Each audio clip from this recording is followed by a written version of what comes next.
Eric against Eric. Not going to be confusing at all. Don't worry. We'll go with nicknames. Yep. Cool.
Let's go to fix the sound. I think the sound is good. Yeah. All right. It's all right. Yep. So we are back. We're sorry for last round. We had technical difficulties with the microphones going down. Hopefully everything will be good now. And we are happy to be back and commenting again. Yeah. So we missed the whole of the Tasiga mirror match there. Yeah. Ended up being a win for Marin Jellica, right? Yep. Who neo formed into Hullbreaker Horror and finished off the mirror game. Yeah. We were sat here watching, but unfortunately you guys didn't get to be with. Again, apologies for that. Yeah. But now we are back for round 4, and I hope the sound is good now and that everything will work. The match that we're going to look at is going to be Eric versus Eric, so we will probably refer to them by the deck name. And it's going to be Slimefoot and Squee versus Aragorn, King of Gondor. And these have previously been like the top 2 decks to play. Recently the meta has changed a bit, so it's not really the case anymore. Still really strong decks. So we're going to have Jund against Jeskai, really just good stuff decks. Aragorn draws a lot of cards and is really good at grinding out games. Slimefoot and Squee has some reanimator capabilities and is also really good at grinding out games. So I think these are going to be long games with a lot of back and forth. At least that's what I hope for. Exciting. Is there anything that jumps out at you from either of the decks? I think that the Aragorn is pretty stock. It's really what everyone would expect to play against. Not anything that looks way out of the blue. There are some new cards. They are playing the Prismari Charm from the Strike 7 set. A modal card, just like the other charms, that can do a bunch of different effects, and it's instant speed. So feels like a good new card for them to play around with. Nice. Then I believe he's also playing the Flow State, that I believe most of the blue decks are trying out right now as a 2-mana draw 2. And that just feels like a really good card for any blue deck to have. And the only requirement being that you need an instant and a sorcery in your graveyard. But even if you don't meet that requirement, paying 2 mana to look at the top 3 and put 1 into hand isn't way too bad either. So I think that the Aragorn list is pretty standard. Nothing jumps out at me, at least. No. Then you have the Slimefoot deck, which, I mean, it really can play any card in jump colors and do it well. It has some interesting cards, like some sacrifice outlets, as well as a bunch of new cards that I'm not fully 100% on, like Terza Light Shatter, I believe is a really good mono-red card. Yeah, when it enters, discard up to 2, then draw that many. It has haste, and when it attacks, you can replay something from your graveyard this turn. There's a lot of stuff that sifts through cards and library in these decks. Yeah. And I mean, the Slimefoot deck is really a birthing pod toolboxy deck. That, yeah, one birthing pod activation can totally flip the game upside down. Just podding away your commander in order to get a Deadpool can be so insane. And the opponent not having an option to interact there. Deadpool being one of the crazy new cards that has come into the game, that, at least in my opinion, is way too overpowered for this format. Really difficult to take care of, really annoying card to have to play around. And it can come out of nowhere and flip the game upside down. Other than that, feels like a pretty standard Slimefoot list. Playing Fauna Shaman to search up creatures, kind of interesting. Yeah, other than that, not too much in the removal suite of the deck. It's more so just good creatures. Then, of course, playing the very good Planeswalker Minsc & Boo, which I believe every single deck that is playing green and red should do. Also one of those Planeswalkers, just like Oko, that can just carry the game by itself. What does Minsc & Boo do? So Minsc & Boo on ETB, and at the beginning of your upkeep, you get a 1/1 hamster with Trample and Haste. It can put 3 counters on a creature with Trample or Haste, and then you can sacrifice a creature to shoot its power to any target. And if the sacrificed creature was a hamster, you get to draw X cards as well.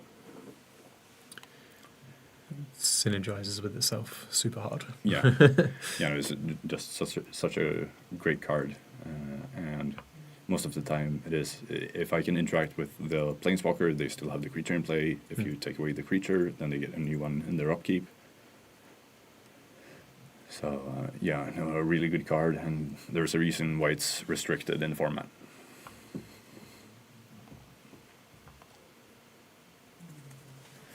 But we see early a couple of exchanges.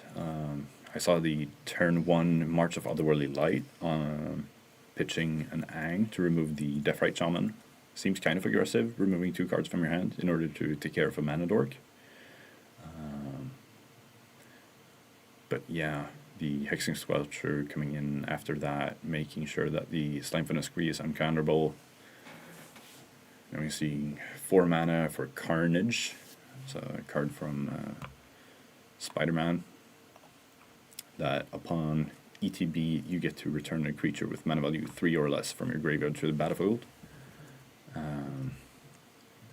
So bringing up the Hexing Squelcher again right now looks great for Eric N. As we're seeing subtlety, pitching wash away. Again, pitching cards, going down to 2 cards in hand while already being behind. I believe Eric put the Carnage on top again.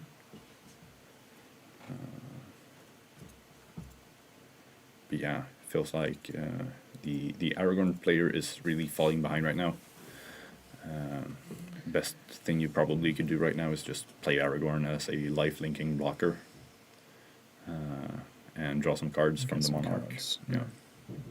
That's what he does. Yeah. So this usually is a rather difficult card for the Slimefoot deck to get through, unless you have some specific removal.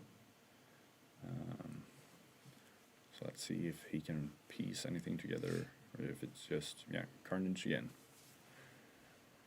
Taking the Hexing Squelcher up. Not sure if he wants to do anything else right now. He could take the Monarchy if he attacks with Slimefoot and the Sapperling.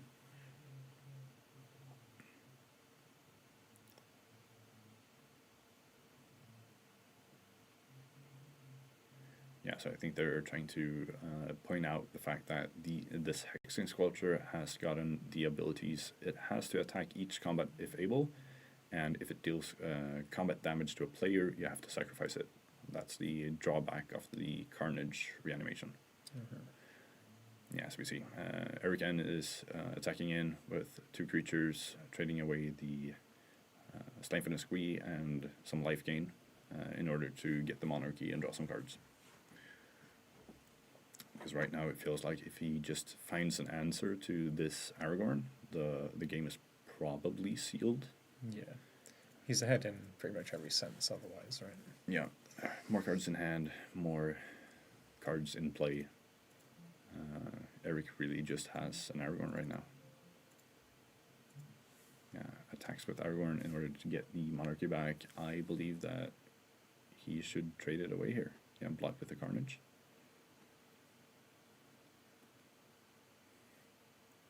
So 4/4 into a 4/3. Yep. And yeah, now the Slimefoot player doesn't even have to look for removal. No. I mean, the Aragorn player probably has something in mind right now, but I mean, it really doesn't look too great unless he has some sort of stifle effect or graveyard hate in his hand. He is right here able to just bring everything back, because Hexing Squelcher has to attack, so it's going to sacrifice itself. Then he can activate Slimefoot and Squee, which I believe he's going to do. In order to bring back the Slimefoot and another creature.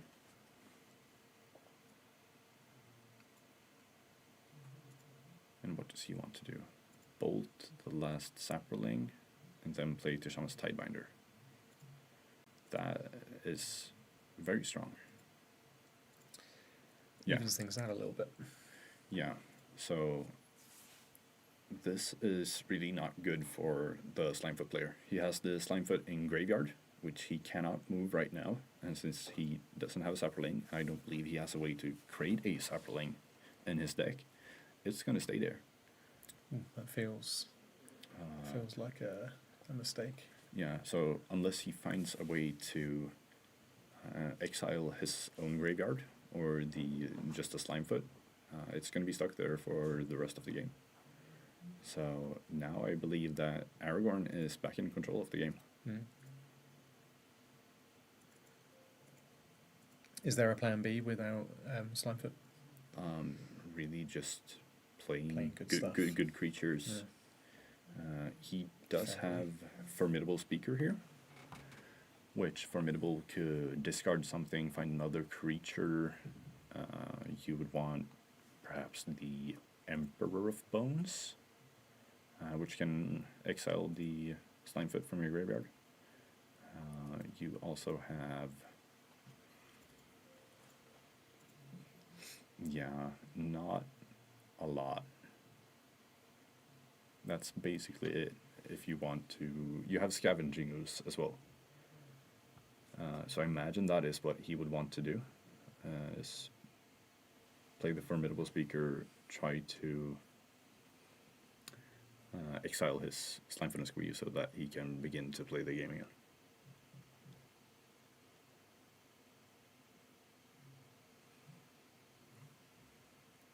But yeah, Aragorn has a loose focus in hand, so if this is the play that Slimefoot is going to attempt, it is going to be countered. Unless he plays so that's a Mana Dork, the Ignoble Hierarch.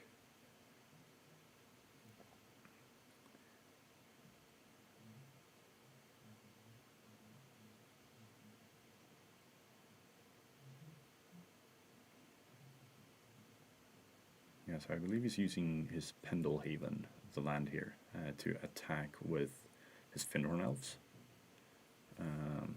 And he also has a Exalted trigger from the Ignoble Hierarch.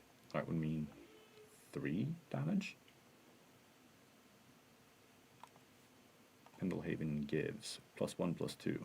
Yeah, so he's attacking for 3 right now with the Mana Dork. Yes. Getting the Monarchy back while having a blocker up for the Tishanas.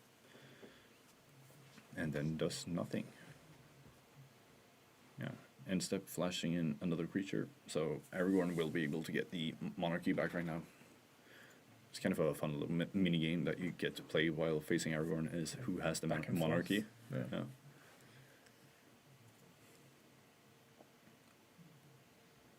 Which Spider-Man are we looking at here then? Yeah, that's the Spectacular Spider-Man. I believe he's called. Yeah. And he's a 2-mana flash. You can pay 1 to give him flying until end of turn, or pay 1 and sacrifice him to give your creatures hexproof and indestructible.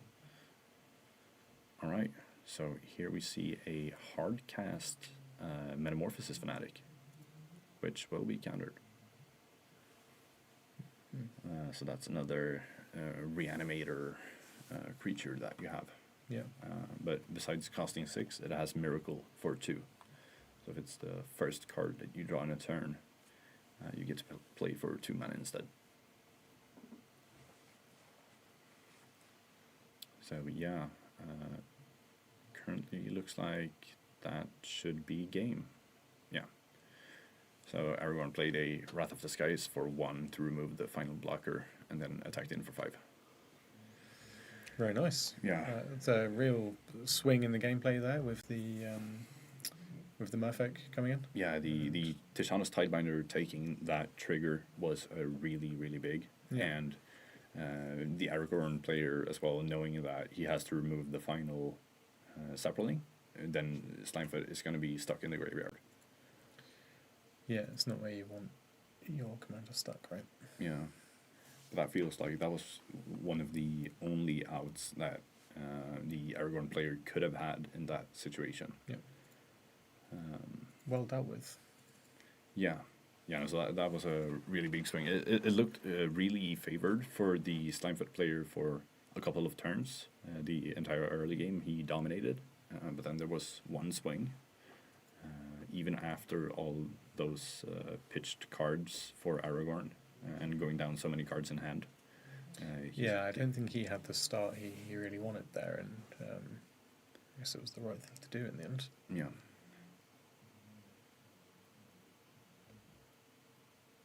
But I understand the Slimefoot player going for that play, because if that would have happened, like bringing back Slimefoot, Carnage, and the Hexing Squelcher, then the game would most likely be over. Yeah. And Aragorn doesn't have way too many answers to what he was trying to do, but Tishanas Tidebinder was one of them. And that's also so difficult while playing 100-card singleton format, is that I know that you have answers, but it's so unlikely that you have the specific one that you need, so you can't really play around it. No. You've got to have faith sometimes. Yeah. Okay, on to game 2. Yeah. So Slimefoot is going to begin again. most likely the hand he's looking for is 2 lands and a dork to be able to play turn 2 Slimefoot. Because the deck is filled with mana dorks. Doesn't look like it, It doesn't look. but he has a No. very, very fast hand shuffling, just getting to see a couple of the cards, but I'm with him. I think that the first play he had was turn 3, and he didn't have the 3rd land, so mulliganing seems reasonable. And I believe that Aragorn is just looking for like some sort of early interaction, and then just a bunch of lands basically. If you get to Aragorn, you're pretty happy about how the game is going. Then he has some cards that are just like total blowouts. Fury is a really good card against Slimefoot, because then you can deal 3 to the Slimefoot and 1 to the Sapperling, completely taking it away.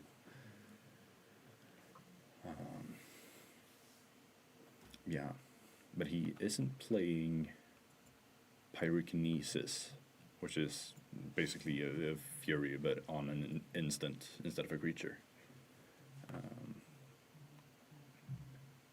Yeah.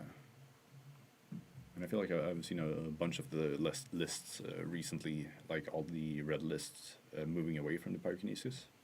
I'm not sure if they think that not being able to get a body from it is makes it not worth to play, or just that the card quality has gone up so much that you don't really need it anymore.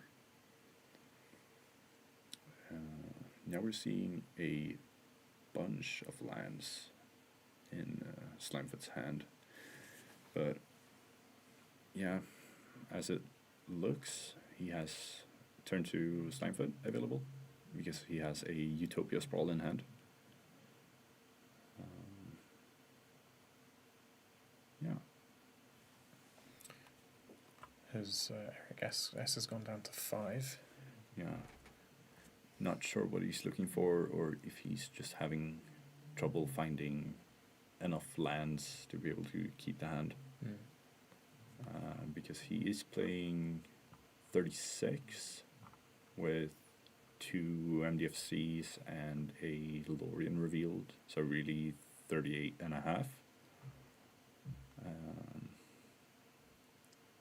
Yeah, it feels like he shouldn't have troubles finding lands. But that's what I heard from him before. His only loss today was because both of the games he had to mulligan down to 5 in order to find a hand with 2 lands. Ouch. Yeah, and this is kind of the same situation. He is playing some of the Verge lands that need you to have lands with types in play. And if you don't, they only produce 1 type of mana, and that can sometimes be difficult for you. So like having a Flood Farm Verge, the blue-white one, it should read you get white or blue, but if you don't have a Plains or an island, you can only produce white mana. So yeah. I know that the mana base for Aragorn can screw you over sometimes. Yeah, it seems that's what's been happening, right? Yeah. So we have turn 1 Utopia Sprawl.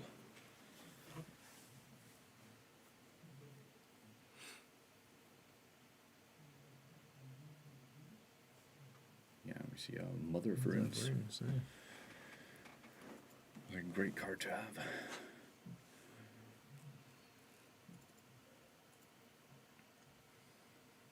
But I would assume that we're just going to see... We're seeing a Magus of the Moon. That could be the end of this game. That's pretty nuts. To have such problems with your mana, and then, it's not nice. Now everything is a mountain.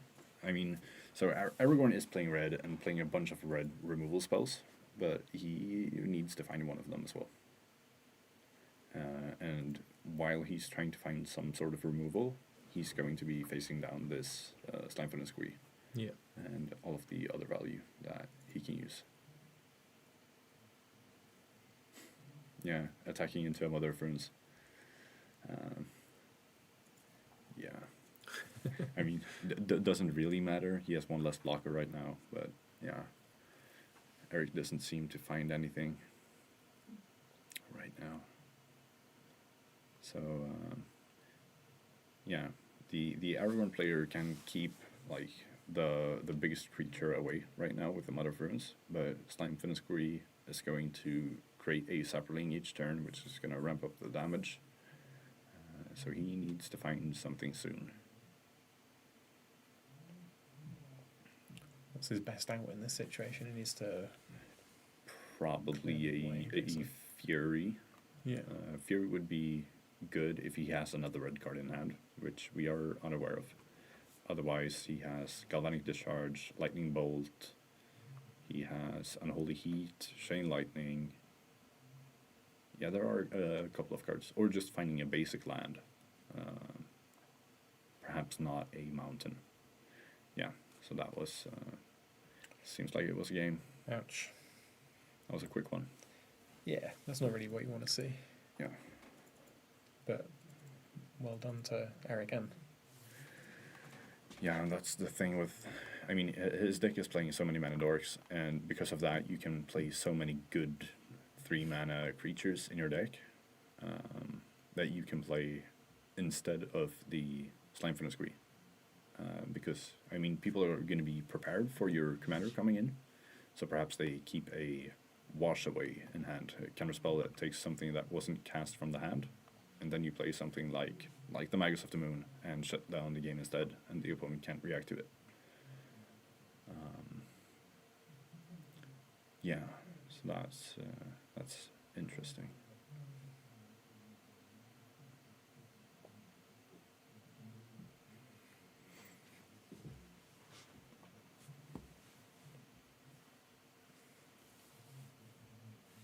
Moving on to game 3 then. Yeah. Right.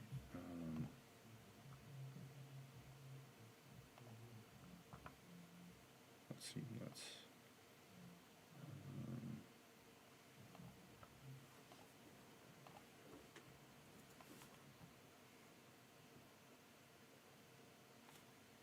See.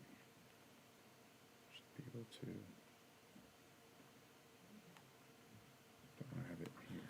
I want it there. Yeah.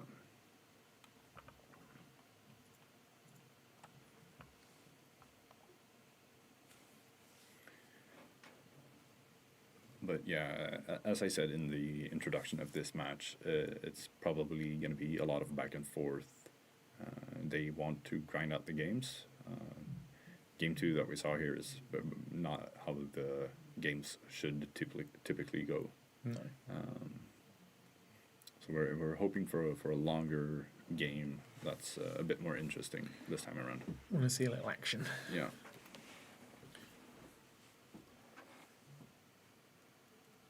Is he going to keep this hand? It doesn't look great from what I can see. But Yeah, it's not a turn 2 Slimefoot or anything of the sort, but keeping an alright 6 while on the draw. Yeah, I believe it's fine. I think he has a Duress in hand, or some black spell. No, it was a Fatal Push, I believe. One of those weird arts. I believe it's the Final Fantasy Fatal Push that he has.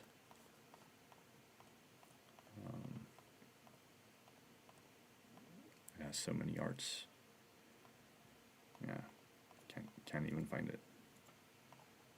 Right, because it's yeah. Well, I believe it is a Fatal Push in its hand currently.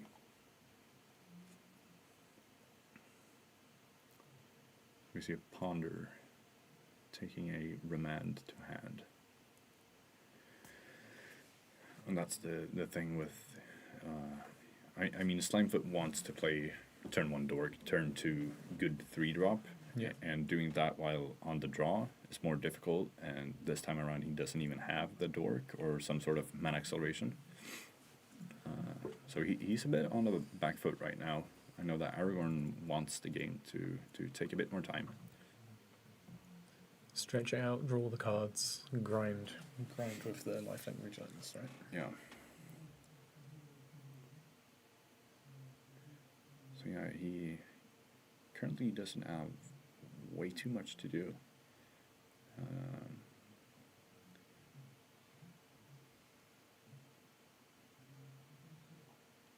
Now he got the mana dork.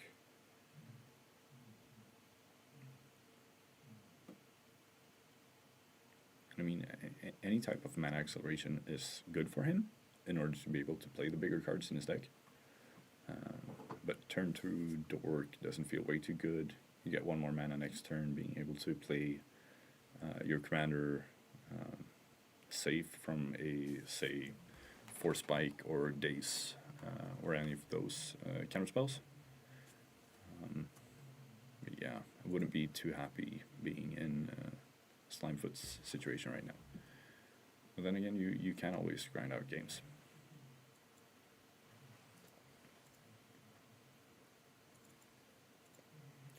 And that's the thing here. Being in Slimefoot's seat, you know that Aragorn is going to have counter spells in his hand. So you kind of just have to play through them. Make him go down on cards, making sure that he can't put down his own threats, but rather having to just answer you. Yeah.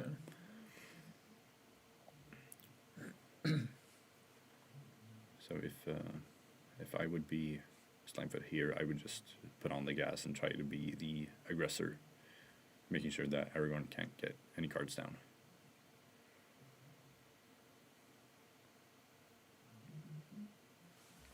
Slimefoot coming out. Yeah, thanks, Commander.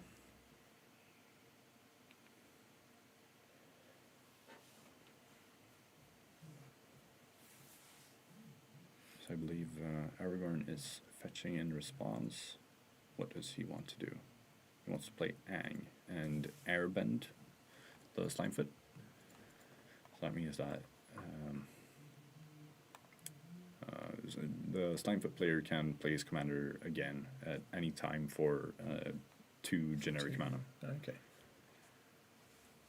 But if we say that the Aragorn player has a Dranith Magistrate this turn to follow up, then Slimefoot won't be able to play it from exile. But I think it's mostly just a tempo thing right now. Wanting to slow down Slimefoot while getting a card in play. So this is exactly what Slimefoot didn't want to see. A threat or say a clock that also removed his play for turn. Yeah.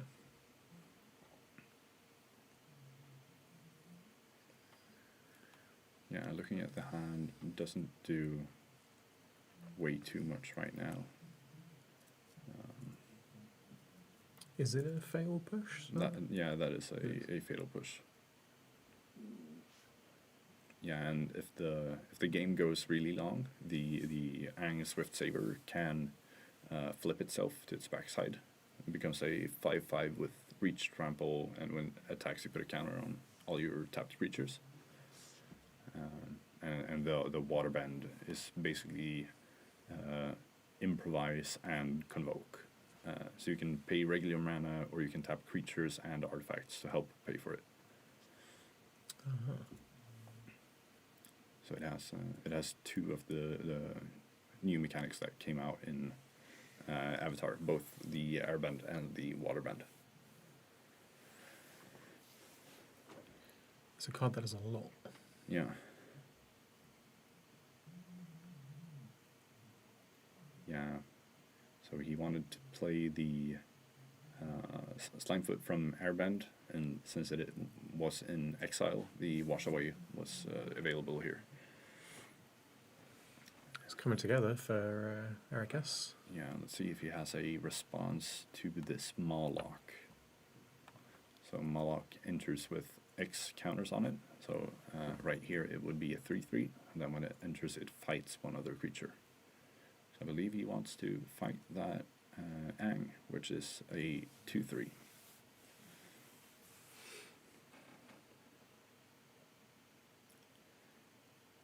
So here's the problem for Eric. He does have a remand, and he played it, but now Moloch is back in the hand, and next turn it can be bigger. Bigger, yeah. Yeah. So yeah, he has the possibility of playing it X's 2 or 3 to fight down the Aragorn, if that's what Eric S wants to do right now. So there's a bit of a deterrent to playing your most valuable cards. So Yeah. So, yeah, that's one of the drawbacks of playing cards like Remand. It is a great tempo swing, but the card goes back to hand, so the opponent is able to play it again. he's played the Aragorn anyway. Yeah. So let's see. Maybe he has a 1-mana interaction in hand. If not, I'm not sure about this play.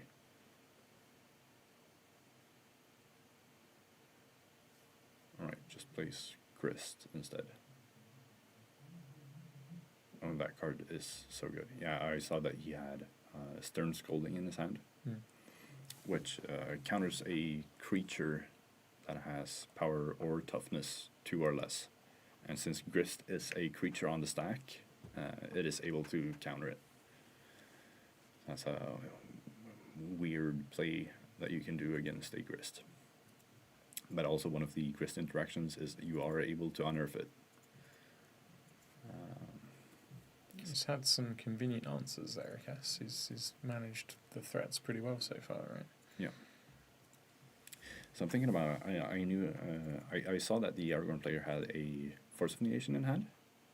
Why he wouldn't play that on the Unearth, I'm not sure. Or if he just thinks that he can outvalue this next turn. Yeah, so -2 on Grist, sacrificing a creature, wanting to remove the Aragorn. But still, the Aragorn player puts it in his graveyard. That's interesting. He's probably able to do something then, in that case.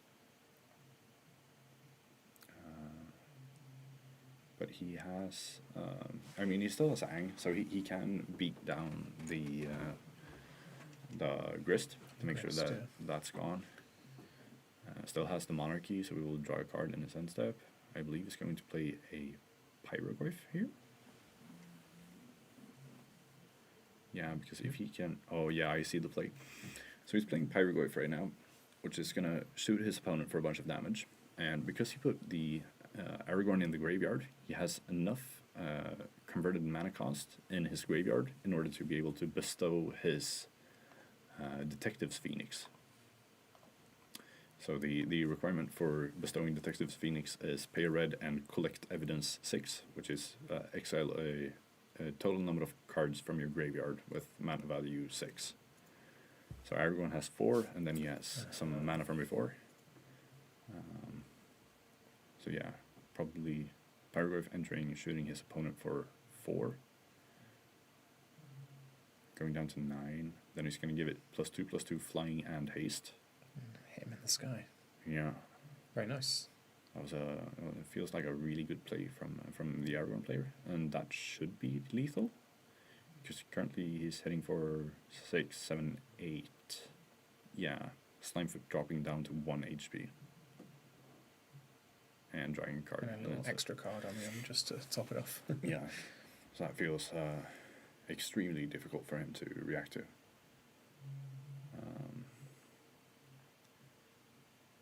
There are things to do, but... So that, the flyer needs to go, right?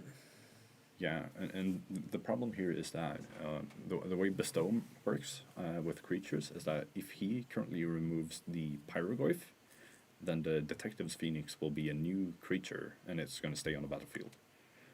So Sticky. Yeah, so he's going to need to remove 3 things right now in order to live here, since he doesn't have any flying creatures. It's a big ask. Yeah.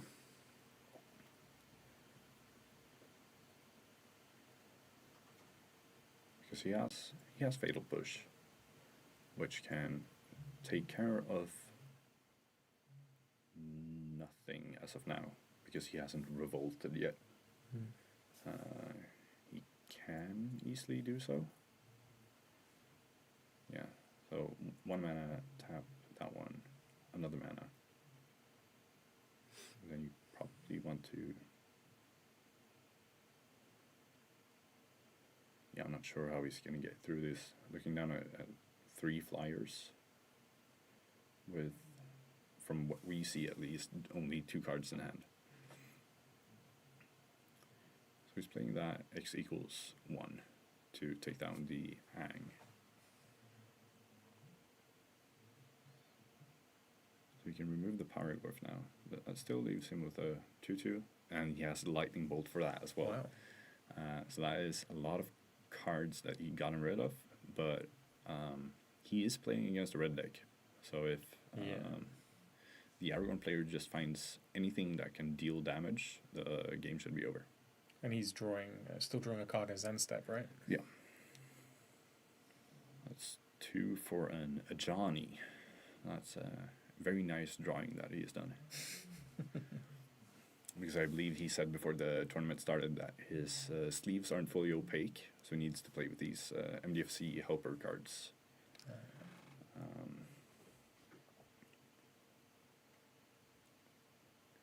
Yeah, so he's going to get a Johnny, and then he's going to get a token from that one.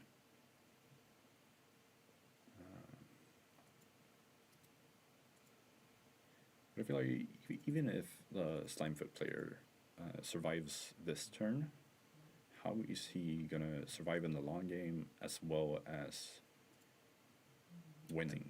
Does he have anything in... He doesn't have anything in hand now. Oh yeah, he had enough to be able to play the Detective's Phoenix again. Ah.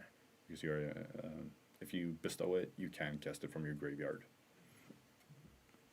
So yeah, Wow. hitting his opponent for 1. Or yeah, 3 with the buff from Detective's Phoenix in the air. Yeah. That's all it takes. Yeah. So that's one of the more dangerous cards right now in the red decks, is the Detective's Phoenix, coming out of nowhere and dealing way too much damage to you. Yeah, that was very good as a finisher. Yeah. He took 3 cards and absolutely cleared off the board and looked quite safe there, but it was just recurred from the graveyard and winning the game again. Yeah. And that's the problem with the Phoenix, is that it just keeps coming back. As long as you're able to feed into the graveyard that 6 mana value, you can just keep returning it each turn. There is some of the card flavor I like most in Magic as a good Phoenix. Yeah. They have printed some nice ones, but that's very powerful. Yeah, so we got someone in chat right now saying hello. Hi. So we were just finished with round 4. Eric S. on Aragorn winning this game. So I believe now going into round 5, we're going to have people starting to intentionally draw their games in order to make the cup to top 8. So probably going to be a lot of counting about how the points work and the opponent match win percentage and stuff before the game start, to see if they are able to draw themselves into the top 8. But we should have 2 players that are 4-0 and a couple of 3-1 players. So I think I believe that 3-1-2 would get you into the top 8. And we have Jonathan joining the chat. Hello. Hello, Jonathan. Are there any decks you'd like to see a little bit more of coming up? Anything you feel like we've missed out on? Anything that we've missed out on? I mean, have we watched any of the mono white decks? I don't believe so. No. We haven't had any mono whites in. So we have Ratchet, we have Light Paws, we have Philia, which all are really good decks that play in very different ways. Yeah. But they're interesting to watch. We have a Flage deck, which can be interesting. I would love to see the Gitrog monster, but I know that he, at least going into this round, was 0-3, so probably not. Not likely. Other than that, I think we've looked at most of the decks. We haven't looked at Deadpool yet playing. He was 3-0 going into this round and going up against Marin, the Tasigur player. We didn't get to see in round 3. But I believe that the Deadpool deck is very strong. Superior Spider-Man is also interesting, a Reanimator deck. We have Hidetsugu and Kairi, kind of a combo control-y deck, but yeah, more interesting than the Sultai decks. It's just a blue-black control-y deck. Yeah, so there are some good decks that we still haven't gotten to see. That can be some really interesting games. Really looking forward to how the top 8 is going to pan out. Probably a bunch of variants. Yeah, so we're going to have a short break now before round 5. We're going to try to find a good match with decks that we might not have seen so far, playing against each other. And in the meantime, hang tight, and we will be back soon. Yep, see you soon. This is no ordinary deck box. The Black Box is the ultimate companion for outdoor gaming adventures. Featuring an IPX7 waterproof rating and dual sealed latches, it's built to tackle every outdoor challenge. Embrace the elements with the Black Box deck box.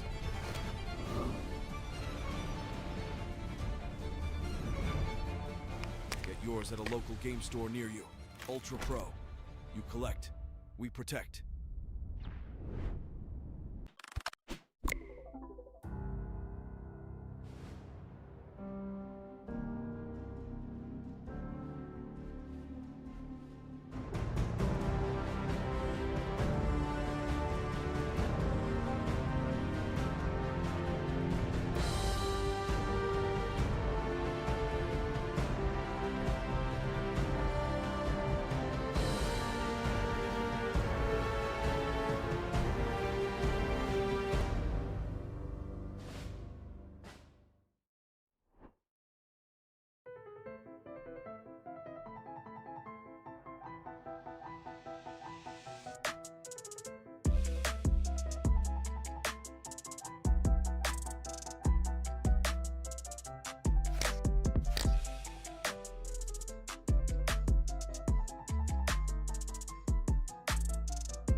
Since 1952, one name has stood behind the passion of collectors.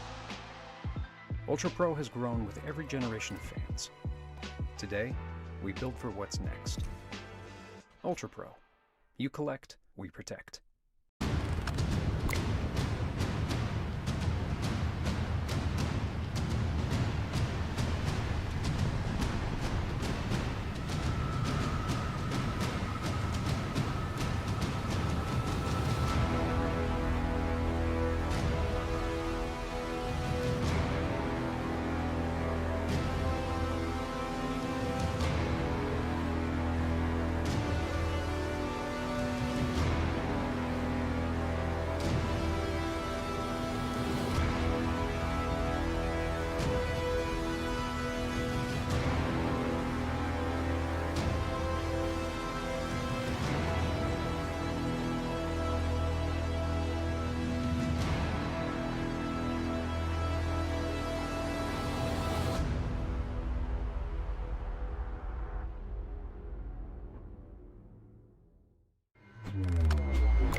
this canvas. You're the creator. Anything that you want, you can build here. This is your world.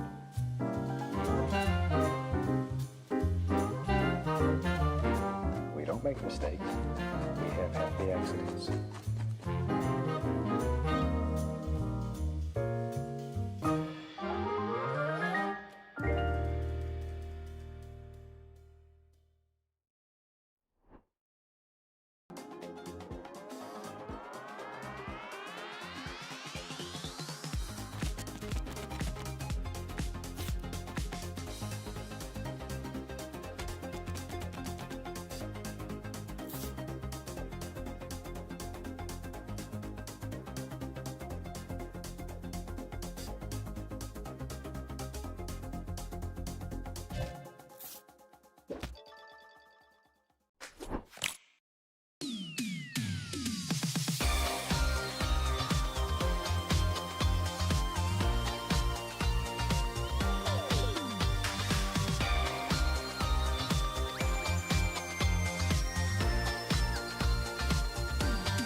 This is no ordinary deck box. The black box is the ultimate companion for outdoor gaming adventures. Featuring an IPX7 waterproof rating and dual sealed latches, it's built to tackle every outdoor challenge. Embrace the elements with the black box deck box.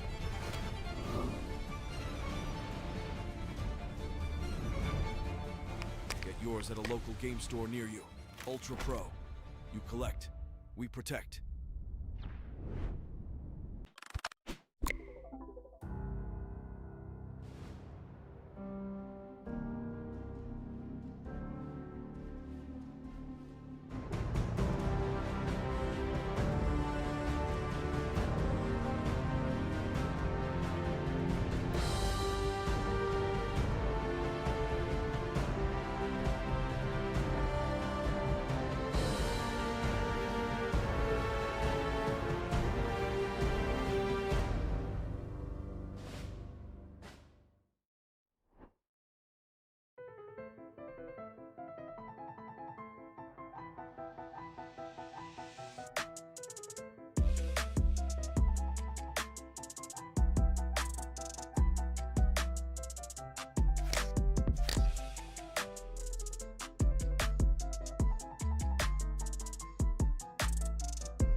Since 1952, one name has stood behind the passion of collectors.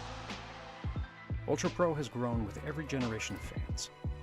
Today, we build for what's next. Ultra Pro. You collect, we protect.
Hi, and welcome back to run number 5.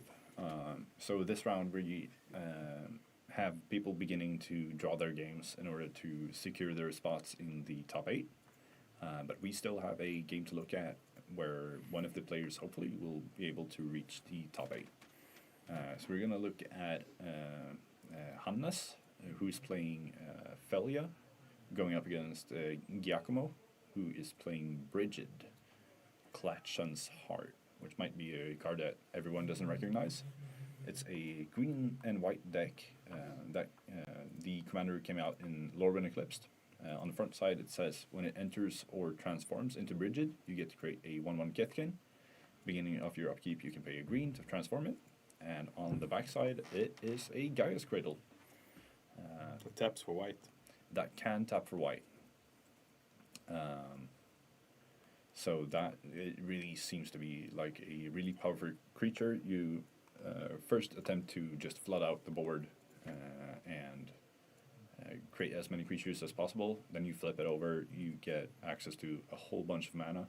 And I know that there are some combos in the deck that like you get infinite mana and like infinite power on your creatures. Yeah. Looks like a very sophisticated pod deck. Everything pod deck. Yeah. All the tutors. All the tutors. Yeah, all of the tutors. And the Felia deck, how does it work? It is a mono white value deck. Trying to play Felia on turn 2, turn 3 following up with something that has a great enters the battlefield effect and then flickering it. So yeah, it's a really good deck. I believe it's one of the A tier decks right now.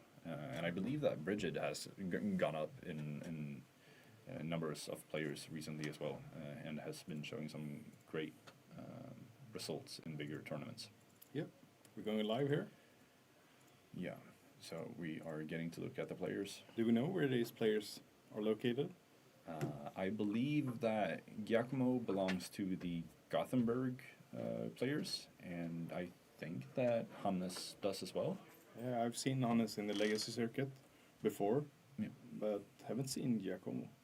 Yeah, I believe that Giacomo is more of a modern and standard player who recently picked up Dual Commander. Okay. I faced him during the Nationals this year with this exact deck, and it went horribly for me. All right. So I believe that the deck is really strong. Turn 1, Skull Clamp from Hannes. Yeah. Feels like all the players picking up Dual Commander as a side format. Yeah, well, I mean, if you already are playing limited formats, especially like Vintage or Legacy. You mean Eternal formats? Eternal formats. Yeah, Eternal formats. Then you already have many of the cards needed in order to play. So we see turn 1, that is one of the combo pieces for Brigid. What is that? That, Looks like some kind of hybrid card. yeah, it is a hybrid card that says, let me just find it. It's a Seed Cradle Witch. That for 4 mana you can untap target creature and give it +3/+3 until the end of turn. So you start to untap and tap your Brigid. Yeah, you get infinite mana, then you can start untapping your other creatures and giving them infinite power. Yeah, looks good. Then we see in Earthcraft being played. Okay, nice. So we're really in here on getting all the pieces. Yeah, a bunch of mana. But we see, standard play, Felia being played in the second end step. Must feel good to have all these like pieces for your combos, situation mark combos. Yeah. Already out versus a deck that can't deal with them is good. Yeah. It seems currently that Hannes is going to miss his 3rd land drop.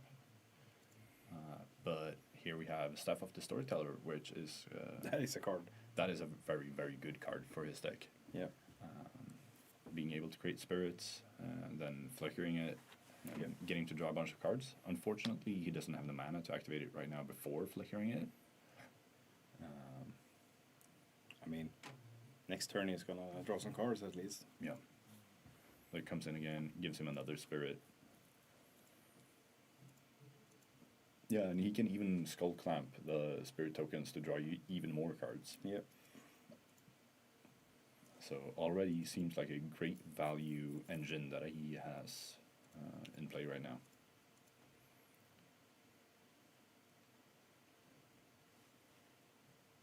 See, 3 mana, that's a Surak. Surak. It's Creature spells can't be countered, right? no, I believe it is. If your opponent targets one of your things with a Right. ability or 3 mana. yeah, 3 mana, Surak.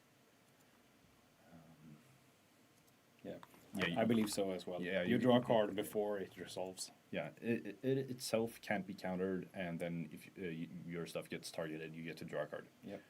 Then he uses Earthcraft to play a Voice of Victory, shutting down his opponent's spells during his turn, being able to play a protected combo. Yeah, who has an edge here in the sorcery speed mode? Brigid, I would assume, because next turn he's going to be able to play Brigid.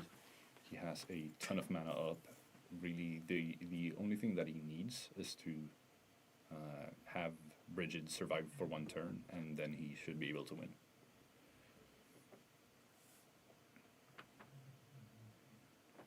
Is that a disenchant on his hand?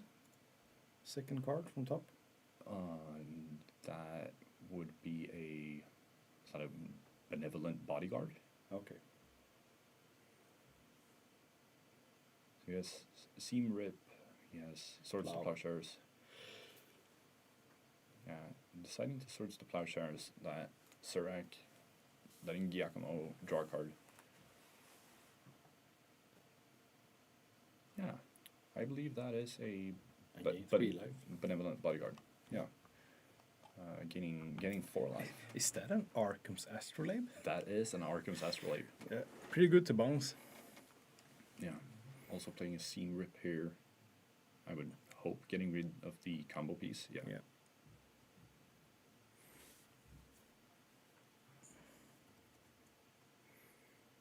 Starting to think about if it resolves. Don't know what it can have. Yeah. So, yeah, currently it's looking great for the Felio player. Just getting to remove 2 of the cards in play and still having his value engine up, drawing a bunch of cards. Creating more tokens. Yeah. I mean, he has done all of this right now and still has, what, 5 cards in hand? Yep. He really has an engine going here. So the Skull Camp can actually just cash in 6 cards or something next turn. Yeah. Or 4 at least. Yeah, and I believe he has a Cataclysm in hand, which could come in a nice way. I mean, top deck land, and it's good to go, I guess. Yeah. Not now, maybe. I'm not sure. I mean, if he Cataclysm here, he will have 1 Brigid and one other creature in play. Should be okay, right? Should be good enough. Yeah, I'm not sure. I don't think that the Cataclysm is looking too good right now. However, he does have the 4 mana initiative creature in his hand, which just seems really good to be able to flicker. Dranith Magistrate. Yeah, I mean, Felio is already in play, so not doing way too much. Here we see a Static Prison. It's probably going to remove the Felio. So this one's difficult, because you really don't want to put it underneath something like that, but if you put it into your command zone, you still can't play it, since there's a Dranith in play. Yeah. So I'm not sure if you should have played Static Prison first, in order to lure Hannes into putting it into the command zone and then playing the Dranith. Perhaps. I believe this is good enough, though. Yeah, because I mean, next turn he gets to flip the Brigid if he wants to. Then, as long as he just has an answer for that Seam Rip. What is the play here, though? I mean, he needs lands. So attack with 1, Sacrifice? Yeah. Yeah. To the Skull Clump, draw Yeah. 2, hoping for land. And he draws a land. That is a good land. Yeah, you can still Cataclysm here, which doesn't seem bad at all.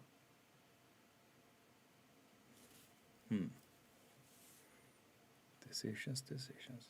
I think she should do it. Yeah, I think you just let it rip here.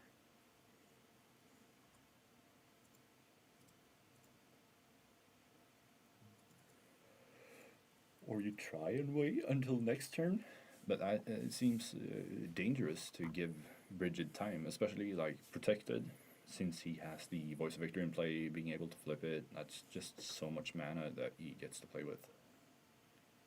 And He needs to deny him from the green source to flip the Bridget, right? yeah.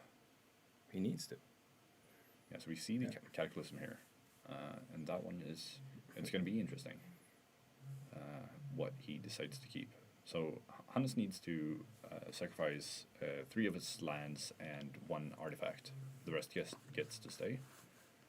Giacomo needs to remove 3 creatures, 2 lands, 1 enchantment. So here it is. You keep the Static Prison to keep the Thalia away? I think you need to. So in that case, you sacrifice the Earthcraft, which gives you so much mana.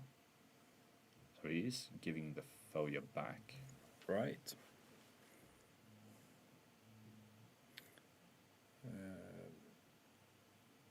Now I can produce mana again. A lot of mana. Yeah. So I'm gonna go and take a little bit of reader on the bridge again. So Yes, I feel like I'm not sure what you're gonna do here. as Giacomo, Yeah. Feels really difficult. Like you get to draw a card. Yeah, he drew a land, so at least he has 2 lands. and he has a recruiter of the guard, or recruiter. Yeah. Is it called recruiter of the guard? No, Yeah. it's a recruiter. You search CMC one. Yeah, it's the Ranger Captain of Eos. Okay. Yeah, CMC 1 or less, and you can sacrifice it to make it so that your opponent can't play a non-creature spell this turn. Yeah. So he doesn't flip the Bridget, and he's going to use it to play the Ranger Captain here with the Earthcraft.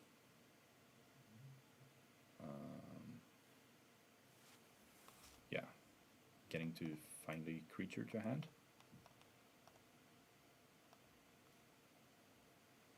I'm not sure, like, what can you grab here? Do you just grab Ocelot Pride, since it's a really good card? Not sure, but that is a classic card. Yeah. Fire energy. Fire energy counter. Yeah, he grabs the Ocelot Pride. Yeah. Yeah, it could be that, or if he... That is a card that makes stuff by itself, so it should be. Yeah, can't really...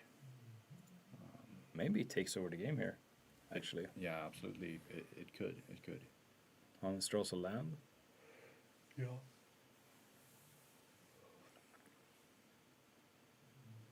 Journey to Nowhere. So, yeah, I guess you take the commander here. Yeah, it feels too dangerous right now to let it flip.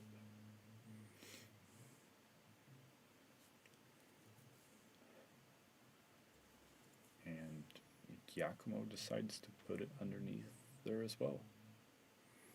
All right. So what are we looking for? Force of Vigor would win the game here. That is a blowout. Yeah. Not that would be a card that he's playing, but he currently needs to remove 2 enchantments in order to start playing the game. I'm not sure how he's gonna get out of this one. I mean, the Cataclysm was Yeah, the devastating. yeah, it was really good, and especially since Giacomo gave the Thalia back to Hannes. All right. All right, so he feels weird. What happened here? So he blinked or flickered the seam rip. So now, To get rid of his own Thalia in a trade, yeah, to get rid of both those creatures, and the Seam Rip doesn't have any targets except Can you target Earthcraft with it? Yeah, Are you sure? I'm pretty sure it says non-land permanent. Yeah. Nice play. Very nice. Yeah, so still blowing him out. But I mean, you currently just have a spirit in play. And Skull Clamp. And a skull clamp. So you have more cards. Yeah. So what are we looking at? We're looking at another benevolent bodyguard. Yeah. Yep.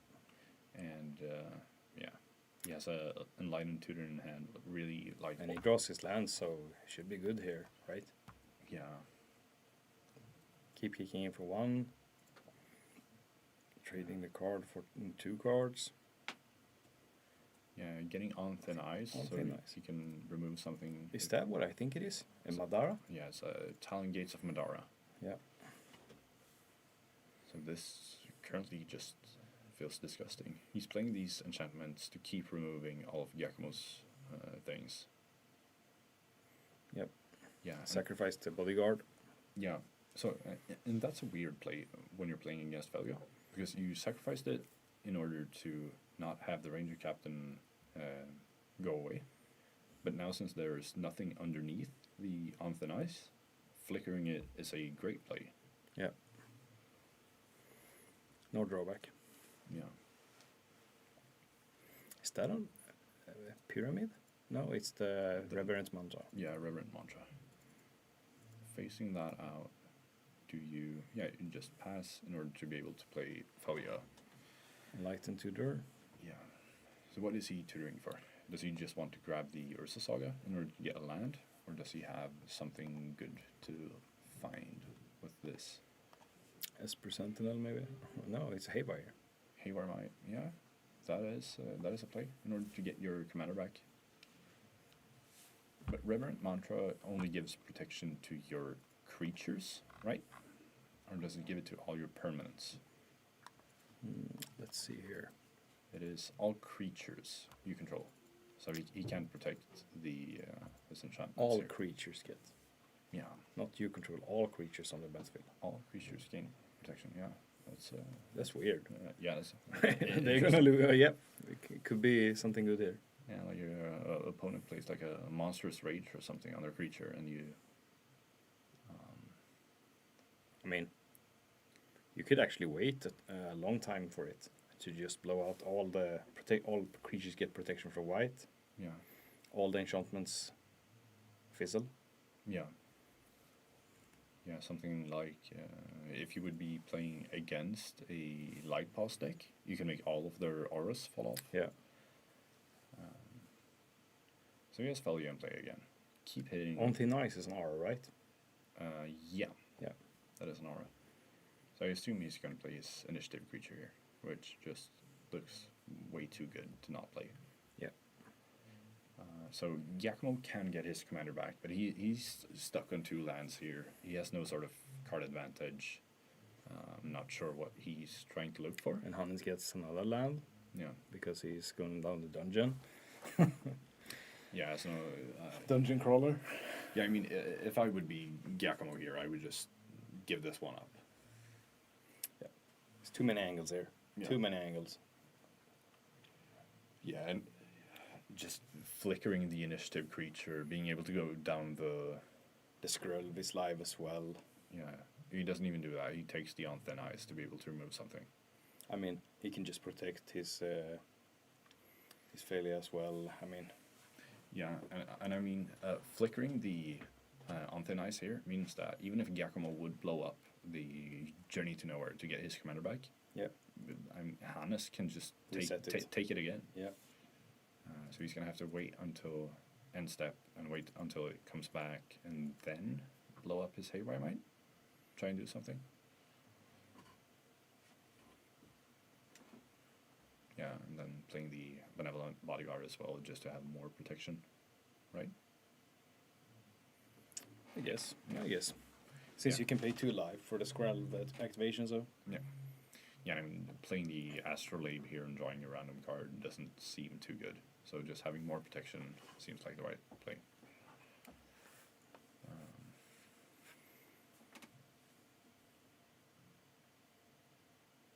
Yeah, You don't like it.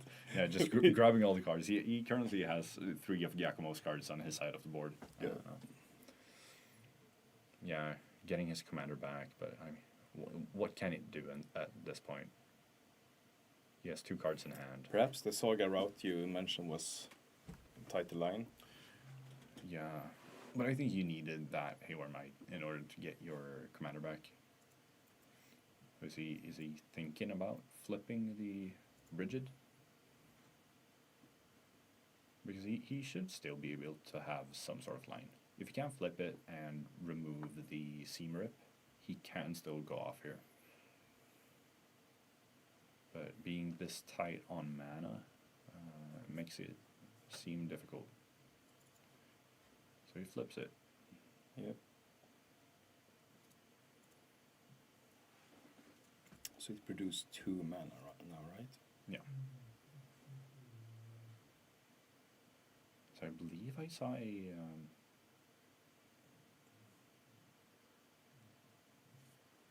what was that? Was that a Skyclave apparition in Giacomo's hand?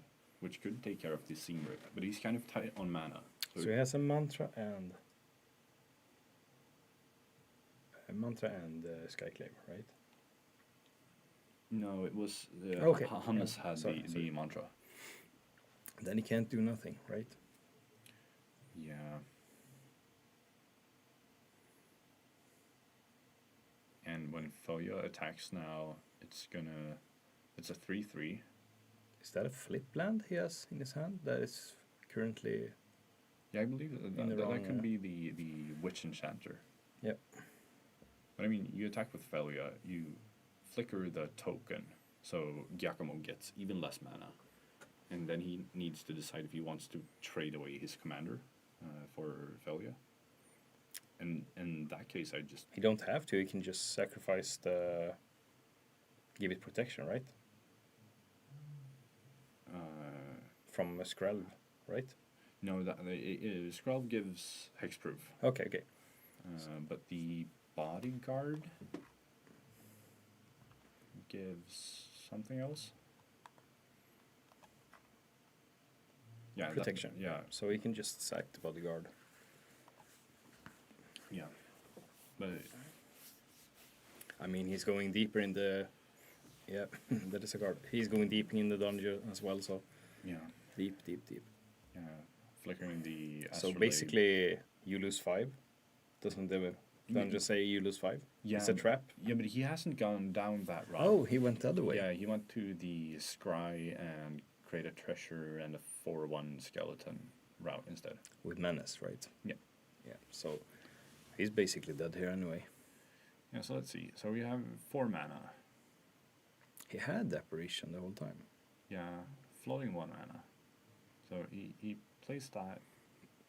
But he can't combo off right now, even if he would get his thing back. Right? He gets Earthcraft. Taps. Yeah, so he can get 2 more mana? Not sure about this play. It doesn't do anything. Yeah. And why did he tap 4 to play the Skyclave? We got a friendly reminder here. Yeah, I think they just saw it as a missed trigger. Because, That looks like a Lord of the Rings card or something. Yeah. Yeah, it's some sort of card that I believe it faces out your opponent's creatures. Yeah. It's called Galadriel's Dismissal. Yeah, target creature faces out. If it was kicked, each creature that player controls faces out instead. So he could just hit for lethal. Yeah. Yep. 1-0. 1-0. Yeah, but I feel like, is this how all the games are going to go? Because this just really felt like Thalia got a great start, being able to draw so many cards, and then having the removal for everything that Giacomo played. But can he always do this? Every time I've seen the white decks here in Duel Commander, they always do this. Yeah. Some decks even gain life. So some of them game life, yeah. But I guess this is what Hannes is aiming to do every single game. Yep. Just get Felio in play, do something that draws you a bunch of cards, and if you draw cards, then you're gonna have removal. So if he has one of those pieces like Skull Clamp or the staff, he is also gonna get to like snowball hard Yeah. And with little mana. yeah, and Felio grows each time, which is at the beginning it doesn't feel very noticeable that it gains 1 counter each turn, but when it starts hitting for like 5, 6, You're dead. Yeah, it becomes way too much. Yeah. And Felio is a really versatile card, also being able to flicker your opponent's cards in order to give them a bunch of bad effects and such. Especially when there are tokens in play. Yeah. They don't come back. Yeah, just removing the tokens or taking a blocker away for a turn. Is this a mulligan from Hannes? I believe Hannes is keeping and Giacomo is choosing to mulligan. I see so many Are you sure? 1-drops from Hannes. There's only 1 land, or it was 2? I believe there was a colorless land. All right. Maybe a dust bowl or something. Yeah. Frostwalk Bastion? Tech Edge. I think it was a Tech Edge. Yeah, it could have been. Something like with an old border. Yeah.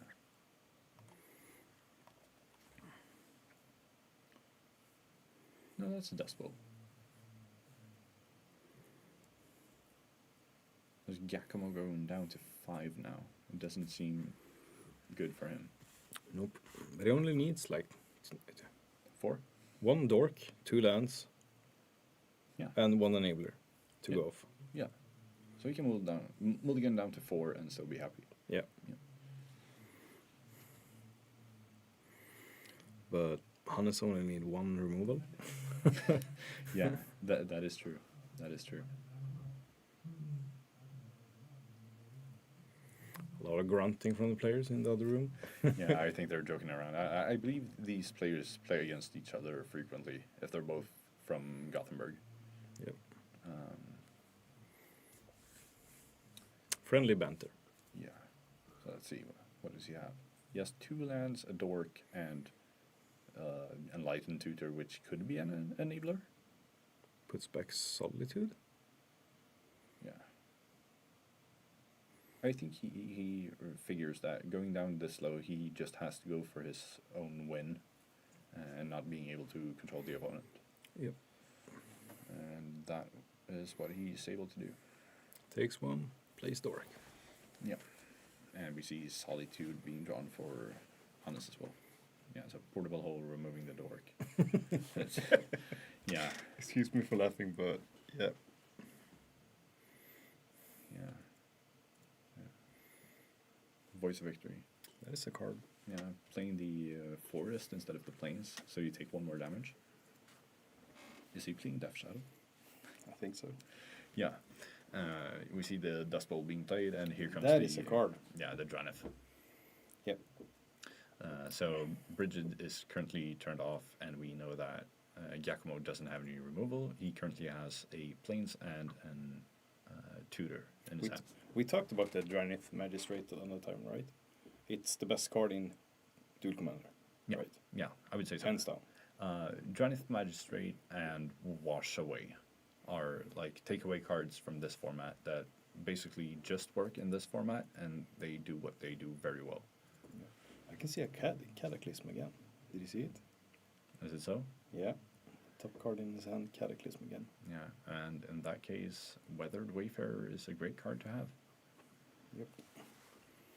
But also, he is stuck on lands currently. I just got a little bit of PTSD when I saw was Jitte. Yeah, I've seen it before. Yeah, that is a Jitte. Yeah. And he has... So it It's is... very good against a deck with so many small creatures, right? Yeah. Yes, So dorks and small creatures only. Yeah, so it's Solitude, Cataclysm, Jitte, Skyclave Apparition, and... Keep missing that last card. It's a Esper Sentinel. Yeah. Good card for resetting the game. Yeah. If it decides to sweep later on. So what is Giacomo looking for? He's currently playing a Enlightened Tutor. He's going to have 4 mana next turn. Does he just grab a Parallax Wave? Has that played in his deck? He grabs a Skull Clamp. Yeah. Great card. Since It's very good when you attack, you gain 2 tokens. Yeah. So one of the tokens is going to be removed at least. By blocking. Maybe because of this, Hannes chooses. Nice. Yeah. This is just so rough right now. Still in his own turn? Yeah. Yeah, because he couldn't play in during his opponent's turn since he has Voice of Victory. Yep. Yeah. So Giacomo is empty on cards. Oh, no. Looking at a Janeth and An unplayable Bridget. yeah, and we see Weathered Wayfarer here getting to put a land into play. And he also had the last card in his hand was, or he had one more land in his hand. He goes getting up flagstones Yeah, to set up his Cataclysm. Yeah. So, and I believe since Giacomo is so low on cards, going up against a Cataclysm here is just so bad. Yep. Skyclave.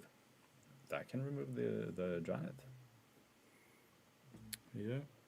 But is that a way to go? Yeah. Now Cataclysm doesn't look as good anymore. Or does it? Doesn't it look even better? You choose what to keep, right? Yeah. But it's just going to be lands sacrificed for each player. Yeah, so here's what you can do with the Cataclysm and Filia. Yeah. Is that you attack with Filia, blink or flicker your own creature, so that then you play Cataclysm, you don't have to sacrifice anything, and then the Weathered Wayfarer comes back.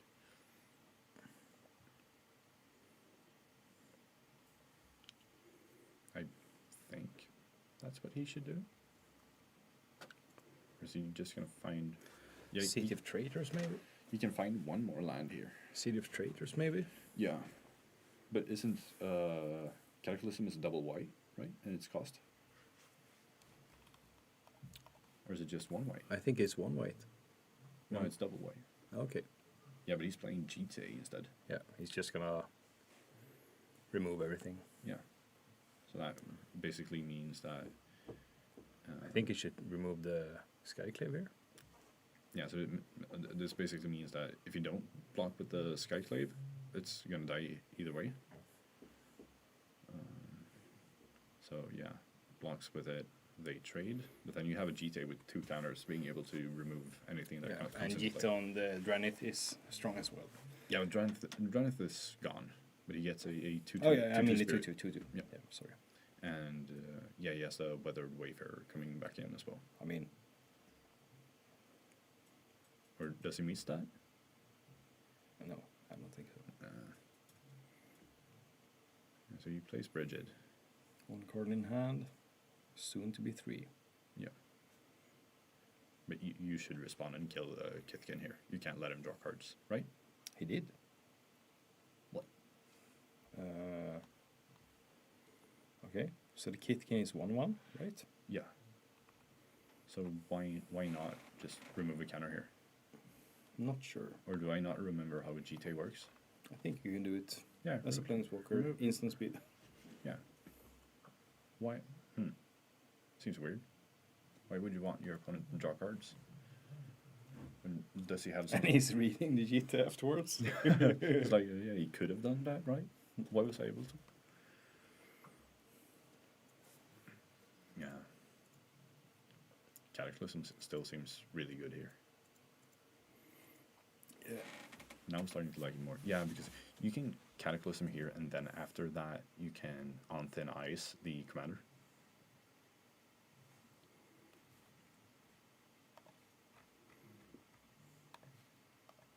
So now you get to blow up your land here as well. Get a new land. Yeah. Value. Yeah, and he has a land drop in hand as well.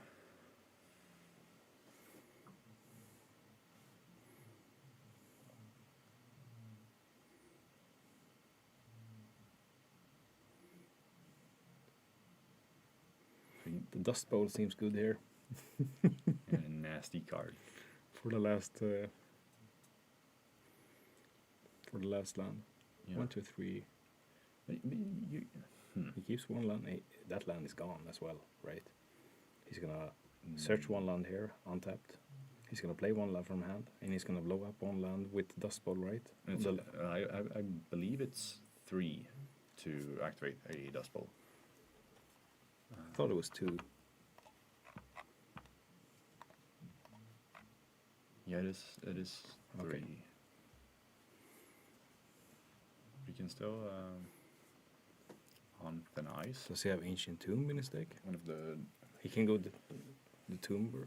Oh, maybe not. yeah, but I mean You can go Tomb Bear. you can't play Ancient Tomb in the game in a dual commander. It's banned. Okay. Yeah, but so removing one counter,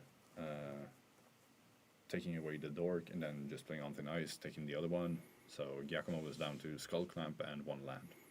And 1 card. Yeah, and next turn, if Hannes just hits a land, he can start blowing up lands as well. Yeah. And he's gonna hit lands because he has Wayfarer. Here we have a warped Starfield Shepherd. So you're gonna fetch land here, Probably. or is it a cat? Seems Cat is just gonna get blown up. yeah, by the GTA. Yep. So you're gonna grab Wave. Haywire Mine. He loves that card. Yeah, you might not be able to play your Haywire Mine next turn.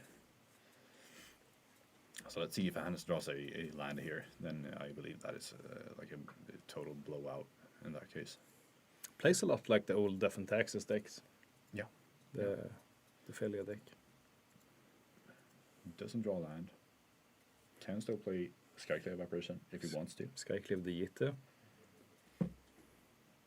Oh yeah, I mean the Skull Clamp. Yeah, so it's either that to not let Giacomo draw cards, or you play the Guide of Souls and just equip the GTA to the Weathered Wayfarer to keep it gaining counters. Yeah, I mean if he just equips, he can just attack, start growing up the Jitte, Yeah. keeping the board clear forever. Yeah. Yep. But Up to 3. he's going to remove a counter to make it up to a 3/3, and then it gains 2 counters. But He has done the math here. yeah. But the Haywire Mite can now still blow up the Yite. But that means that he doesn't get access to his Delighted Halfling. Gains life. Yeah. Both play gains life. But still, I mean, like, if you're Giacomo here, you are losing, and you're losing hard right now. That's a Blade Slicer. That's a great card to have right now. 2 triggers. Yeah, you get an energy, a fire energy, and a 3/3. Yep.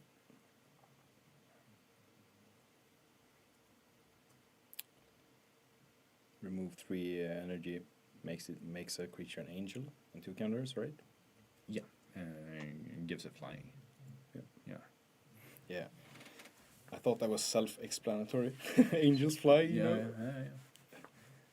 Mother of Runes. Mother of the Runes and Skull Clamping it immediately to draw 2 cards. Okay. What are we drawing? Not a land. Earthcraft. Yeah.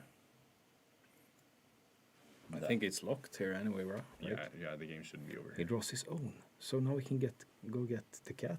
Yeah, He can tutor. He's just gonna blow up the Skull Clamp in order to not even let him have the chance to draw more cards.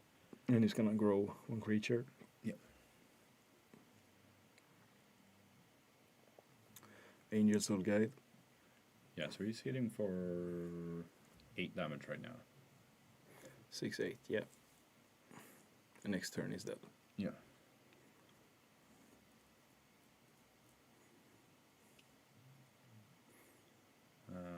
Draws the land. Can play something. Doesn't matter if because I think is that an Attune the Other or something. No. Oh, it's the new card. Yeah, the Formidable Speaker. Yep. So you can discard a card in order to... Search for what? Dried Arbor? Yeah, but he still can't play the Dried Arbor. because he needed to drop the land for turn. So I'm not sure what he's trying to. Solitude. Yeah. Yep. Gotta love when you're right, when you're just guessing. Yeah. But yeah, Solitude doesn't do anything because Hannes has He's dead on the Reverent Mantra in hand. Yeah. 4 angles. Yeah. Now he's gonna get trigger. Yeah. Yeah. Good games. Yeah, that was a good game. But yeah. You can see that these guys know each other. Yeah. Friendly. Yeah, there's a bunch of friendly banter and stuff. And I mean, it looked really rough for Giacomo to play both of those games out. Formidable speaker. That's the card. Yeah. Producer put it on screen. Yeah, that card is interesting. Yeah, that's a good card. I mean, your main combo line is through a creature, so it seems good to have. I mean, how many tutors can you play in a deck? He plays a lot. Yeah, he plays a lot of them. Scroll down to sorceries. Yeah. All the 4 sorceries. Yeah, so 4 sorceries. Then you have Worldly Tutor. You have Summoner's Pact. You have Enlightened Tutor. You have Eladam's Call, Court of Calling. Then you are playing Stoneforge Mystic. Stoneforge Mystic is a tutor. You're playing Starfield Shepherd. That is a tutor. You're Ranger playing the Recruiter, Ranger Captain, the Ranger of Eos. Then you're playing the Formidable Speaker. You're playing the Cloud is a tutor, and the Bright Glass Girolk is tutor. So what? He's playing 13 tutors. Yeah. I was looking at your fingers when you counted, but you didn't have enough fingers. Yeah. 13? Yeah, I believe it's 13 tutors. That is a good percentile. Yeah. And what most of them need to do in order for him to just have the combo is to be able to tutor a 1-cost creature. Because the Seed Cradle Witch is the main win con. Yeah. If you can't just overwhelm them with your board. Yeah. It seems like a fun deck to play, but difficult. Yeah. Pretty hard to get your creatures to survive. Yeah. I mean, look at Rakdos. Rakdos decks, how many removals do they play? All of them. Yeah. all the removals and then a couple of board wipes on top of that. It's like, yeah. It was a good game. But how quickly are you able to combo with that deck? Turn 3? Turn 1 Dork, turn 2 Commander. Turn 3, flip the Commander, play the 1-cost combo? I guess so. Or can you do it quicker than that? I'm not sure. But yeah, the Bridget deck seems really interesting. Now he went up against Ophelia that just seemed to have the absolute nuts each time. Yeah. Like removing everything that was put into play. And 2 Cataclysms, which were devastating. Mr. Producer, do we have any, like a bracket? We can see which one undefeated. We have If we go through Event Link, we can look at that, right? I have it on my screen, but you can also have it if you. Yep. You just log in here. Authorize. You don't have the standings for this round. Yes. Okay. Yeah. We can pretty much predict. Back to Charliewood, Dual Commander. Yeah, so we can just see how everything's going. Yes. So, yeah, Ola and Eric, the Aragorn player, they drew their match. Yeah. So Ole Lundvall is undefeated. Yeah, he's undefeated, and Eric should be already in the top 8. Right? No, if he goes 3-2-1. There should be 1-3-2, right? I mean, if we look here, Yeah, but so Hannes is 4-1. Yeah. Per Sturesson is 4-1. Kim Knutsen is 3-1-1. That's an upset. Yeah. Kim Knutsen defeating Prodigy. Yeah, Gustav Holmberg. Yeah. And then we have Christopher Lengsa is 3-2. Might be able to make it in. Eric. Yeah, yes, probably winning next game, right? Yeah, and next one is a winning in, and I believe that Olle and Erik Sjöström should be in, and because they're probably going to be paired up against Hannes and Per, or the winner of Marin versus Tim. So the 4 players should already be decided after this round. I think we should take a match where there's a winning in, like a tight match. Yeah. For the next one. Yeah, if they want to play, because I know that a couple of players feel like stressed out for the winning in, and because of that they don't really want to play it on stream. Okay. But is that possible? I didn't know you get the choice. Yeah. So, but we're gonna see what game we can find. So we just got in here. Yeah. Daniel Åkerblom lost versus Johan Yvetot. Yeah. So what would Do that? you need at least 4 wins to get to top 8? Yeah, I think so. 4 and 2 is the absolute least that you need. The 4-2. There is one player in 4-2 at least. One player can get 3, 2, and 1, right? 3-2. 3-2-1 I don't think is good enough, but 3-1-2. I meant that. Sorry. Yeah, 3-1-2 is also possible to go into the top 8. Yeah. But I think we should cut the commercials and see you in the next one. Yeah, see you in the last round. This is no ordinary deck box. The black box is the ultimate companion for outdoor gaming adventures. Featuring an IPX7 waterproof rating and dual sealed latches, it's built to tackle every outdoor challenge. Embrace the elements with the black box deck box.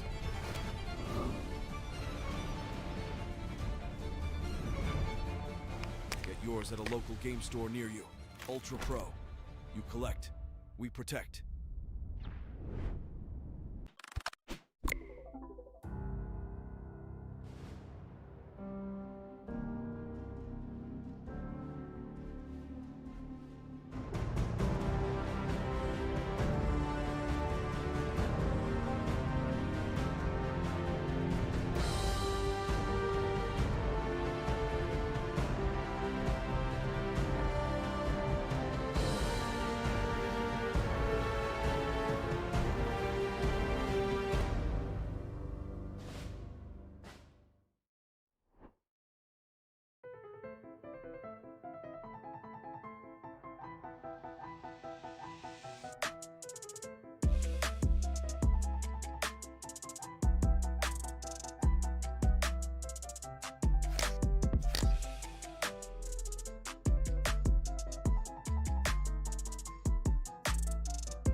Since 1952, one name has stood behind the passion of collectors.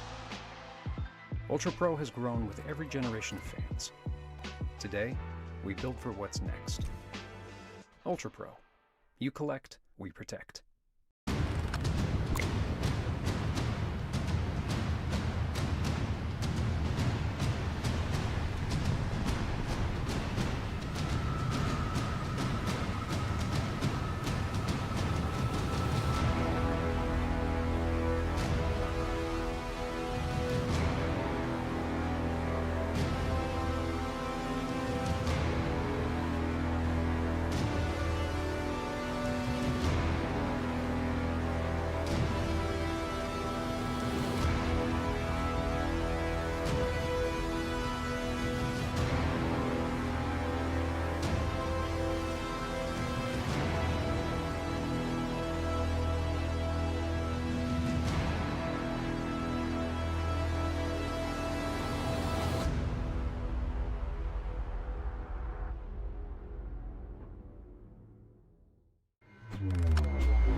do.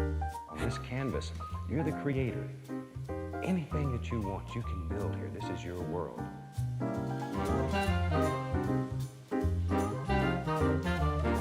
We don't make mistakes. We have happy accidents.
This is no ordinary deck box. The black box is the ultimate companion for outdoor gaming adventures. Featuring an IPX7 waterproof rating and dual sealed latches, it's built to tackle every outdoor challenge.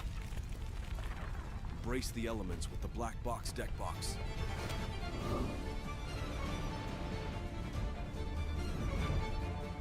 Get yours at a local game store near you. Ultra Pro. You collect, we protect.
Since 1952, one name has stood behind the passion of collectors. Ultra Pro has grown with every generation of fans. Today, we build for what's next. Ultra Pro. You collect, we protect.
canvas. You're the creator. Anything that you want, you can build here. This is your world.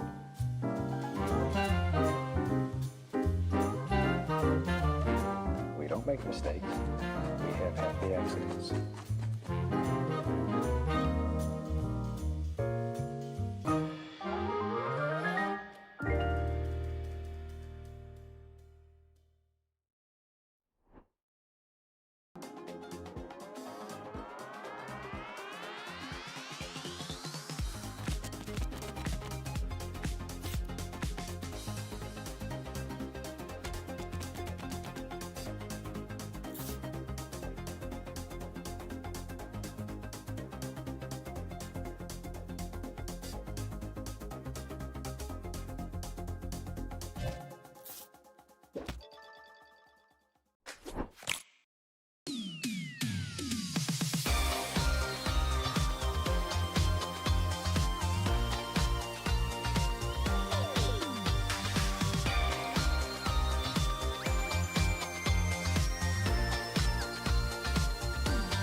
This is no ordinary deck box. The black box is the ultimate companion for outdoor gaming adventures. Featuring an IPX7 waterproof rating and dual sealed latches, it's built to tackle every outdoor challenge. Embrace the elements with the black box deck box.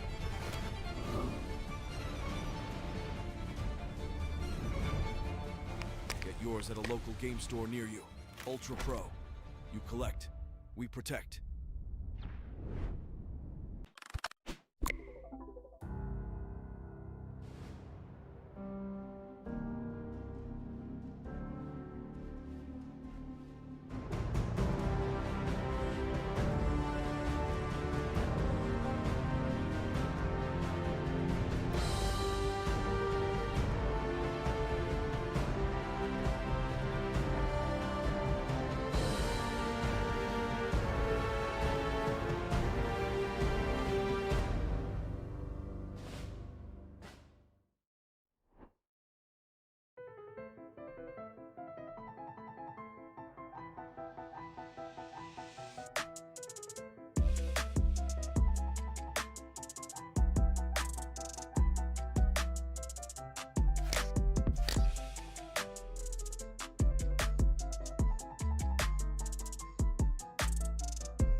Since 1952, one name has stood behind the passion of collectors.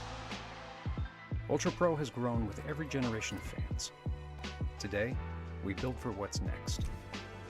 Ultra Pro. You collect, we protect.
do.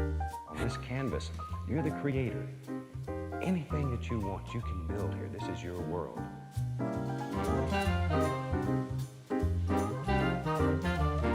We don't make mistakes. We have happy accidents.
This is no ordinary deck box. The black box is the ultimate companion for outdoor gaming adventures. Featuring an IPX7 waterproof rating and dual sealed latches, it's built to tackle every outdoor challenge.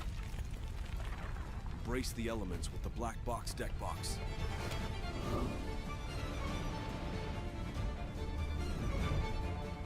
Get yours at a local game store near you. Ultra Pro. You collect, we protect.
Since 1952, one name has stood behind the passion of collectors.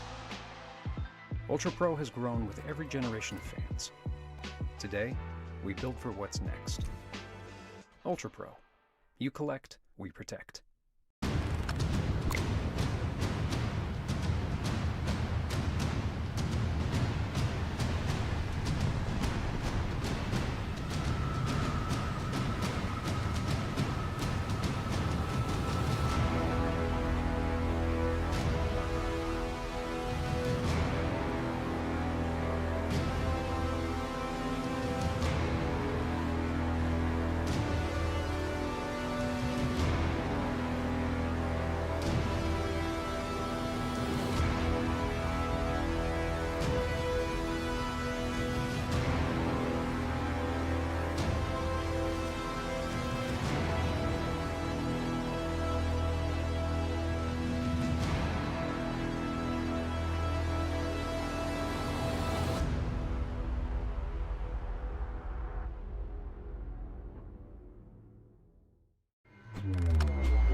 canvas. You're the creator. Anything that you want, you can build here. This is your world.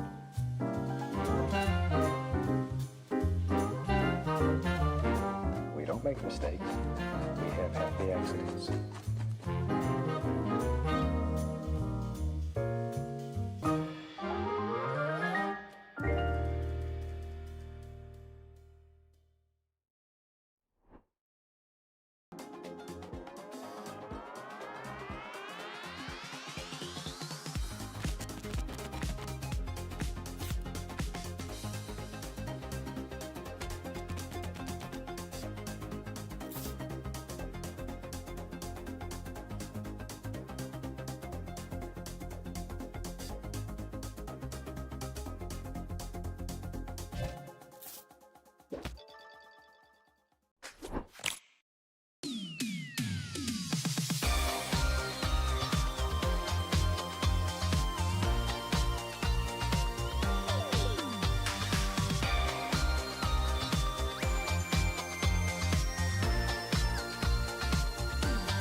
This is no ordinary deck box. The black box is the ultimate companion for outdoor gaming adventures. Featuring an IPX7 waterproof rating and dual sealed latches, it's built to tackle every outdoor challenge. Embrace the elements with the black box deck box.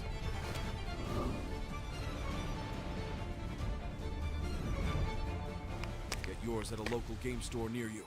Ultra Pro. You collect, we protect.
Since 1952, one name has stood behind the passion of collectors. Ultra Pro has grown with every generation of fans. Today, we build for what's next. Ultra Pro. You collect, we protect.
this canvas.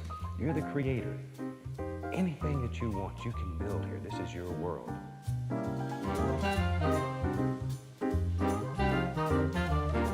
We don't make mistakes. We have happy accidents.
This is no ordinary deck box. The black box is the ultimate companion for outdoor gaming adventures. Featuring an IPX7 waterproof rating and dual sealed latches, it's built to tackle every outdoor challenge. Embrace the elements with the black box deck box.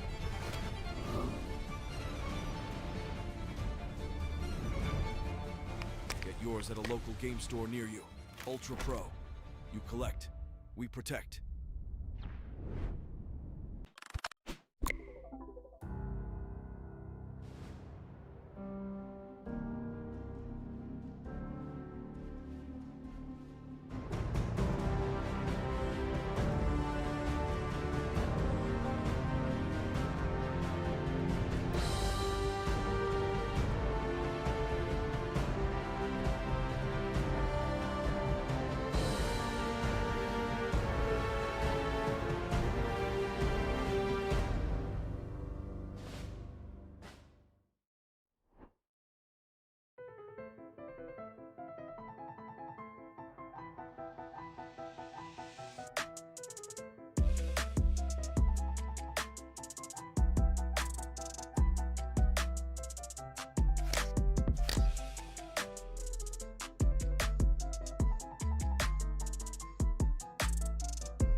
Since 1952, one name has stood behind the passion of collectors. Ultra Pro has grown with every generation of fans. Today, we build for what's next. Ultra Pro. You collect, we protect.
canvas.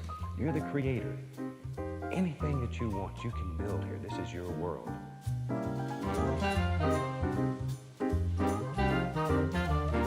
We don't make mistakes. We have happy accidents.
This is no ordinary deck box. The black box is the ultimate companion for outdoor gaming adventures. Featuring an IPX7 waterproof rating and dual sealed latches, it's built to tackle every outdoor challenge. Embrace the elements with the black box deck box.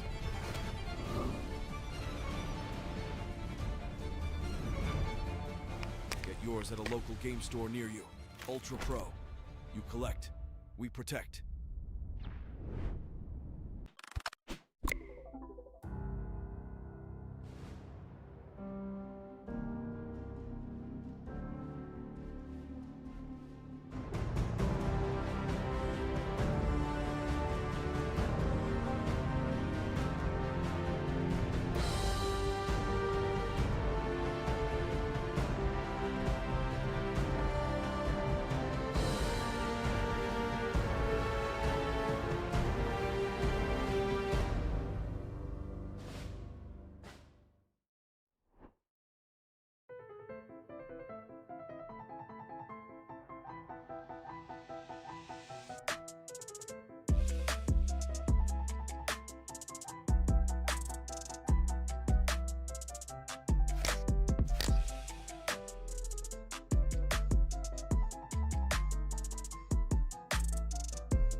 Since 1952, one name has stood behind the passion of collectors. Ultra Pro has grown with every generation of fans. Today, we build for what's next. Ultra Pro.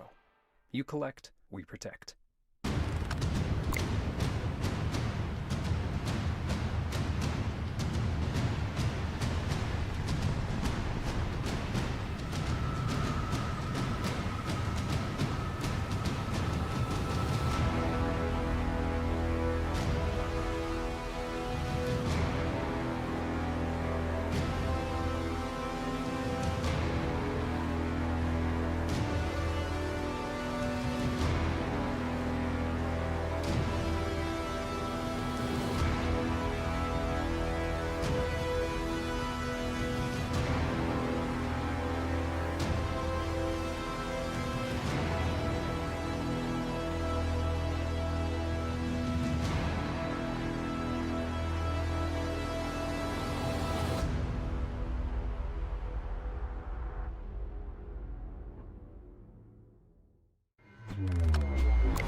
Hi, and welcome back to round number 6. I'm terribly sorry for the long wait for this round. We had some struggles with Event Link and getting the round started and getting our pairings. But now we should be good to go. We know that at least one player or 2 players are ready for top 8, and that would be Per Sturesson and Ole Lundvall. Because I just heard that they intentionally drew against each other. But now we are going to have a look at a win and in. Eric on Aragorn that we saw previously, going up against Kim, who is playing Hidetsugu and Kairi. Yeah, 2 local players. Yeah, and I believe both of these decks are borrowed. And I mean, Eric is used to playing dual commander, and I believe he could pick up basically any deck and play it efficiently. Kim, however, is more of a eternal format specialist. So this is new grounds for him playing dual commander. Not sure how used he is to the decks and the opponents, but playing cards is something that he knows how to do. And that has showed today by him performing really well. He mentioned earlier that he liked the new Ancestral Recall creature. Yeah. And Harbinger's Disease. Yeah. Harbinger should be good here. He playing the blue-black control deck. Yeah, no, absolutely. So Hidetsugu and Kairi is a blue-black control deck with a somewhat combo win con. So for those who don't know what Hidetsugu and Kairi does, it's a commander that costs 2 blue, and black for a 5/4 flyer. It says when it enters the battlefield, you draw 3 and put 2 cards back on your top. So that would be a Brainstorm. But then when it dies, you exile the top card of your library. Target opponent loses life equal to its mana value.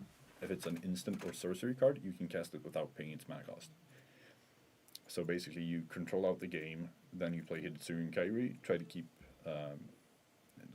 to know what the top card of your deck is, and potentially doing a big load of damage to the opponent and getting some sort of insane value from playing that card. So I believe he has a couple of really expensive instants and sorceries in his deck. A few at least. 5 is a lot. Yeah, I mean 5 damage is a lot. Then he's also playing Seagate Restoration, Expropriate. Expropriate, dealing 9 damage and then being able to play it. You have Rise of the Eldrazi, dealing 12 damage and taking an extra turn. That's an insane card. Yeah, Seagate Restoration, as you said. Sorin's Vengeance. Yeah, great card. Couple of big ones. Yeah. Big uns. Yeah, a couple of big ones, which will be rather dead if they are in his hand. But You can always brainstorm them up with the commander. Yeah, absolutely.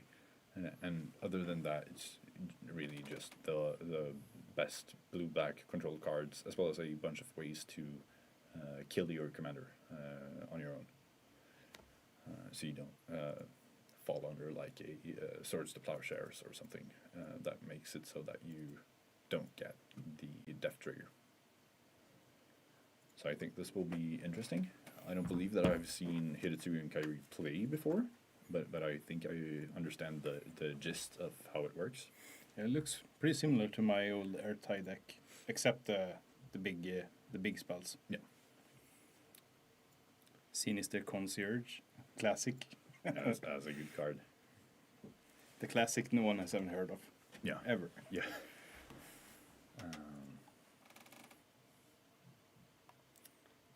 Not many creatures in Kim's deck, only removal. Yeah, basically. Removal and permission. Yeah, he's playing 8 creatures, and yeah, it's what you would expect from a control deck. The Emeritus is interesting. I'm not sure how good it is. He said it has been performing well. So it would be. I'm interested to see how the card plays. looks like Eric is down to a 5. Yeah. Which, going down in cards when you're playing against control is never good. Nope. But he has the mana at least. Yeah. The Jeskai King. Is that what? one? Yeah, yeah, absolutely. Yeah, and here we see the Verge lands. I talked to him about them a little bit when I was here with Jack. With Jack, and they are great if you have a land with a type. But right now, he can't produce blue mana. The River Pyre taps for red, I believe, and the Flood Farm taps for white. So unless he finds a land with a type, he's kind of stuck on mana right now. He hadn't answered to the voice. Yeah. Is that on Phoenix? Yeah. That's Detective Phoenix? Yeah.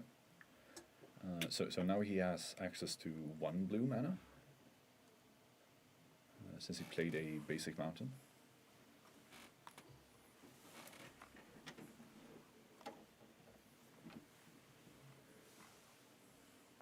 So I think that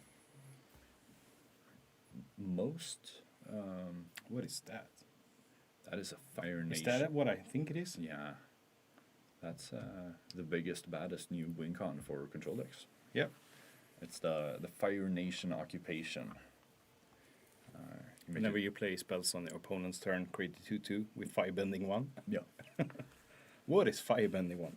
So it says that when it attacks, you get a red mana, and that mana doesn't empty from the pool until end of combat. Okay. Aggressive subtlety here on the Aragorn. Yeah.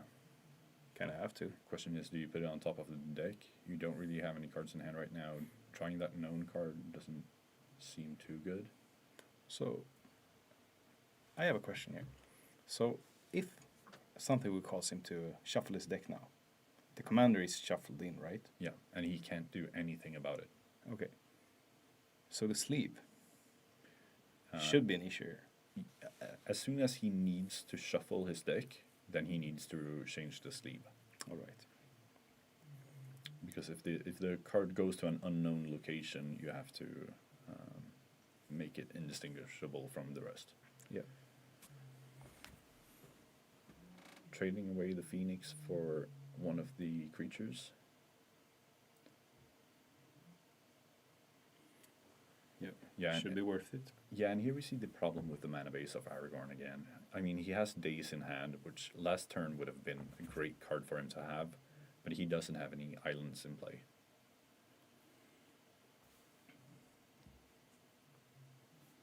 Bowmaster. Bowmaster coming in. Both best cards in the deck. Yeah, no, really. I mean, he's just going to be able to create so many creatures right So here. doesn't he get the 1/2/2 as well?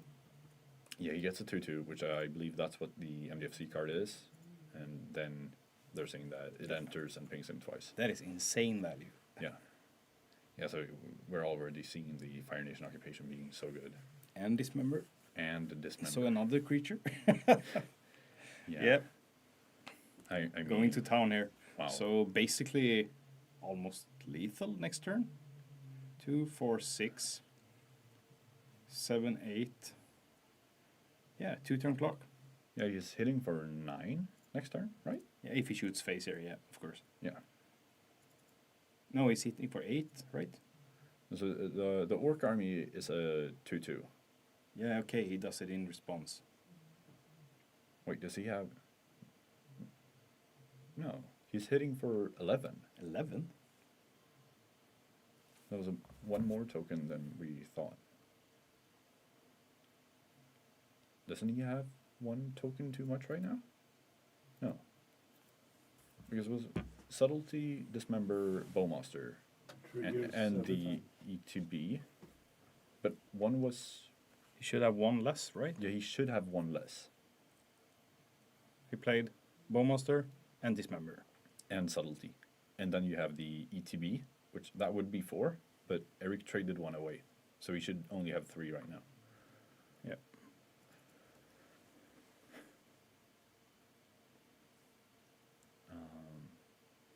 Didn't he play the Solidity before? Should I stop there? No, I don't think so. Yeah. I don't think so. I think it's correct. I mean, Eric would scream if something was wrong here. Yeah. I think. I think so, at least. Yeah. I'm not sure. He has a time stretch in hand. Is this normal, Commander? Yeah, something like it. Yeah, 10 mana, take 2 turns.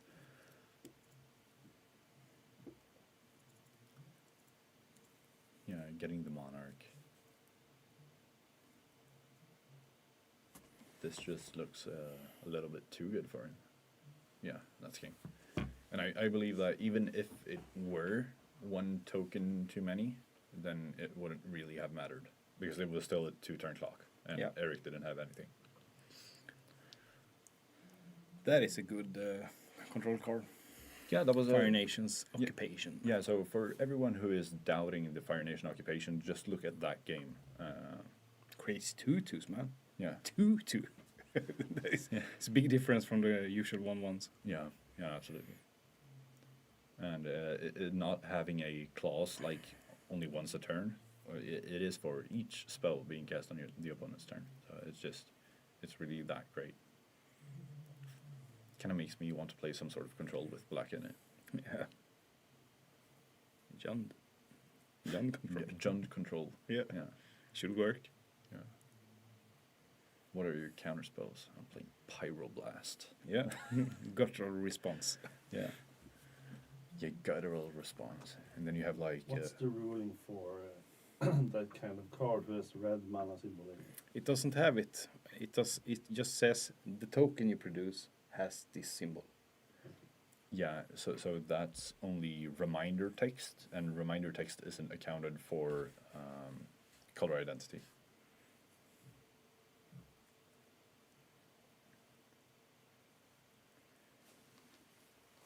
So that's the same way that you are able to play extort cards in decks that aren't black or white. You just need one of the colors.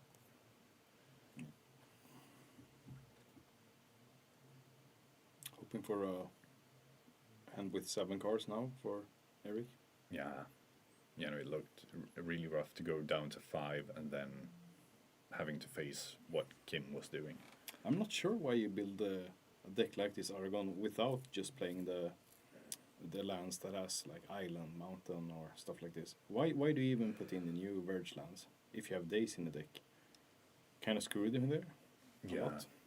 Yeah, because I was looking at the land base, and it's a lot of the check lands, the slow lands, all the verges, a bunch of lands that don't have any typing. But I guess what you're thinking is if I have one land with 2 types, then everyone is active. Yeah. So like right here, fetching the Meticulous Archive means that every single verge is now enabled in the deck, and you have an island. Yeah. But I know that has been a problem for Aragorn players previously, that the mana base screws itself.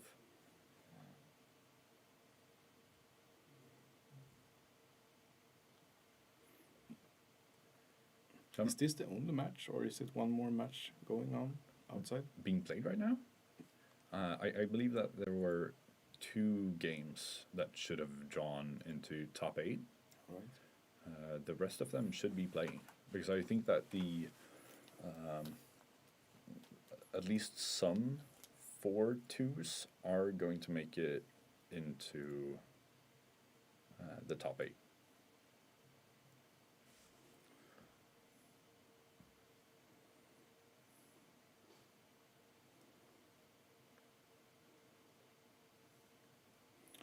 Now he has blue-white and blue-white.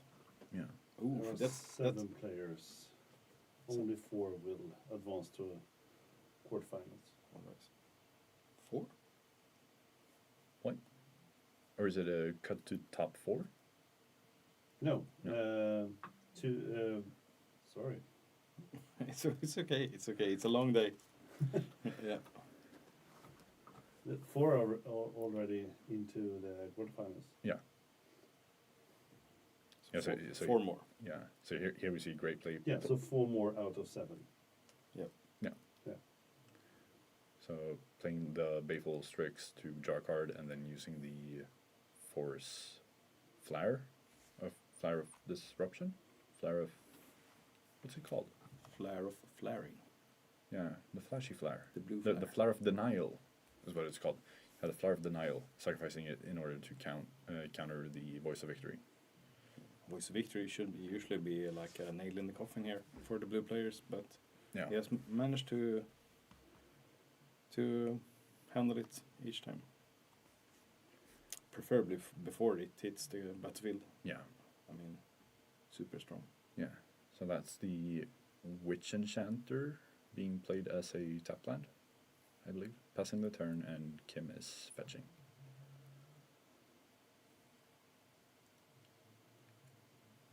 What would be a good play right now? Not sure. Harbinger? Harbinger will be strong. I can't see his hand because he's flicking so much with the cards. Yeah. It smells like counter spells. Yeah, should be counter spells. I would like to say lose focus, but I can be wrong. Yeah, and just a bunch of flash creatures.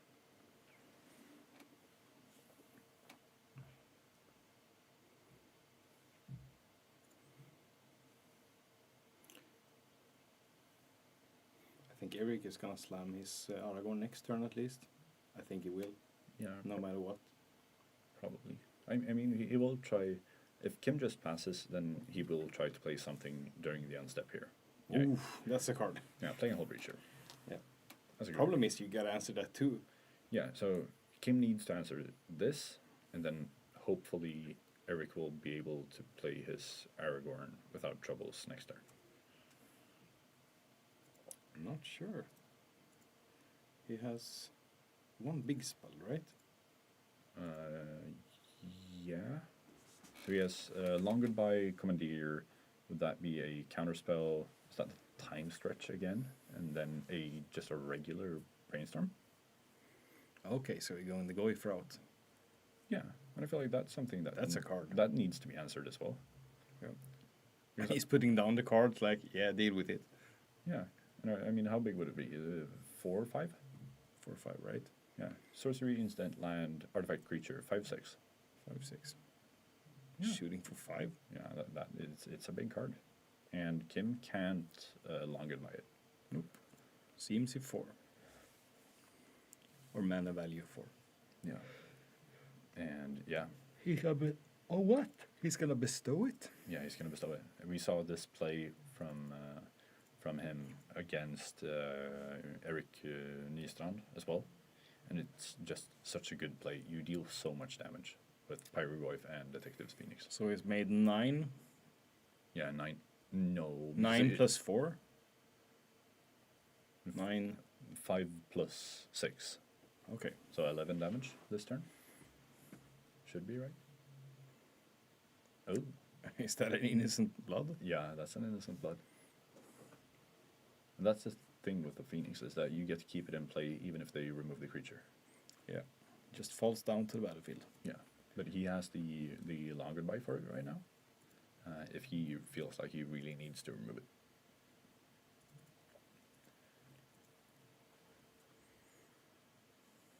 So I believe he has Sink into Stupor, Subtlety, and Lightning Helix in his hand right now, Eric.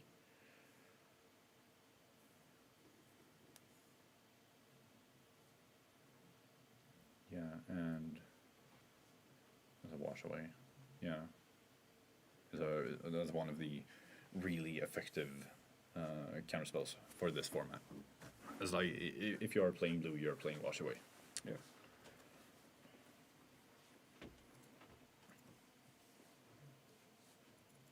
Brainstorm.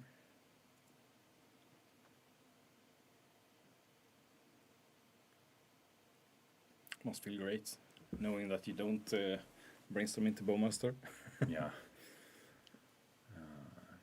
And he found a land. It's going to be a tap land because that's the Mystic Sanctuary, right? Can't see. I just saw it cut down. Yeah. Let's cut down Archmage's Charm, time stretch. Mystical Sanctuary.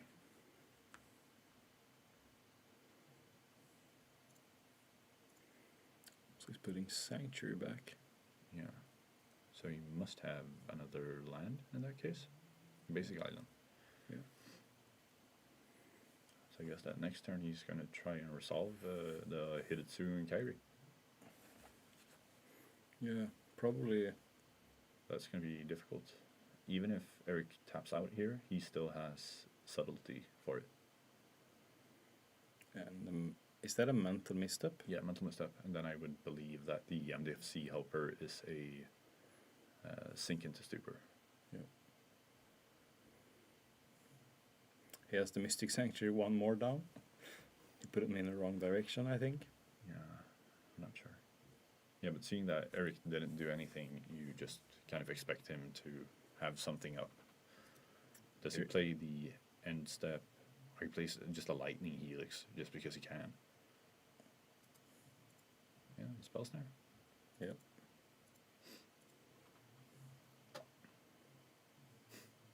Really wants to get that helix through. Yeah, I'm not sure, dude. Yeah, but I mean, like at this point, this far into the game, I think you just mental misstep whatever you can. Yeah.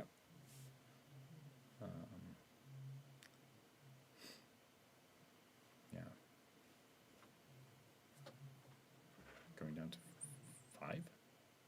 Maybe they just noted the life totals wrong previously.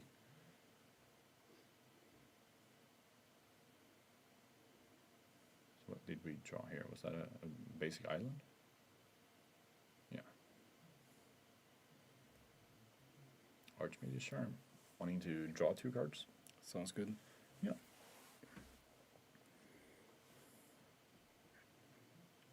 That is a good mode. Yeah. He's got his own mental misstep, it looks like. Or what is it? The last card there. I can't see. The last card in hand? Yeah. It looks like a blood gas, but I know that that's not what it is. It is a cremate. It is a cremate. Haven't seen that one around for a long time. Yeah, I know. Took away the Detective Phoenix. Yeah. Seems very reasonable. Yeah. That's why Eric got the burn route going. Yeah, because he could bestow next turn, right? I think so. Yeah. You remove evidence 5, right? 6. 6 evidence. Yeah. Yeah. So right now, currently nothing happening, and I think that's a good thing for Kim right now.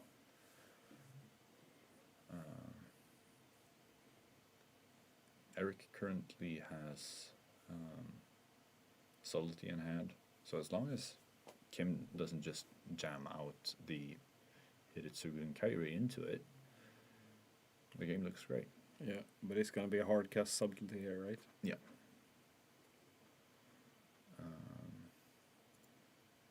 Yeah, and he has Sink into Stupor as a backup, even if Kim would have anything for the subtlety.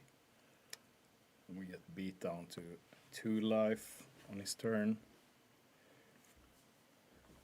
Yeah. Perhaps. Can't see any removal here. Yeah, but at least he doesn't have the Detective's Phoenix.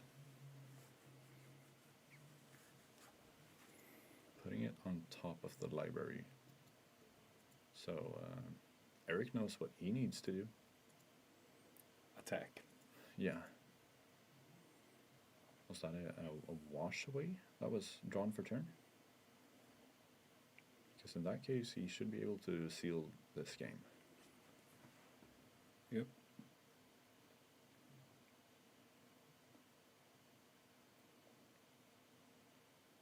Yeah, and that's the problem with these conditional counter spells and removals that Kim are playing, is that sometimes they don't hit what you need them to.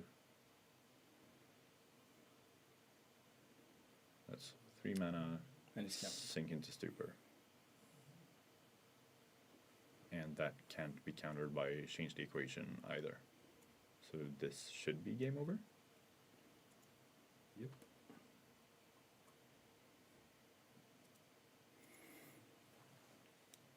At least we will get to game 3. What is that? That is a Go for the Throat. Okay. But Eric has the answer for that as well. Cleave the washaway. Yep. Yep. Mr. Magic has it all. Yeah. So we So he won because of the burn spell. yeah. Burn to the face. And that was really just showing how good Detectives Phoenix was. Because if Pyroglyph needed to wait for a turn there, yeah, Kim might have found another answer, being able to do something about it. But that just went so quickly, doing 11 damage, burning for 3 more, fetching some, going down to a low life total, and then Subtlety being able to come in and sweep up. Yep. So the turn 1 is very important here. Does Kim have any disruption on the hand? Let's see here. Is there any discard cards? I think there is. No. No. There is no duress, there is no Thoughtseize, there is nothing. Yeah. That's interesting, actually. He's not playing anything to look at the hand. I mean, there's not even a Gitaxian probe here to get information. Nothing. Yeah, nothing. So all the turn 1s are either Ponder, Fatal Push, Cut Down, or Blank. Just fake it. Yeah. Basically. Yeah, and I think that the deck is fine with that. Like, just going turn 1, fetch for a Surveil, and then play from there on out is good enough. Maybe you don't need to do something fancy on turn 1. Maybe the idea of turn 1 Ocelot Pride is wrong. Yeah, it's never wrong. No, it's not. Yeah. Because I mean, if there's anything that Control struggles with, it is like uncounterable cards or things with a split second that you can't react to. And the only way to remove them is by taking them from the hand. So it feels like bounce and take them and stuff like this. Bounce them to the hand, and I can't even see a Brazen Borrower. No. Interesting. Yeah. Yep. Worked out. First round.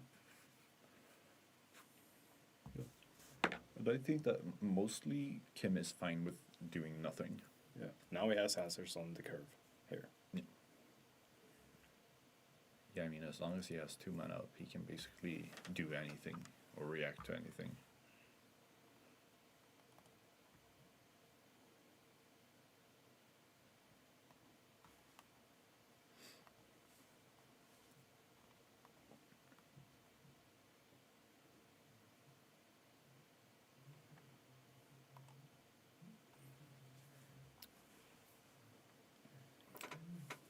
Friendly banter. Yeah, 2 of our local players, and I mean, they play a lot against each other, especially during Modern. They usually face each other. Recently, during Legacy as well, they've been facing each other. So, yeah.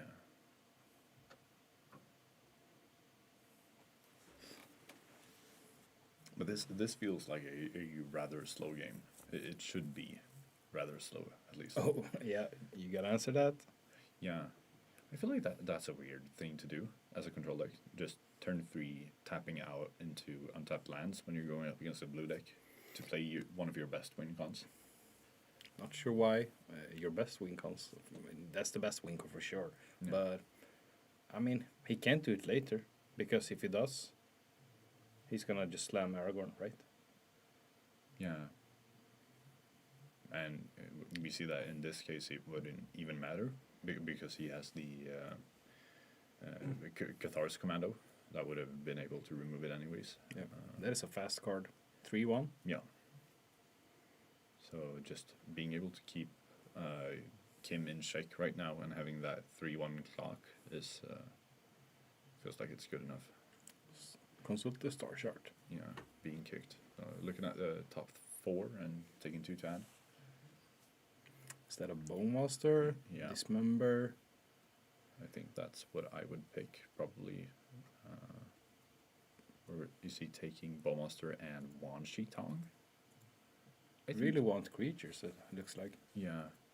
But I mean, I really like the Dismember as a rather clean way to take care of the Aragorn. The Bowmaster is pretty clean here as well, you know, shooting down the Cathar. Yeah. So, I mean, kind of difficult choice. At least I know that I wouldn't pick the time stretch. Really? Yeah. Wouldn't touch it with a... Would be fun if he resolved it later on. Yeah, just... I haven't seen it resolved in years. Yeah, just 10 mana, play a time stretch from hand. What is that whiteboard card on his hand? It's a Force Spike. Okay. There's Brainstorm. Oh. Oh. I sure hope he has an answer. As a Force Spike. Yeah. Yeah, that would have been crazy otherwise. Yeah. Yeah. It's scary just to think about it. Put back 2, you create 3 treasures? Yeah. That is pretty strong. Yeah. I mean, I would probably say that would be game over. Yep. Yeah, the amazing time stretch. But I mean, that's one of the cards that if you get it with the Hiritsugu and Kairi, then the game really is just over. Like taking 2 turns in a row. Yeah. Not 1 but 2. Yeah. So basically 3 turns. Yeah, so you're getting 3 turns in a row and dealing 10 damage to the opponent. You should win. Yep.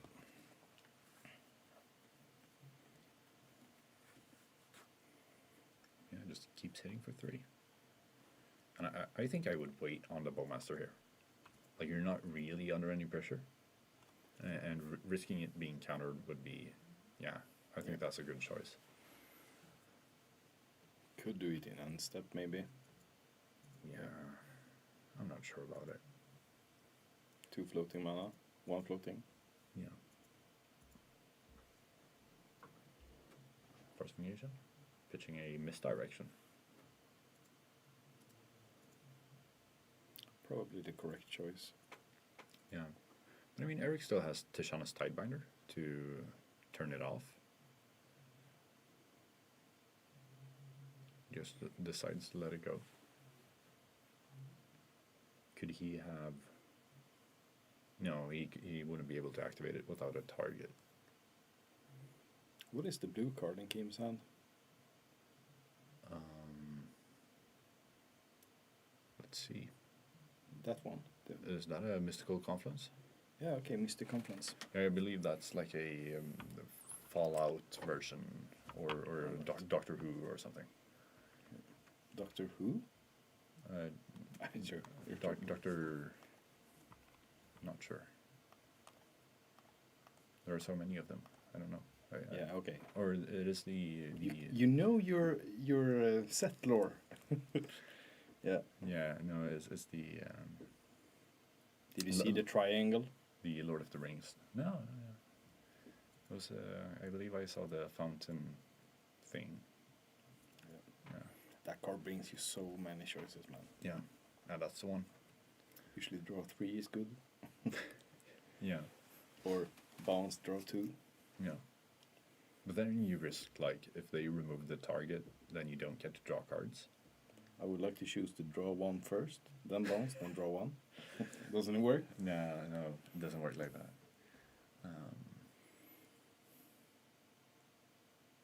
Yeah. It seems that nothing is going on. But I think that we're seeing like micro exchanges here. Yeah, That's a flow state. That's a flow state. That's my first one ever seen. Yeah, but it's not currently active because Eric only has an instant in his graveyard. He has to have 1 instant, 1 sorcery, right? Yeah.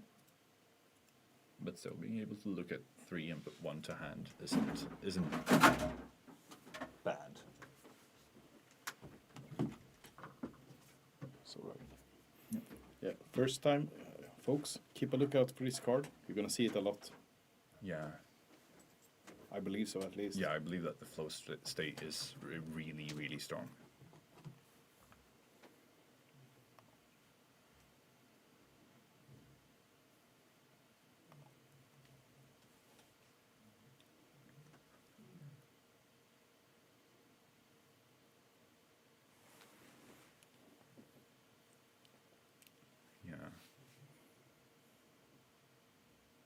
using the Castle Vantress to scry.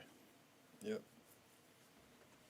If those lands starting to get these micro values out of the game, nothing happens. The blue back deck is gonna win. Yeah. That's for sure. If he gets to scry like this. Yeah, for sure. Like if they just keep doing nothing, then I think Kim will really just take this by having 2 1/1s in play. That is a card. That is a Fairy Mastermind that doesn't look way too good into that Bowmaster. Kim doesn't like it here. Is he Yeah. gonna answer it? Dismember? No, push. Yeah, he has a failed push. Not sure if you want to keep that. Yeah. But he still has 5 mana for the Confluence. So what are we looking to do? Playing Aragorn with a counterspell as backup?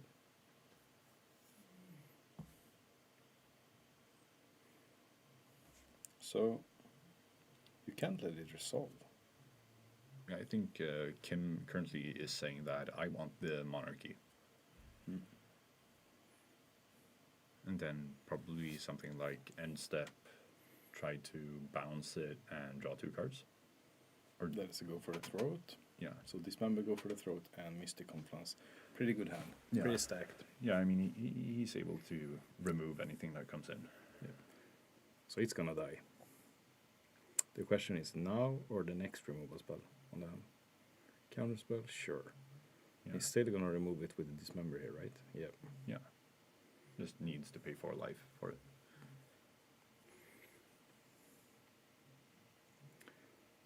Yeah. And we're gonna get a trigger here from Bowmaster. Yeah. So it really looks like it is in Kim's favor right now. Yeah. It's a pretty good Baby Monarch in the control deck. Yeah. Yeah, that I feel like that's the dangerous thing about playing Aragorn is that, yeah, sure, you get the monarchy, but if your opponent gets it, then their card advantage might spiral out of control. Yeah. So currently it looks like Kim only has 1 card in hand. He will draw another in end step, and the card that he has is Mr. Confluence, which is a great card to have right now. Catch all. And he gets the monarchy here. Yeah, and we'll also try to play Hidetsu and Kairi. He's gonna scry here? What is he doing? Yeah, he's gonna play it. Yeah. Okay. That one is difficult. Because you would 3 lands? Yeah, no, two lands and a Sauron's Ransom. So basically, is he gonna draw 3 here and make 5 damage? Is that a right choice? I'm not sure. So, because he needs to think about the monarchy as well. So the card that he puts on top, he will draw in his end step.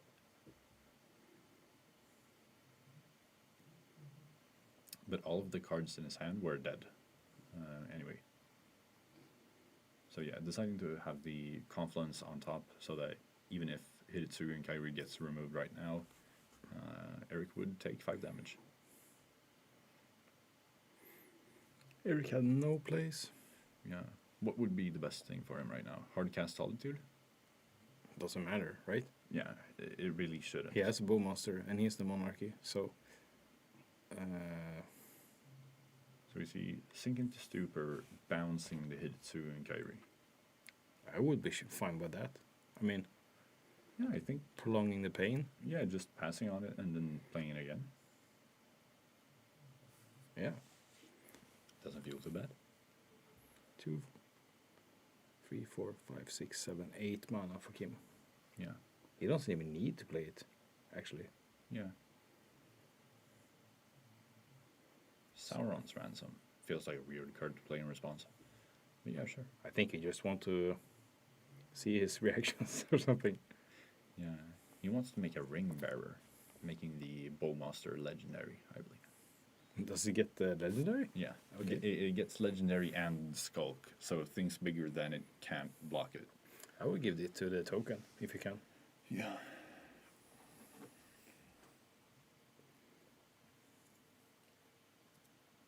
Siren's Ransom is one of those fun cards that really just checks how good is your opponent, how well do they know your deck, what are their decision makings. How well does their poker face match up with? Yeah. He don't like it, but Yeah, so he's Yeah. showing. easy Ottavara pile. Easy Ottavara pile. Yeah, no, you take the top one, right? He didn't. What? All right. Why wouldn't you? Do you feel I like? mean, the other pile was 100% safe, right? Yeah, I mean, I would pick another pile if this was confirmed to be lethal right now, but it isn't. And I believe that he's still dead to something like Pyrogoyf and Okay, Snapcaster. yeah. We should still be dead to something like Pyrogoyf Detectives Phoenix, and he's not playing around that right now. He has one floating, right? Yeah. Is he checking if he can do the pitch from graveyard with Snapcaster? You can't do. Yeah, I know he can. And then he has Tails in his hand, which It looked like he tapped the Temple of Forsaken here. So he has one floating. Yeah. yeah. Yeah. And he's dead. If it resolves. Right? No, he's hitting for 8 damage right now. So Eric would go to 2. You mean if he specifically has the Detective Phoenix Pyroglyph line? Yeah. So I think this was good, actually. Or like, could something like a Detectives Phoenix and Bolt be enough? Does he have a flash creature that he can bring in right now? And if the flash creature is the Tishanis Tidebinder in his hand, why didn't he play it in response to the Snapcaster trigger? Not sure here what is going on. Because it looks like he has it. So he's gonna. Is that the land cycle? Yeah, Ganjo? yeah, the Ganjo to remove the token. Is that really the best thing that he can do right now? Yeah. Draw a card from Monarch. Your go. Yeah. What does he have? That's a preordain. No, it's a daze. It's a daze, right? in Eric's hand? Yeah. Yeah, I believe he has a daze. Getting the monarchy back. Daze and Phoenix? Or was it? You know, it's Daze and Tishan's type. Did he have Tishana the whole time? Yeah, and he didn't play it into the Snapcaster trigger. Ay, Eric. Yeah, I'm gonna need to question him about that. Yeah. Ay. Yeah. But he should be dead here, right? Yep. Or is it just fake it until you make it? I mean, how big is the Detsugo? 5/4. Flyer. Flyer. Flyer. Yeah. Then he's dead. Yeah. Because he has no plow. You know, he has Daze, Tishanas, and something that he drew for turn. Ang. Yeah, Ang is the last card in hand. So he's just dead here. Yeah. Just trying to poker face him, see if he does any misplay. Has happened before. Yeah. Yeah, he's just gonna bounce. Yeah, bounce, draw some cards. Bounce, draw, maybe. Triple bounce? Why not? Yeah, just really making sure that he can't lose.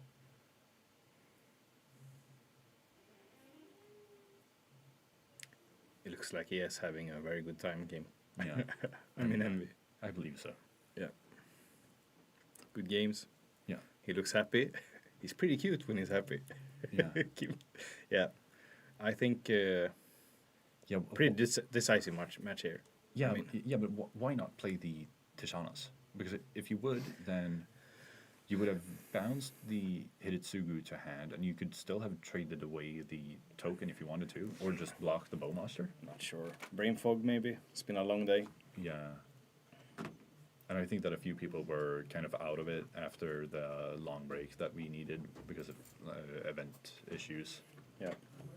Are we gonna cut the commercials real quick here? Yeah, soon. As soon as our producer's back. Yeah. So we can get the top 8 going. Yeah. And so I think that the top 8 is going to be quite diverse. I'm not sure. I don't think that we have any doubles.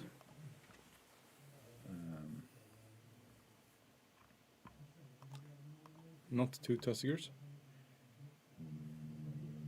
There is a possibility that both Christopher and Marin get into the top 8.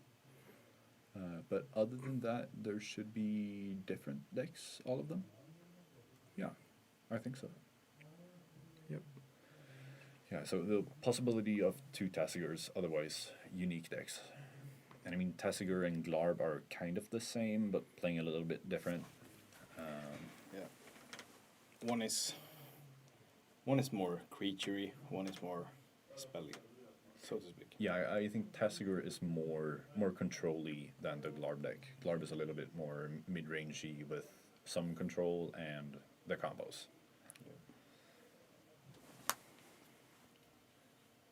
Yeah, so far I feel like it's been a great day. Great matches on stream.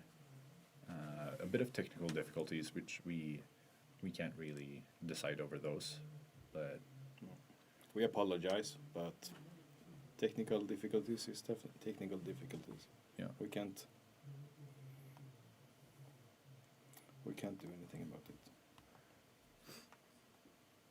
so what about the chat? What are you wanting to see? Tassiger. Yeah, of course. Yeah. Yeah, the chat wants to see Tassiger. But what do you want to see? What do you think is the best deck that is being played at this tournament? Are you asking me now or the chat? I guess both. Yeah. The best deck, we haven't seen the best deck. Because the best deck didn't go top 8. But the best deck is Edwin Boyes. Edwin Boyes, Ratchet Field Medic. Yeah, it's insane. If we don't count him, I would like to say Hannes deck.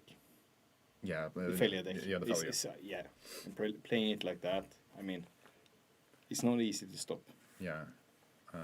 All the small micro angles you find with dumb cards. Yeah. I mean, and other than that, I unfortunately think I have to say that I believe that Ole's Deadpool deck is really good. I guess. Yeah. You mean Deadpool the trading card? Yeah, Deadpool trading card Yeah. is a really good commander. Lines up so well against the blue decks. Yeah, and I believe that's what we have put our bets on. The only 2 non-blue decks that are, as of round 5, not in top 8. Yeah. I mean, I really think that, like, if Kim here goes top 8 and faces the Deadpool deck, he's gonna get eaten. Yeah. I mean, come on, look at him. Deadpool trading card. Yeah, Deadpool trading card. And Rakdos is super strong against Dimir. Yeah. Super strong. But I think I heard Ole saying that he has only played Deadpool like 5 times today. He just plays the deck and has the commander there as a threat. The red herring? Yeah. Yeah, you think that the commander is the problem, and then he just plays his deck and you die. Yeah. Just goes for the beats. Yeah, and I mean, that's a good strategy if it works. Just like, because your opponent will hold answers up for the Deadpool. But yeah, I think we're going to cut to a short commercial break now before we go into the top 8. We're going to take some top 8 pictures and making sure what the matches are going to be, and then we're going to bring you guys something interesting. Yep. See you guys in a bit. Yeah.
And welcome back to the semifinals, the top 8.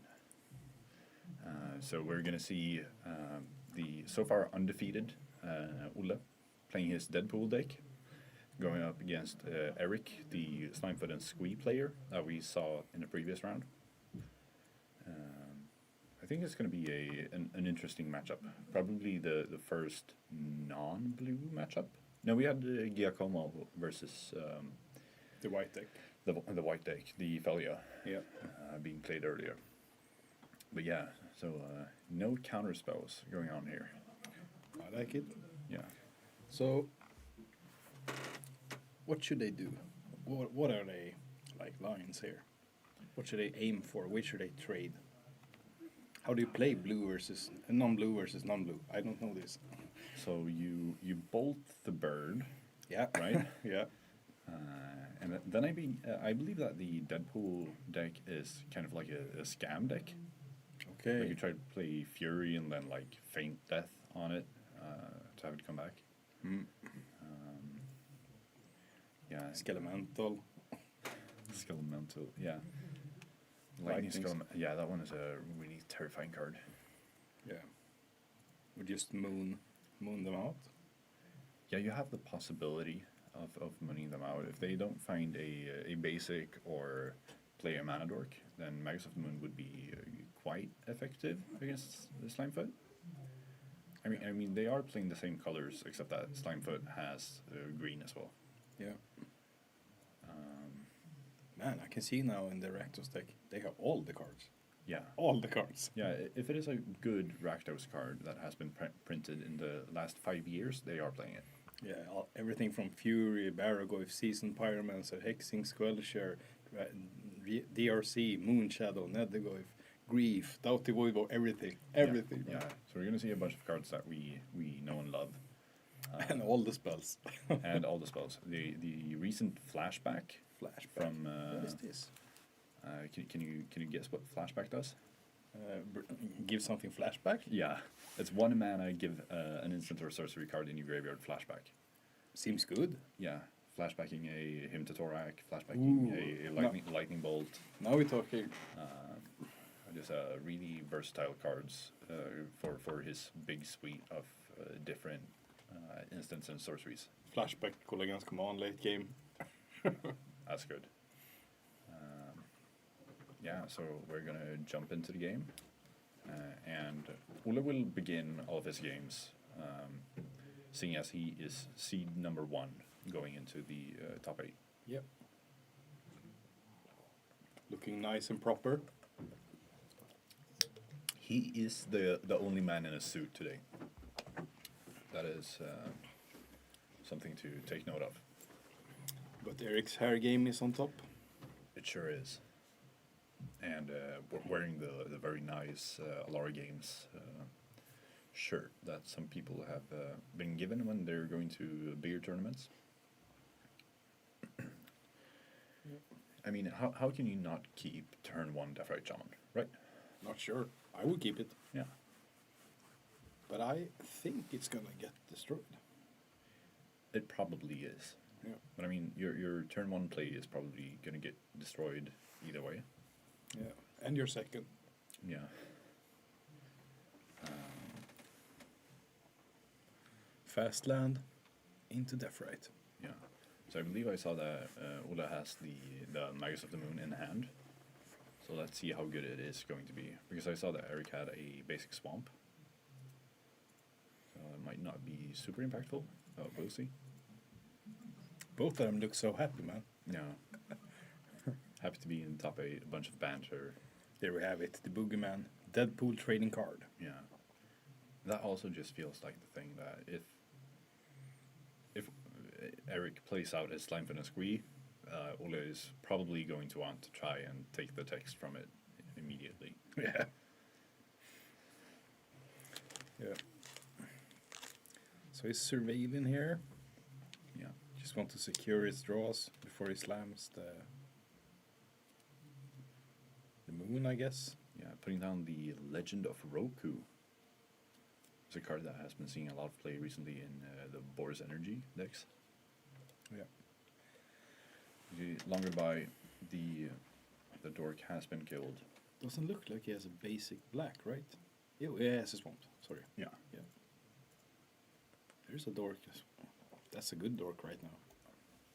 That is So he's gonna just go Magus of the Moon. Yeah. And I don't believe that Eric is way too afraid. Oh. He gets cut off from green mana. And Fury. And black mana. Yeah. That was good. That is a really... That- that's super aggressive Fury. Yeah. Let's see, yeah, here is a Tersa Light Shatter. Probably wanting to find either a removal or a basic green. Unfortunately, he draws 2 green cards. Yep. But we'll see. So, yeah. He takes the text. Yeah, Deadpool comes in. Yep. This is a problem. Yep. He said before that he only played it 4 or 5 times this tournament. Yeah. This being the 6th. Yeah. Never seen a better Deadpool. Yeah, and Tersa has haste, which was great. It means that he could attack. But that also means that Deadpool could attack immediately, and Deadpool is a 5/3. That's a really quick clock. Yep. And now every single upkeep, Eric is going to take 3 damage. It's just... Deadpool is such a nasty card. I mean, what does he have to do? He can play Hexing Sculpture or Orcish Bowmaster. And, like, yeah. He attacks and go. Keeps the Bowmaster up. He's probably going to want to shoot the Magus and block it. Yeah. Shoot the triple block. Yeah. But I think we're going to see Ule here playing the Skyfire Phoenix. Yeah. What is that card? So it's, if you cast your commander, you get to bring it back from the graveyard to play. And it's, I believe it's a 2/2 flying haste, 3/2 flying haste. The it's a Skyfire Phoenix. Let's see if we can find it. Skyfire, 3rd card from top. Yeah, it's a 3/3 flying haste. Ooh! And whenever you cast your commander, oh yeah, so that was interesting. So Eric decided to play Bowmaster, ping the Deadpool, and then double block it. But that means that this turn, he's just going to be able to play Deadpool again if he really wants to. He's just attacking. Yeah, that's just the game. And that's just how quick the deck can be. So we said, Magus probably doesn't do way too much. It did something. It did everything. Yeah. It shut him down from 1.5 color, basically. Yeah. So that was really just for Ole, turn 2, remove the dork, turn 3, just play down the Magus. Was the Fury too aggressive? No. Probably. Yeah, probably. Yeah. Worked out. Yeah, because if you just saved it for a turn, you could have killed the Tersa. Yeah, but this time he didn't let out any removal spells. Yeah, but I also guess that Ole didn't know about the basic swamp in Eric's hand, so removing the black mana only restricting him to at least what he thought was only red. He's just staring into me when I was talking about his place. Don't like that one. Yeah, no, that's a fun fellow. He knows what he's doing. Yeah. Keeping himself out of camp. Yeah. I think we're gonna need to shut down the camp then. Yeah. I mean, can you go and turn that one off? Who's the producer? Yeah. Fun fellow.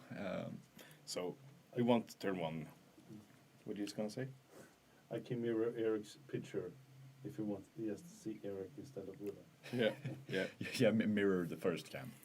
Yeah. Yeah, he wants at least 2 dorks here, I think, on Slimefoot. He wants basic. He can't afford getting Magus again. Yeah, and as I spoke about previously, is that being on the draw with Slimefoot just opens you up to so many more removal spells taking care of your turn 1 play. That looks like a keep, but he decides to mulligan it. He had 3 or 4 lands, Skull Clamp, and Knight of the Reliquary. Yeah. So he was safe from... I guess he might die from the aggressive plays. Yeah. And I think that... Turn 1 Moonshadow. Turn 1 Moonshadow, yeah. No, but I think that would be way too weak against the Deadpool. Deadpool taking the white's text would greatly buff him.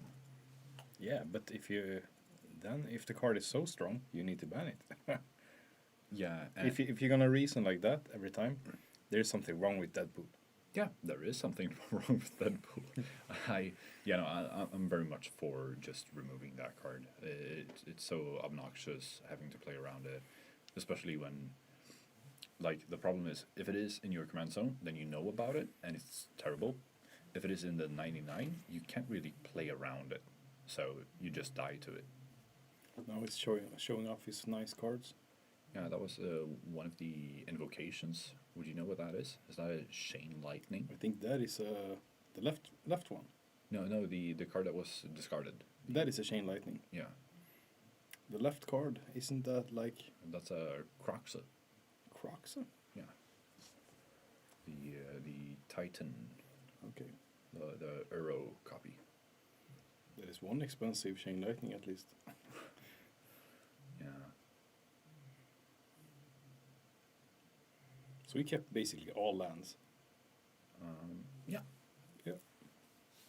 knowing it's Eric's time to put pressure here, because Deadpool is coming. Yeah. Deadpool is coming, and he is coming fast. I think you might need F5. This one. Right.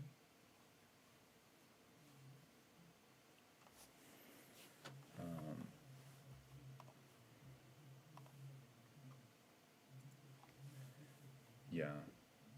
I mean, currently not too much going on for any of them. I feel like that the abrupt decay for Eric is unfortunate because it can't kill a Deadpool. Yeah. I would like to see the Stalactite start getting sacked here. Yeah, but Why not? It's a 3 mana to do it. Okay. I believe. I thought it was 2. I've played it in some sort of weird black deck in Legacy, I believe. Yeah, 3 mana, right. 3 mana to sacrifice it. All right. But otherwise, I could absolutely reason with it, just to remove that dork. The Croxa discarded a Decay. Yeah. Grows to 2. So he has a special little pile with lands that are untapped that is in hand. Yeah. Yeah. So he's fetching for basic. He's able to play around Blood Moon right now. Ole, what do you think about like keeping the known cards out on the battlefield? It's a nice thing that I do when I'm playing casual. In competitive, I really wouldn't do it. Partly because it kind of clouds my judgment, I believe. Just like having cards up.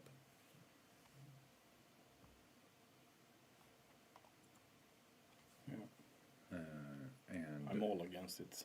yeah, no, I'm not for it. Just like let your opponent write it down and then keep them in your hand. Yeah. So we see these immediate fetches. I mean, it grows the Stalactite Stalker. Maybe he has something to play in his hand. Yeah. No, just grab No, your surveil right now. he's just rushing it. He really wants the text. Is he psychic?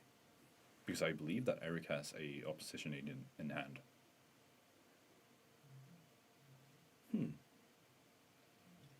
Then he's sick. Probably. Yeah, sick place. Yeah, he has a mirror behind Eric, just looking at his hand all the time.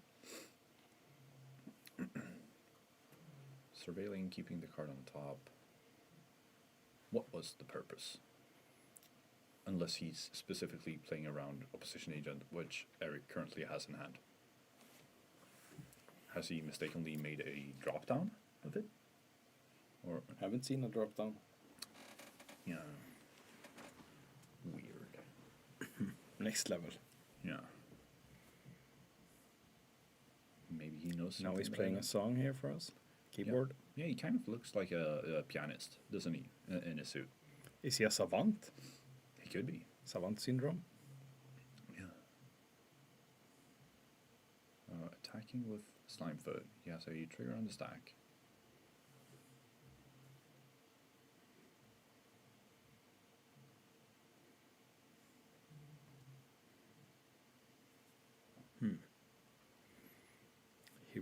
he would really like to change the text here. Yeah, that feels like a great play. Being able to at least turn off the Croxa for now. Yep. Shuffling it back into the deck. And now he has a good blocker for the Stalactite Stalker.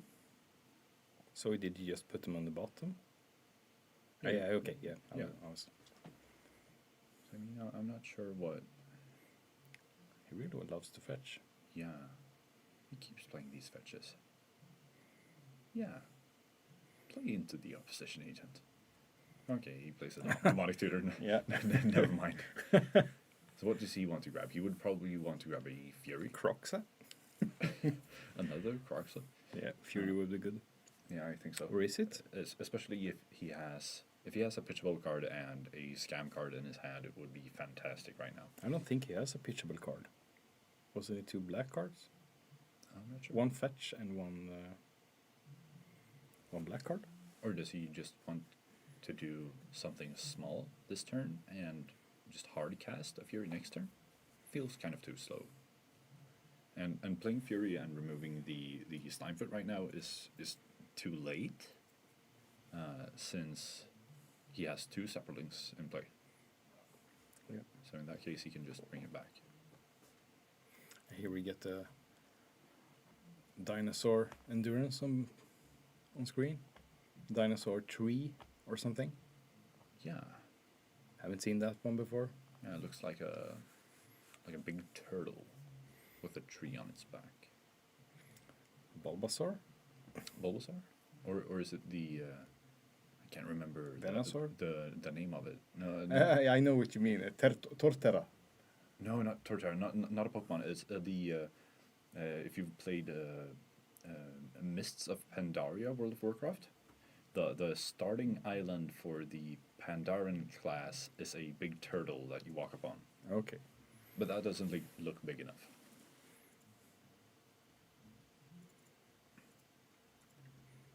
So let's see, what does he want to do here? Attack with the Slimefoot and the Saplings? Getting more of them? So, Ula is going down quite low right now. Yep.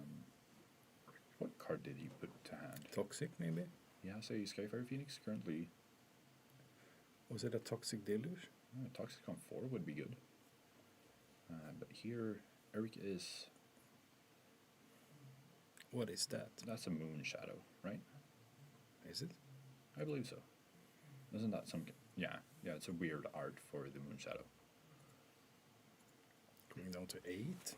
In response, Opposition Agentus. Yes. Yeah, and here he activates it in order to...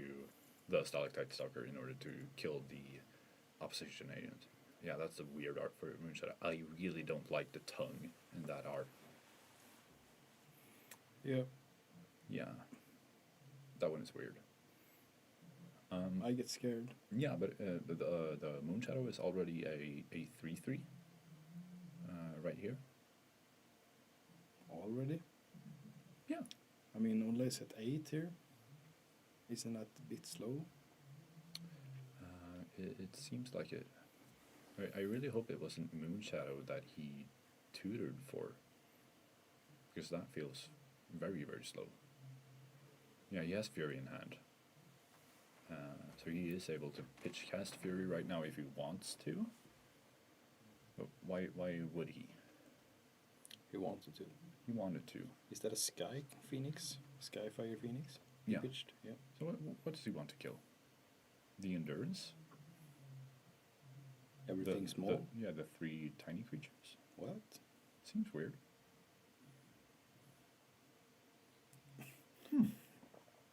Statement Oh, on yeah, top. you get another trigger, so it's a 4/4 now, and then it can block both creatures. Still feels kind of weird. He really wants to win with the Moon Shadow.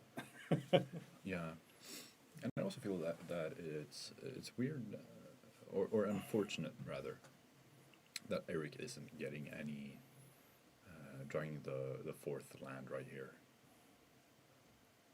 What would that be? That's a Flower of Malice. Yep. But he sacrificed it. Yeah, but he doesn't have the last land. Still puts it there. Okay. Is that a dork plus the yes? Yeah, the Emperor of Bones. Yep. So you So he's gonna steal the text now of something. And I believe it should be at 8. And how does he tap his fetch land? oh. He tapped his fetch land for mana? No, he doesn't have a fetch line. Oh, okay, so it's a blood crypt. Yeah, the Expedition Blood Crypt. So he, That's insane. can you explain what happened? Deadpool took the text of the Emperor of Bones, going into combat, exiling his own fury, then immediately adapting and putting it into play, killing the endurance, then attacking with the fury. Yeah, and the Deadpool is now 7/5. Yeah, but so Eric isn't taking any damage from the Deadpool effect, and he can bring cards back right now. Who's gonna take back the? What would be the best cards right now? Just endurance maybe for body. Yeah, but I feel like the opposition agent would do kind of the same thing. Or do you really just want to put those cards back?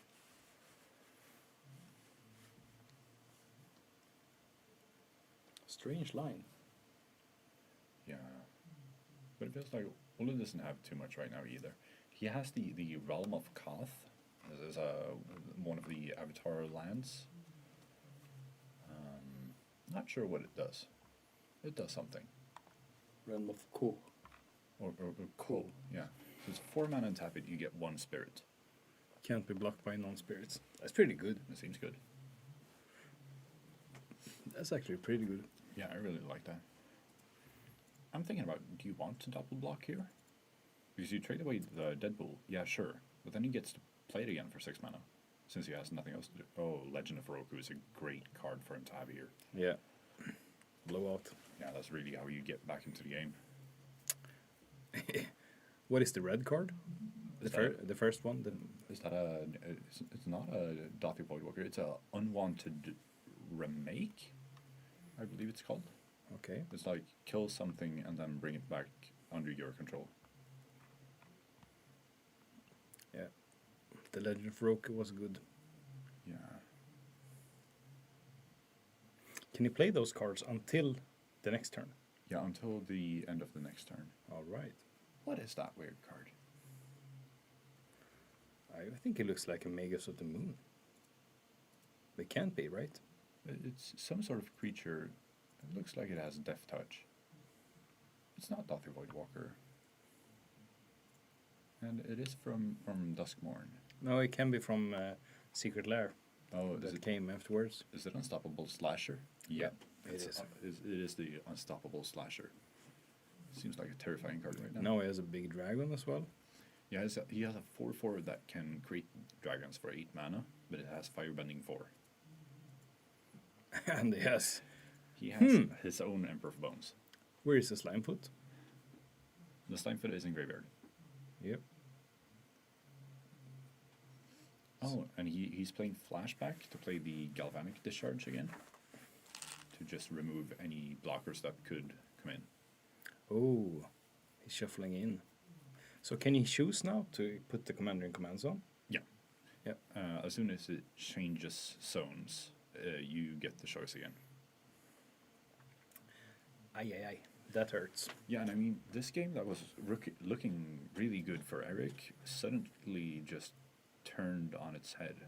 And I'm not even sure how. Or why. I have no idea. It was the crazy DT, the Demonic Tutor. Yeah, it was Demonic Tutor for the Fury. And then he got to do the insane play of playing... Yeah, right. Copying the... Yeah, playing Deadpool, copying the Emperor of Bones. Yeah, and then, into Fury again. Yeah, that's how he cleared the board. For a complete blowout. Yeah, but I mean, there's... now we can just make, like, these tokens that can attack. They can't be blocked by non-spirit creatures. Yeah, and he can also just create 4/4 flyers with the Roku. Do they have haste? No. They have Firebending 4. Yeah. So what is he doing right now? He's Deadpooling? Are you playing Deadpool, targeting that and just passing the turn back? No, he wants to go out swinging. Yeah. I believe that's a good game. Yeah, it should be. Yeah. Yeah, that's a good game. That was really insane, just showing how good the Rakdos deck is. Yeah, nice lines. Yeah, and like every single card that he plays is just so much pressure. Yep. And yeah, Trading card. yeah, Deadpool trading card. Yep. And thank you, chat, for noticing the Unstoppable Slasher before me. I thought I was caught up with every single Magic art. Turns out I wasn't. Yeah. Yeah, but this Deadpool deck looks to be so strong. I wouldn't be surprised if that's what we're going to see. We'll see you for some like a match or something. Yeah, sure. Because this was a rather quick one. I think we're going to have some control players playing against each other, and those games are going to take longer. Hopefully we can catch one of them going into game 3. Yep. Yeah. Man. Crazy card. Yeah, Deadpool. Where have we come in Magic?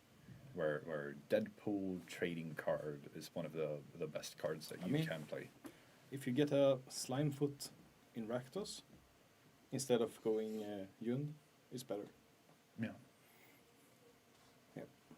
Yeah, and I feel like, yeah, no, that card is just disgusting. And it's so good that every single card that is playing black-red, and like black-red something else, if you're playing Jund or Grixis or whatever you're doing, you are playing Deadpool, because the card is just that good. Is it staple in every deck? I think so. Okay. It's just like, so we have Deadpool, Wash Away, Dranith Magistrate, Oko, Minsk and Boo. I think those are all cards that you need to include in your deck if you have the option to. Opposition Agent? No. Okay. So it's top. Yeah, the very, very, very top. Creme de la creme. Yeah, I would count. And then there are some staples as well, like Plow. Counterspell, Plow. You are going to play those cards. If you're in black, you're going to play Fatal Push. Like the absolute top of these cards that just win the game if you play them. Like Tameo. If you're in blue green, you're playing Tameo. Yeah. Are all of the Tasigur and Glarb players playing Tameo today? I don't think so. No, I don't think so. I think Because I got some kind of weird feeling about that. Some of them might not.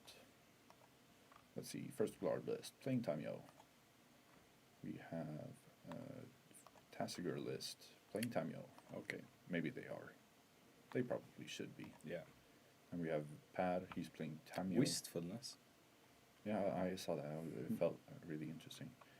And then you have another Tasigur also playing Tameo. Yeah, so they're all playing Tameo. Yeah. Because that feels like another one of those staples. Yeah. I mean, I would like to play it as commander. Yeah, you got to for a short while after the release, but they were quick to remove. I think they took both Tameo and Johnny in the same banning. Yeah. They were a little bit too good. Johnny I can understand. Like, it's so boring. Tameo is fun. Tameo is fun. Yeah, Tameo is fun. I mean, it doesn't win. It just dirtles. Then you win. Yeah. Ayani, you win immediately. Yeah. It's not fun. Yeah, no, flip the Johnny is just... Beatdowns. Yeah, it's so shooting. Yeah, it's so difficult to take care of and just so strong. I'm not sure. I mean, I recently put together the Gitrog monster list, but I feel like after seeing all these mid-rangey decks, like where am I? I want to play these cards as well. I want to play Tameo. I want to play Deadpool. I want to play Light Pause. Yeah, you want to play Light Pause. Yeah, seems good. Yeah, it is a really strong deck. Daybreak Coronet. Tutor for something else. Yeah. So we got a question. What are your personal favorite decks so far? So during the tournament. I think it means that I can say first. Yeah. Deadpool trading card. Oh, Deadpool trading card. Yeah. Yeah. Seems like a great card. From what? Was thinking about Tassiger from the start, but I changed my mind. Yeah. You're allowed to change your mind. You are allowed to. From what we've seen on stream, I really like the Yashi deck. I understand that it wouldn't perform super well. Yoshimaru? Yeah, Yoshimaru, Yeah. the banned Yoshimaru. I mean, he was close to getting into the top 8, I believe, but it didn't feel like a winner deck. But I really liked Yeah, it. you liked the fact it was a bait deck. Yeah. Just splashing the hybrid card. Yeah. Yeah, it was nice. I there's one deck I like as well here, but we didn't see it on stream. You know what it is. It's a card that does this. Yeah, it's the Ratchet deck. Yeah. The Ratchet. It's sweet. Yeah. I mean, if someone plays it a lot, that it does this smoothly, it's so nice. Yeah. It's so nice to look at. Yeah, you just get to see them. And you're like, what is happening there? Yeah. You know, you see him activate like one artifact, and then you see the commander doing a 360 flip, and somehow he drew cards and gained life. Yeah. Like what? What is the life totals? I'm at 29. Yeah. It's a good deck. Yeah, it's a really good deck. But overall in the format, current favorite deck. Am I gonna be super biased and say my own? You can't. It hasn't been on stream. It Oh, has- you mean it was your deck? Yeah, the Gitrog deck was my deck. But the other one, the Slimefoot? The Slimefoot isn't my deck, no. Yeah, but we haven't seen the Gitrog on stream. Yeah, no, unfortunately. I heard. So it's your favorite overall, but we haven't seen it yet. So Yeah. you have to explain it then. And he went 1 and 5. Okay. So- No, 0-4 into buy. No, 0-4 into winning one game and then losing the last, I believe. Okay. Or getting the bye last round, I don't know. But he didn't look too happy after round 6. So the Gitrog monster is a... All the stuff. Yeah, it's like, if something says something with land, you are playing it. Yep. So it's a land combo list that really just looks to stretch out the game. Did I see an iridescent Vine Lasher? There is an iridescent Vine Lasher. Standard staple? Yeah, it's one of the the win cons of the deck. But yeah, It has some strange loops, right? it has some. Gerard's Hourglass Pendant? Yeah, so it's a 1-mana artifact with flash that says if an opponent would begin an extra turn, they skip it. Okay. Not too notable, but for 4 mana you can exile it and then return to the battlefield every single artifact, creature, enchantment, and land in your graveyard that were put there this turn. So anti-sweeper. Anti-sweeper, or mostly float a bunch of mana, sacrifice all my lands, bring them back again. All right. But yes, it can be a anti-sweeper as well. Yeah, then you just play good lands, 48 of them. Raven's Crime. Yeah, Raven's Crime was so insane. Like last time I played the deck, I got to play Raven's Crime 7 times in one game. My opponent was hellbent 3 turns in a row. Felt good. Dina's Guidance. What is this? Dina's Guidance. That's one of the new cards from Strixhaven. It's an instant for 3 that says search your library for a creature card, reveal it, put it into your hand or graveyard. Seems good. Yeah, so really, most often it just finds a combo piece to your hand, but sometimes you can put stuff into your graveyard. You are playing Animate Dead, so you can cheat on mana by doing that. But yeah, mostly just getting, like if you have enough mana, getting the Primeval Titan or the Lumra, or just getting him I still for an insane value. Yeah. And you go to town with the Gitrog. Yeah, and that's really what Gitrog does. I try to get him out as soon as possible, then he brings you insane value by just playing the game, and eventually you can find a combo. Yep. And I feel like it's so resilient. Like, even if you would exile 7 of my combo pieces, I still have a line. It's kind of like Amulet Titan. Yeah. It's like, as long as you know the lines, you can't be stopped. It's the puzzle. Yeah. Dark Heart of the Wood. Dark Heart of the Wood, yeah. It's a card that basically no one knows from the dark. You can sacrifice a forest to gain 3 life. Good enchantment for 2 mana. Yep. So, That's what it does. yeah, that's everything that it does. Costs green and a black. Yeah. Sacrifice a forest, gain 3 life. So as long as you have Yavimaya in play, you can sacrifice anything. Otherwise, it's just really good value. You can sacrifice a forest, gain 3 life, draw a card.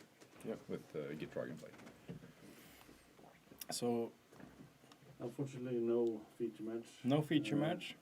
All right. There are 2 tight matches left. Yeah. Yeah. We should actually go outside and check them out, maybe. Yeah, maybe we get go cut to commercials, and we will be back with the semifinals. Yep. Yeah. Stay tight. We will be back. This is no ordinary deck box. The black box is the ultimate companion for outdoor gaming adventures. Featuring an IPX7 waterproof rating and dual sealed latches, it's built to tackle every outdoor challenge. Embrace the elements with the black box deck box.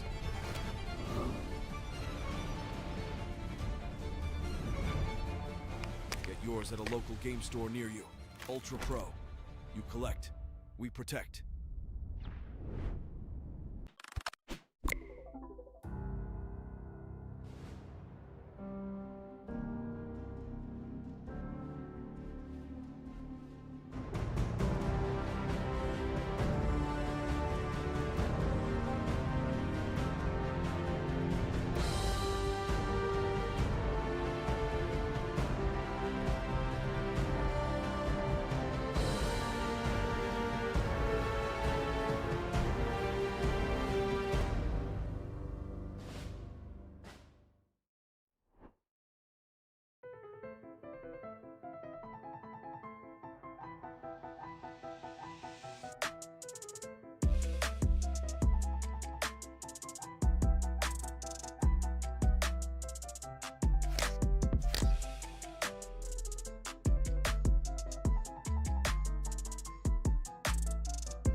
Since 1952, one name has stood behind the passion of collectors.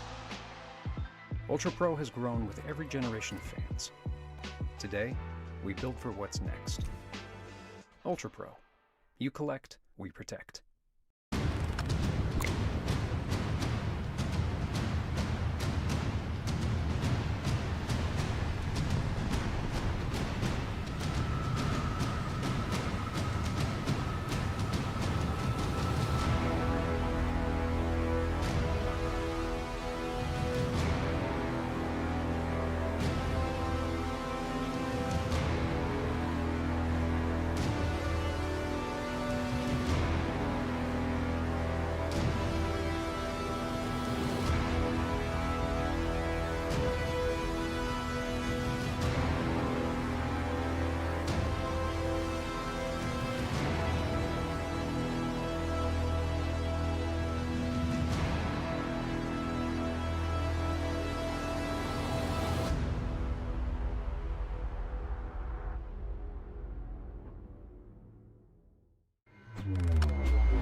this canvas, you're the creator. Anything that you want, you can build here. This is your world.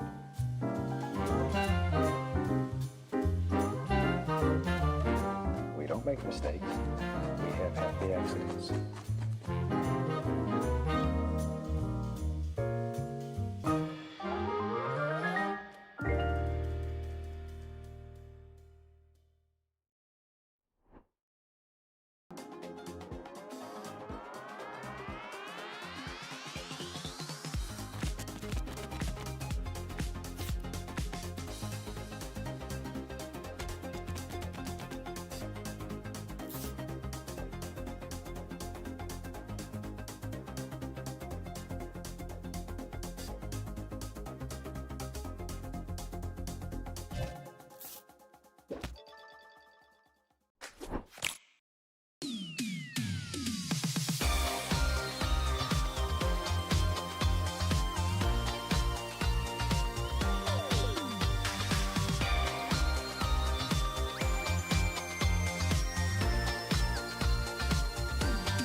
This is no ordinary deck box. The black box is the ultimate companion for outdoor gaming adventures. Featuring an IPX7 waterproof rating and dual sealed latches, it's built to tackle every outdoor challenge.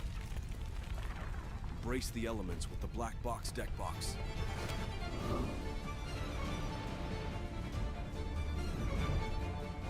Get yours at a local game store near you. Ultra Pro. You collect, we protect.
Since 1952, one name has stood behind the passion of collectors. Ultra Pro has grown with every generation of fans. Today, we build for what's next. Ultra Pro. You collect, we protect.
Hi, and welcome back for the semifinals today.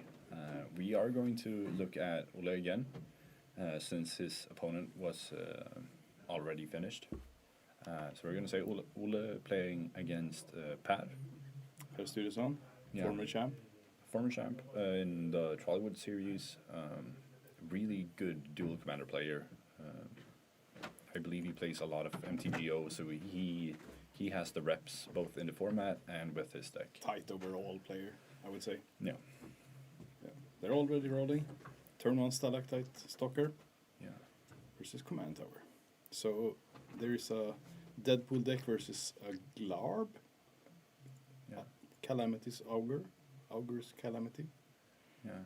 This feels like it could be a problem.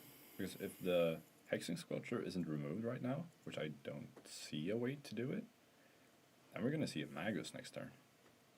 Okay, so curving out. Yeah, but there is a basic island here.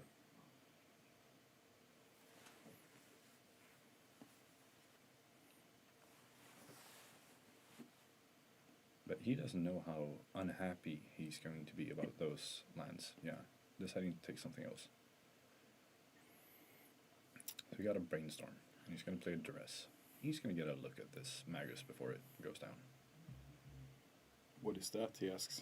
Yeah, that's a Magus of the Moon. Yeah, it's a Magus of the Moon. And the other card, the Mai, in case he doesn't draw land, is also really good. Is the card that punish you when he plays battles, right? Yeah. He draws the land. He draws the land. That is good. So, but he can't fetch for black right now. I kind of understand this play. And I think you would want to fetch for a Surveil to make sure that you find the fourth land in order to be able to play the Deadpool. Yeah. So I think that this is the correct line, even though Magus usually means a win.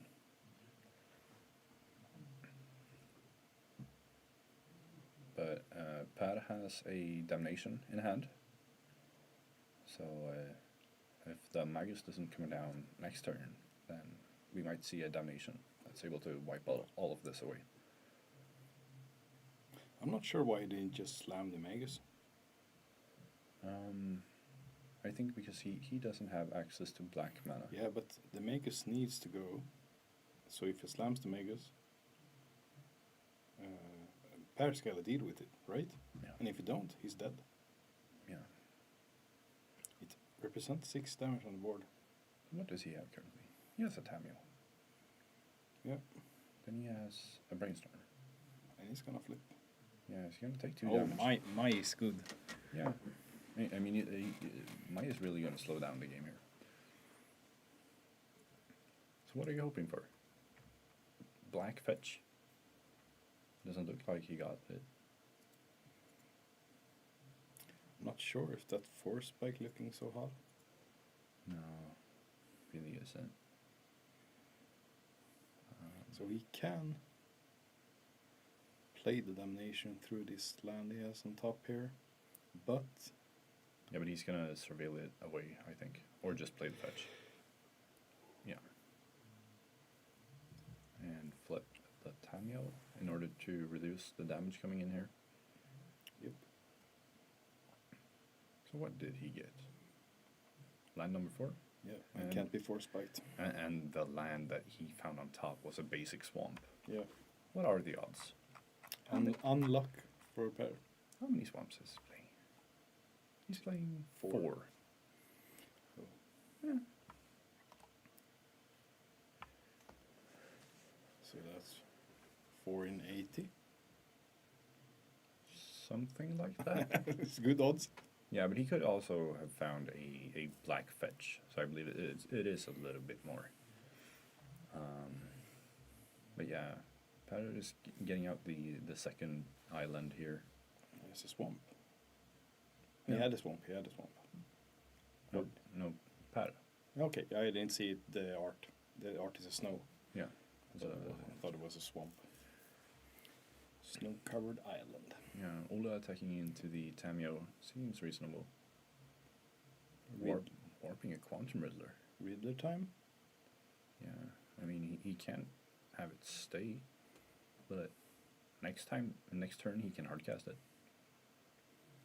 That is a ponder.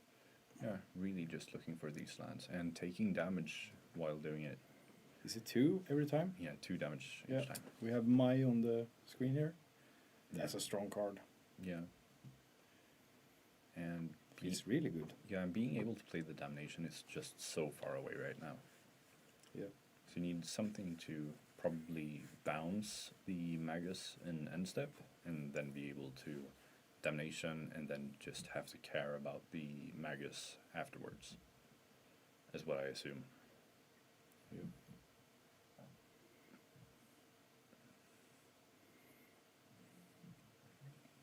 So the Mai has done basically 4 damage and 1 damage to the Planeswalker this game. Yeah. That's a lot of things for 2 mana. Yeah.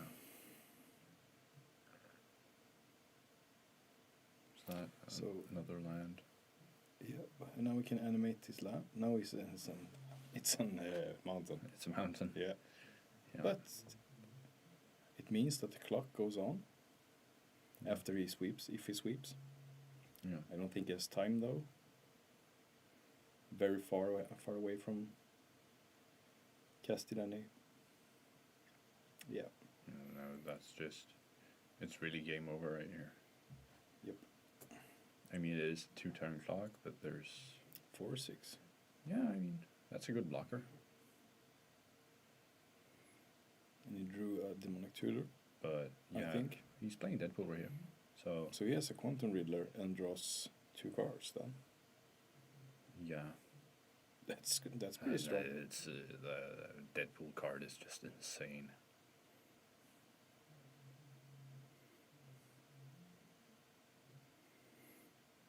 Yeah. I like the Deadpool card. So what do you do here? Just attack with a menace creature and make sure that he kills himself. Yep. Yeah.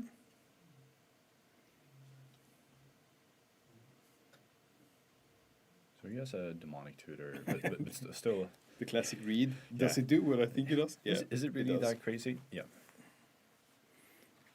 Trading card. Yeah, I mean, still nothing to do here. Let's go next. Yeah. Haven't seen Per slow roll the games if he knows it's over. Yeah. Just go next. And I think that was like really unfortunate. Ole showing off some of the best cards that he could have had, like curving Hexing Squelcher into Magus if he wanted to, but rather playing Mai, which dealt a lot of damage to Per. That was it was rough to look at. Yep.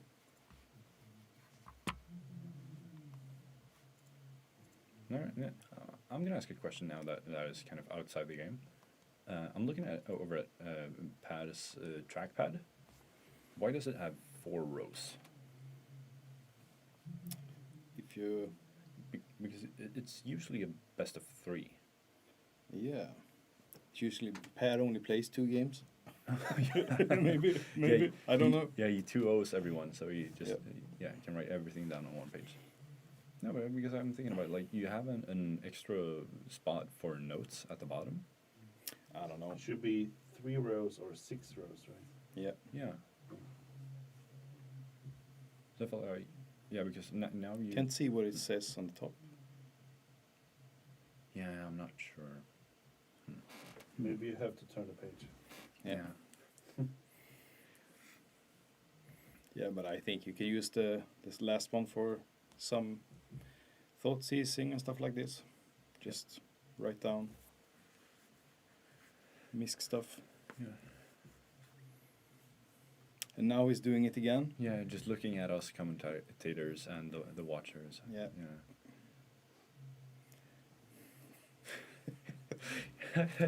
I still can't get over him. That is I mean, he's one of the really dorky ones here. Yeah, He is, Yeah, for sure. Yeah, fun to be around. Absolutely. And even able to make Pat laugh. I just hope that they're having a good time while playing. I would have a good time if I get Blood Moon. Yeah, I think that's like the main problem here is that if you're gonna play such a nasty deck as Deadpool, then you kind of have to be a good person. Genuinely good. Yeah. If you're gonna break them down while playing, at least be good outside of the game. Yeah. Pad at least has some fetches, but I didn't see any black fetches. Yeah. I mean, he should play all the fetches that he's able to. Yeah. All the fetches. Yeah. He's even playing Creeping Tar Pit as a win con. Yeah. The fun card. He's playing Minamo. Don't see Minamo too often. Strong card. Yeah, strong card with Glarb, being able to surveil 4 each turn. Should be good. Mistrise Village. Yeah. One of the better new lands that has been printed. Here you can see the card on screen. Deadpool trading card. Yeah. And I thought it was a joke. Yeah. It's not. I think everyone thought so when they looked at the card first time. And yeah. I had to apologize. I forgot to switch to semifinals. Yeah, from quarterfinals. Yeah. Yeah, and it's just such a joke of a card. I mean, even the reminder text, draw me like one of your French cards. It's a Yeah. If you're not used to Dual Commander, it used to be called French Commander. Back in the days. Yeah, that as well. Yeah, so it's a double pun. Yeah, it's a joke referring to Titanic, right? Because I believe that Rose says to the character that Leonardo DiCaprio is playing, draw me like one of your French girls, when he's going to make a portrait out of her. So I believe it's a reference to that. Yep. His name is Jack, right? I believe the second main character of Titanic is Not Jack. sure. Only thing I know is that he died. He died. Yeah. Couldn't fit both of them on that door that she was laying on. Oko. That is a card. Yeah. Pyrokinesis live. No. That's just lands and a pyrokinesis. Yeah. It seems... I'm a Spider-Punk. And shoot the sheriff and fatal push. I feel like keeping a hand full of removal isn't what you should do against a control deck. Decides to give it haste and attacks into the Oko. And I spoke about this earlier as well. I believe it was with Jack, that putting Oko into play is just like such a card that... You can't race it. Yeah, you can't race it. And it just creates a mini game of, can you kill my Oko? And he can't. That's cute. As of right now. That's cute. So I guess we're gonna see an edict here as well. You don't even need to edict. That is, unless he wants to counter something. Or if he wants to keep the Oko on 5. Yeah. What's So- the reasoning here? Subtlety pitching spell snare, I guess. Oh, yeah, I see. So he wants to switch text with the Spider-Punk in order to give Deadpool Riot and attack into the Oko to kill it. Huh. Weird. How did Deadpool go to yard? Oh, yeah. Yeah, Deadpool He removed is- this spell. Yeah. Yeah. So this game is getting out of hand Yeah. pretty fast. Yeah, Oko is currently winning. And it is becoming a real problem for Ola, and he doesn't have a clean answer to it.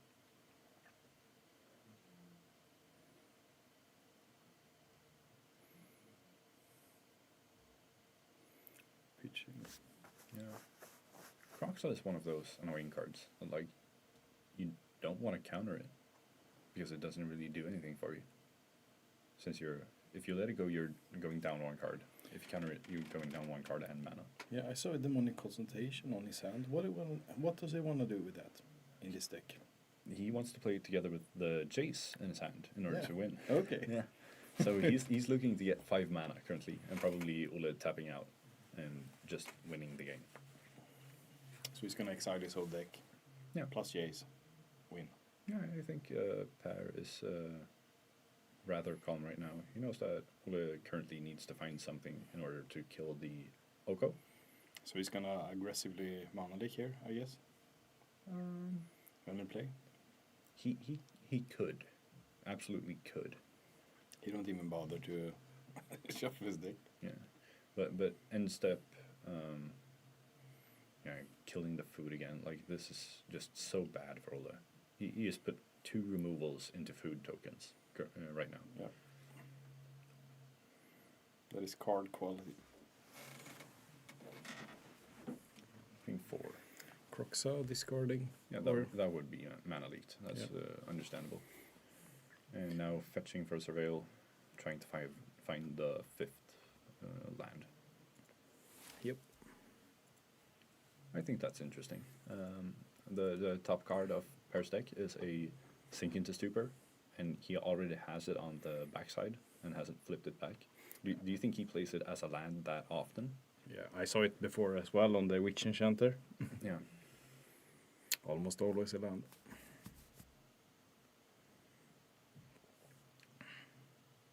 Big upside on these MDFC lands. Yeah.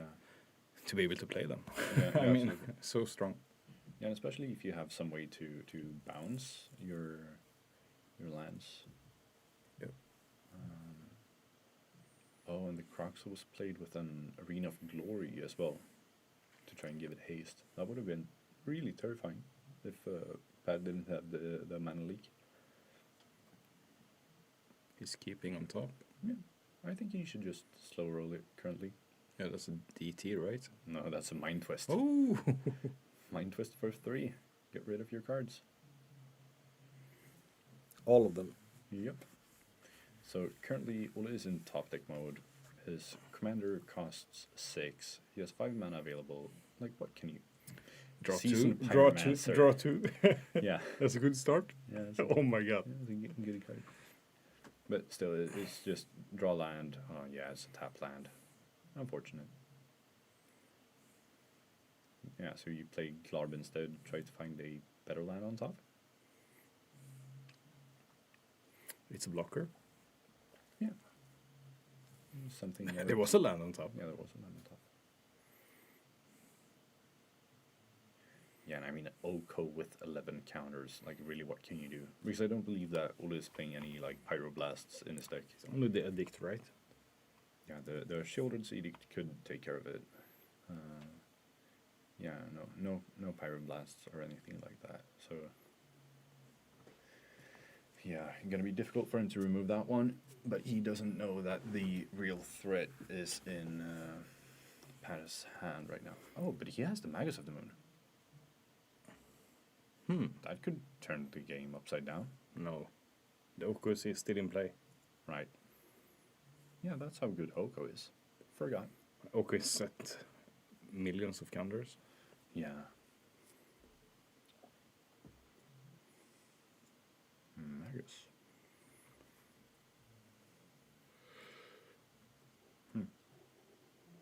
Yeah, no, as you said, Magus really doesn't matter here. And Pat has the win. Yep.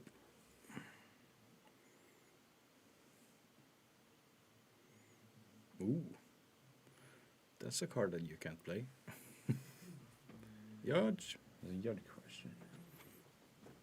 What do we want to judge here? Is he going to ask whether turning it into an oak removes or gets the lands back up again? Not sure. We would have to listen here. Yeah, that is what he wants to do. What do you mean? So it is some funky layering thing that makes it so that even if you transform Magus of the Moon, the effect still stays. Because it changing the, yeah, exactly. the lands is a layer before. Yeah. Before. So it already has, like, it's an elk that made the other things before Blood Moon. So he wanted to see if he could, like, make it into the elk, then play the land, and see if the new land could be able to fetch, right? Yeah. They should use elk tokens. Yeah. Because I remember when Oka came out, there was a tournament, like Eternal Weekend, USA. Yeah. Beta Black Lotus elk won the tournament. Yeah.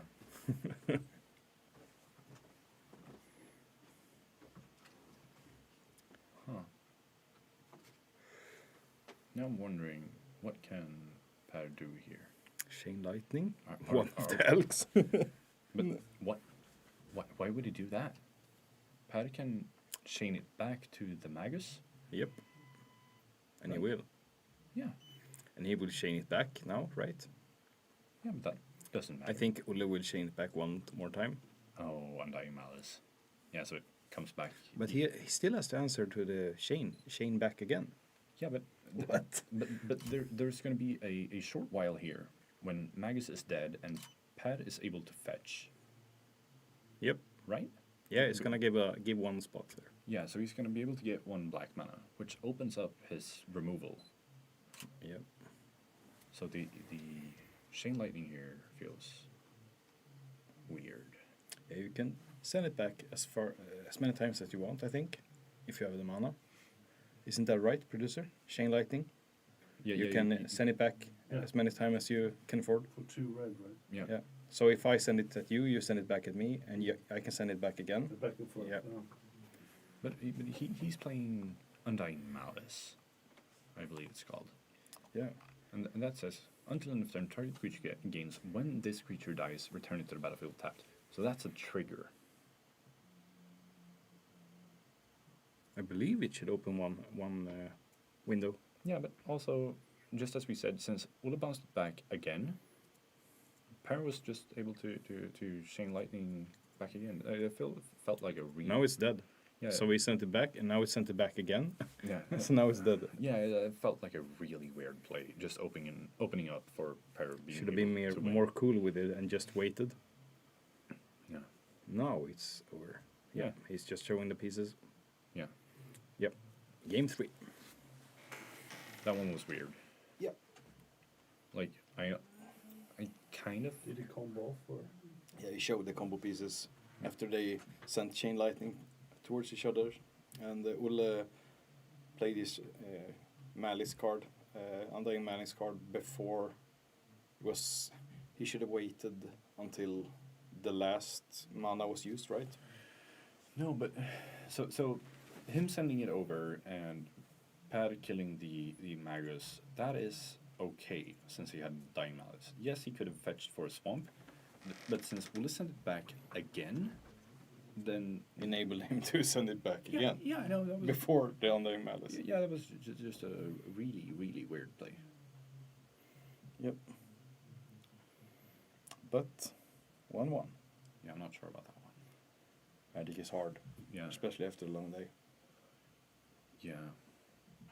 And I mean, they have been playing one more round of Swiss than usual, and then we had to have an hour's break because we couldn't get the. It was Trollhättan Elnät. It was probably the Elnat going down because we couldn't get our pairings for round 6, so that was almost an hour's of a wait. So yeah, it has been a long day. Yep. I can see the. Did he get married, Ulle? No, I cannot see he has a ring. isn't that the? Is it the one ring? Yeah, it's the wrong hand. Okay. Right. I don't know this stuff. Yeah. Wrong hand? Yeah. So if you're engaged or married, Maybe he's left-handed? You should. Huh. How does he? I mean, Yeah, I'm not. I don't believe so. At least. he uses his right hand as he should be left-handed. It looks like this. I don't know. Yeah, I'm not sure.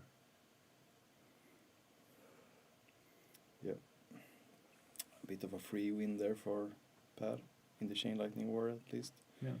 Hoping this should be. I mean, with an Oko on 11, I believe he should have won that one either way. Triple removal into Elk. Yeah, that felt really bad for Ole. Yeah. But was it even triple? Yeah, it was Chain Lightning as well. Yeah, but it wasn't Chain Lightning 2 times. It was first. It was like something like go for the throat or something. It was shoot the sheriff and the one before. Yeah, fatal push and shoot the sheriff. And then it was Chain Lightning. Yeah, then was Chain Lightning on 1. Chain Lightning got back. Then he Chain Lightning something. I'm not sure what. Perhaps a food. Not sure. Perhaps Oak itself. That feels weird. Yeah. That is a card. Thought size. Yeah. Thought size. Double fetch.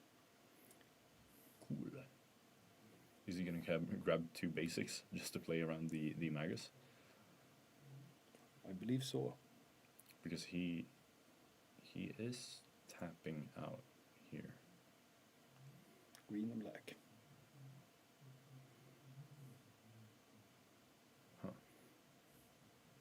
Yeah, he really. That's some fast, shuffling.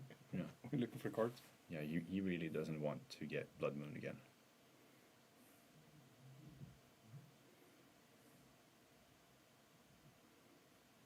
Is that a reflecting pool? That is a reflecting pool, and now we see him play a Chthonian Nightmare. Chthonian Nightmare. Yeah, it's a great card. It's like Recurring Nightmare. yeah, recurring Nightmare, But better. Yeah, it costs 1 less, and you can only return things of the mana value equal to the number of energy that you have. Still a great card. I think it's very good. Yeah, Unholy Heat killing the Bowmaster. Demonic. What does he want? One of the pieces, maybe. Chase?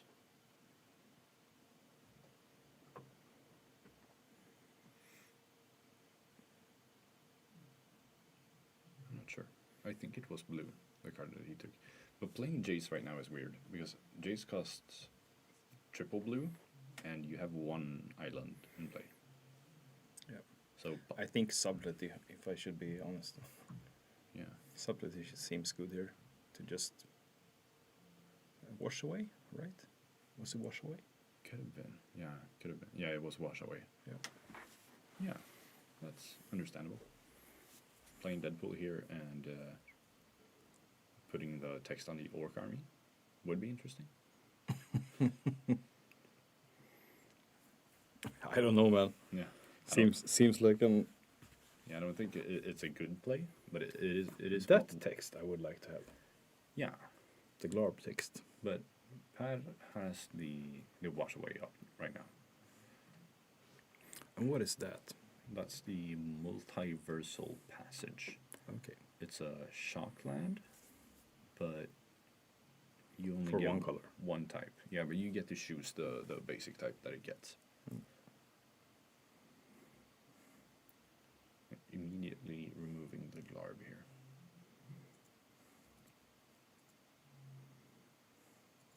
So what does he have? He has Snapcaster, Wash Away.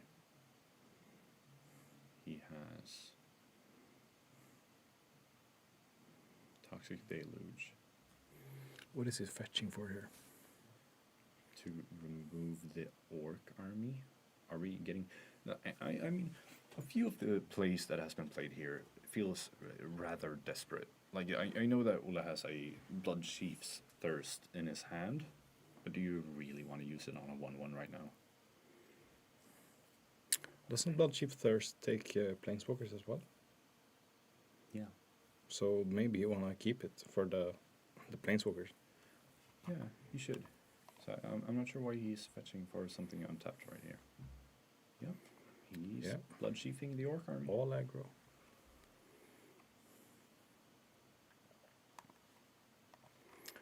The plays. Because he has the Jace on hand, as you can see. Yeah. He also has a Snap. Snapcaster. Snap DT. Yeah, Snap DT. For another combo piece. Yeah, I like it. He is putting it together right now. That's That is a good card. yeah, such a good play. I actually saw on spoilers there's coming a red Snapcaster Mage. Yeah. That's pretty spicy Yeah, it's a snap for the Deadpool deck. Yeah, it's a, yeah. So now you have flashback and your own Snapcaster. Yeah. Yeah, but the only difference was instead of it having flash, it got haste, right? Not sure. I believe it was. How can you get haste? A Snapcaster? Oh, you mean the okay? Yeah. So it's pretty good with DT then. Yeah.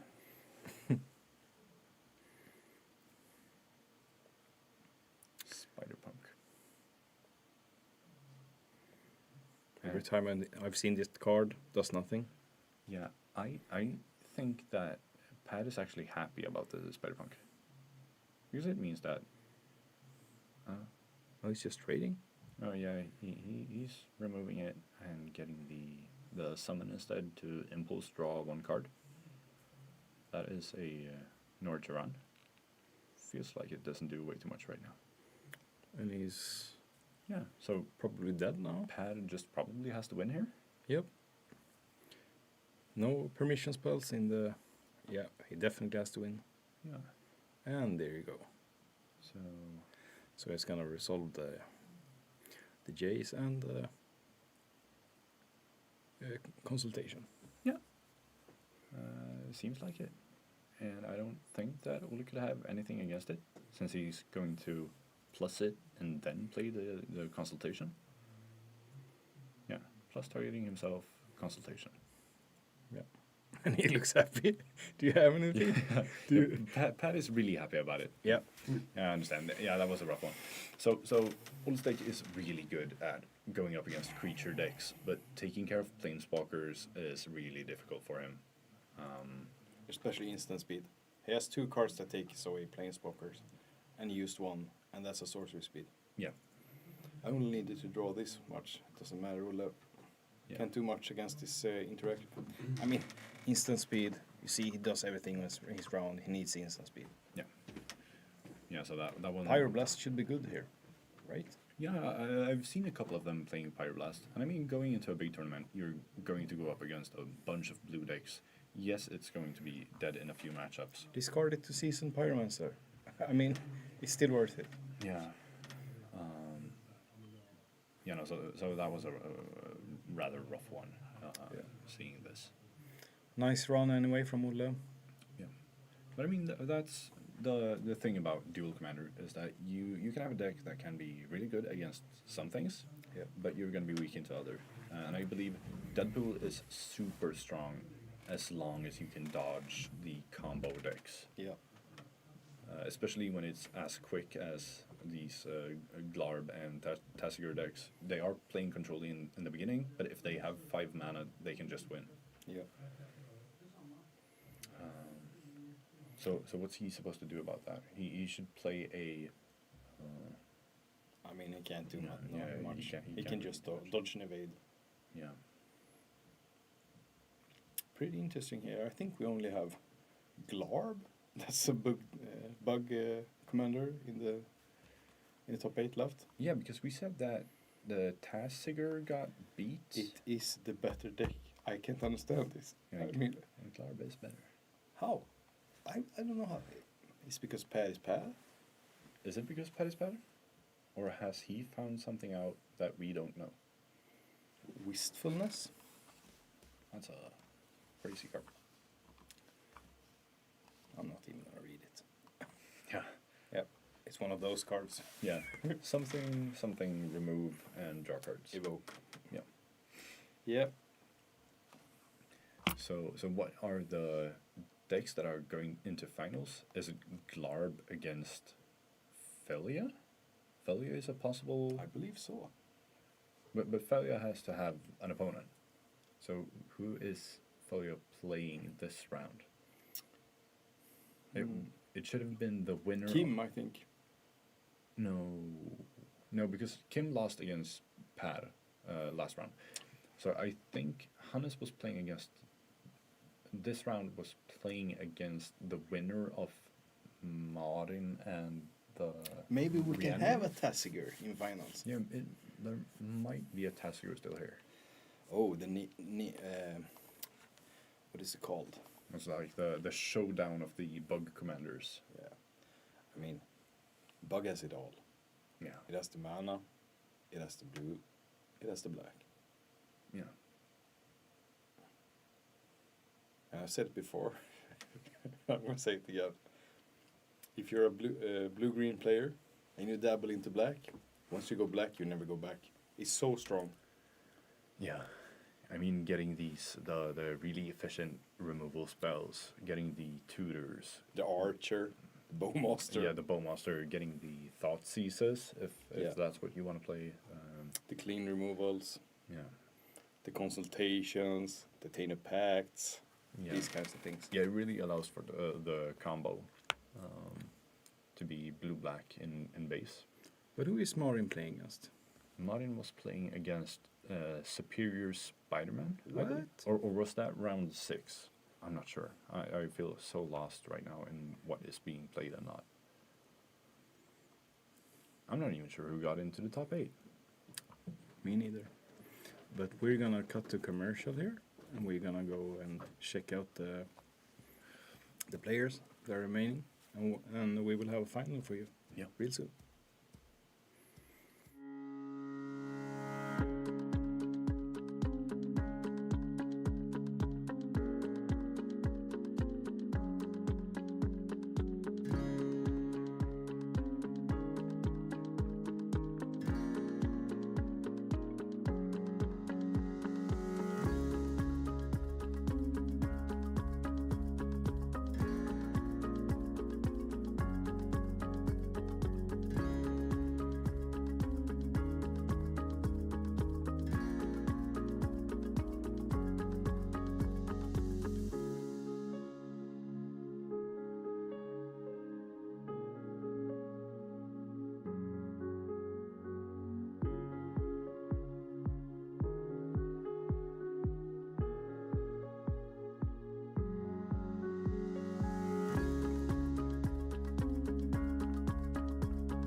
So I am back.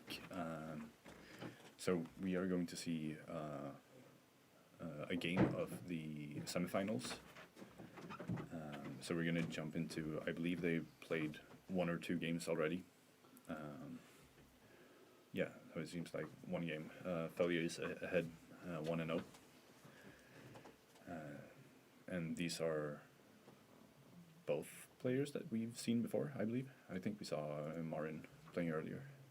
Yeah, that was struggling matchup where everything went wrong with the stream. Yeah. Tessica mirror. Yeah, right. The Tessica mirror that we didn't really get to see. So he's playing the Inquisition of Kozilek, and he's not able to take anything. Or what is the CMC of Reverent Mantra? Maybe he can get that one. So I think it's 4. Yeah, it's 4. So he's not able to grab anything. But still, getting a full look at this. Oh yeah, he has discarded the Giver of Runes. Yeah. Yeah. So got a good look at the cards, and I think that as long as he has removal or counterspell turn 2 for the Felio, he should be a-okay here. Because he knows that Hannes kept a slow rolling hand of a bunch of lands, the Overlord and a Reverent Mantra. Could you pay the attacks, command attacks with Delve? Yeah, you can. Yeah. And that was one of the main reasons as to why Tessica was banned before, because they don't really like commanders that can sheath their mana attacks. So they unbanned it and tried to test it out to see how it performs at tournaments and such. And so far, I believe that it has been okay. And Tessica isn't way too strong, but it's still very played right now. So that would be a Creeping Tar Pit. I feel like that's a land that is a good win con in any control deck. It being unblockable makes it so that you can get around almost anything.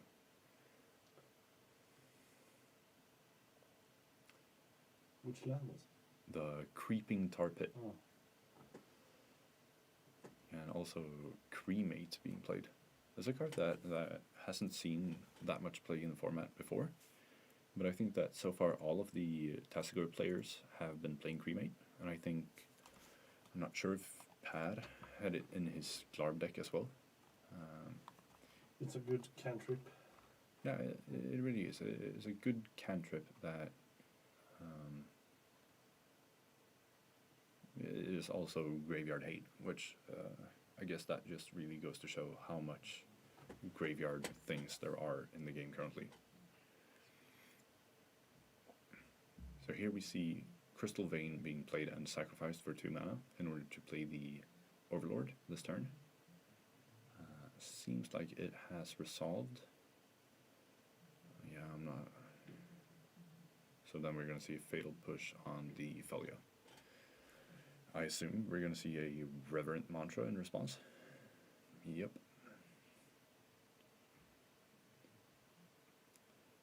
So getting 2 cards out of the hand of Hannes here, but I mean, unless Marin has a board wipe next turn, this is looking rough. Overlord is probably one of the best things that you can flicker with Felio.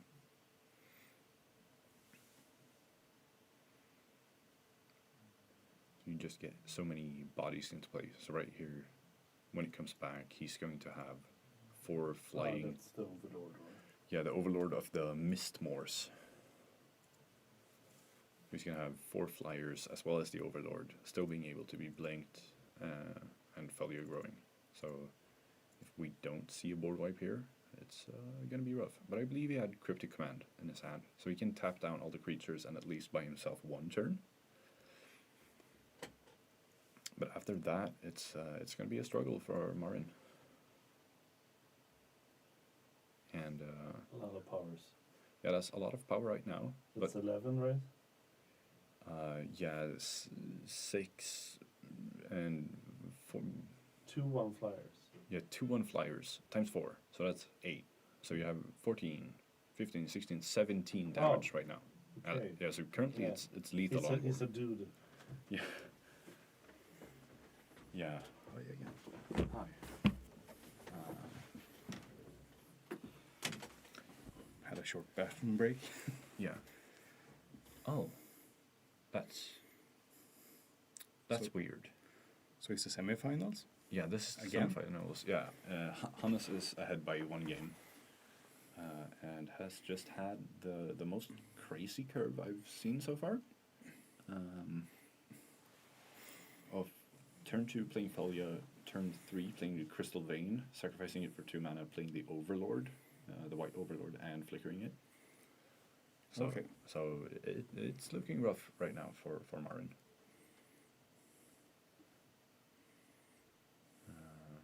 And it's really a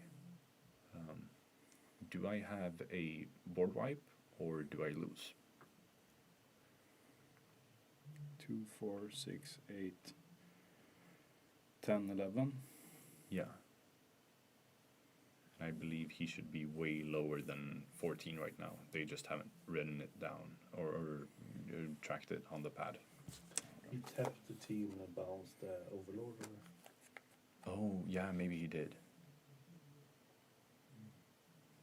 Huh. I've never thought about doing something with Cryptic Command and not drawing a card. But yeah, he could have bounced it and tapped everything down.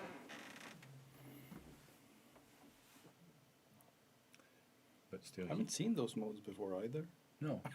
Tapping and bouncing. Yeah. Yeah, I would assume tap and draw. But yeah, so 1 mana Tessiger. Is that a parallax wave? Yeah, Parallax Wave in hand. So we're going to see the Overlord being dropped here again, I would assume. Even if that means trading away your Felia, just getting to flicker the Overlord is so good. That was one of the bombs that we used to play when we played the Duskborn draft. Yeah. It was really like, if you had a Overlord, you basically couldn't lose. This one is the creme de la creme. The black one was good too, but this one is... Yeah. Sink into Stupor, returning the Parallax to hand, attacking with everything and flickering Tessiger, making sure that it can't block. Taking 11. Yeah, going down to 3. So that means that... He's dead next turn anyway. Yeah, he's dead next turn, but his Toxic Deluge is turned off right now. So he was at 14. Should go down to 3. 3, yeah. Right? Yeah, there's a bit of delay on the pad. I think they're trying to figure it out right now. Yeah. Tessiger enters, draws a card. That was not a damnation. Nope. So he has 1 removal spell. He has a land to play. He can animate the Creeping Tarpit to have a blocker. But I mean, really, what can you do here? Mental Note, no. It's not strong enough. Yeah, I really just don't see what he is able to do here. He has a Bowmaster, so he can like block 2, 3, still take 4, right? Yeah, the problem is that He's gonna resolve his parallax. yeah, and the tokens are flyers. Oh, yeah, of course, yeah. So he could remove 2 of them and block the Felia right now. But what does that really do for him? And I believe Hannes is also able to activate his the land, the abandoned air temple, to put a 1/1 counter on all his creatures. All creatures? All his creatures, if that's needed. So I believe it's 3 mana and tap it for the abandoned air temple.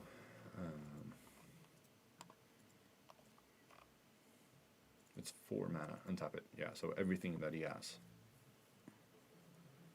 Yeah, then he's dead.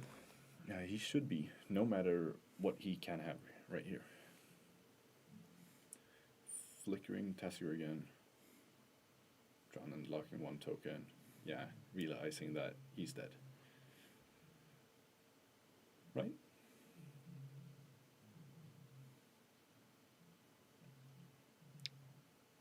Or He's dead anyway. Yeah. They're 2-1s, right? Yeah. Good game called. yeah. We're gonna have a Gothenburg final. Yeah, we are. And I mean, if he was this dominant against Tessier, will we see the same thing against Glarb? I'm not sure. But it feels like Marin kept a quite slow hand, and that can really be a problem against Felia that is like so quick on curve. Like Felia always curves out. Yeah, Play- curves out in 4. Yeah, no, usually like a good 1, 2, 3, but in this case it was a 1, 2, 4, and the 4 just ended the game completely. As well as it feels like the white decks always have that Reverent Mantra in hand. Yep. So far this stream, we've seen Reverent Mantra being played every single game, I believe, for the white decks. Yeah, all the pitch cards. Yeah, Pitch cards. yeah. Haven't seen a mana tithe today. Is it time for the biggest mana tithe of the year? I think we saw one. You and Jack? It was when Eric played against someone. He manatized something. Yeah, I think it was in Eric versus Eric. That would have been me and Jack. Aragorn versus Slimefoot and Scree. The Eric Mirror? Yeah. Classic matchup. Starting to be. Yeah, I mean, they usually play against each other during these Trollywood events.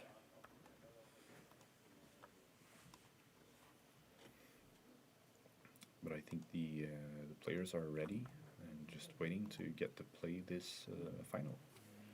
Yep. So are we going to have a repeat winner of Paris de Vison, or are we going to see a new person on the Wall of Fame with Hannes Udén? You heard me before. My favorite deck.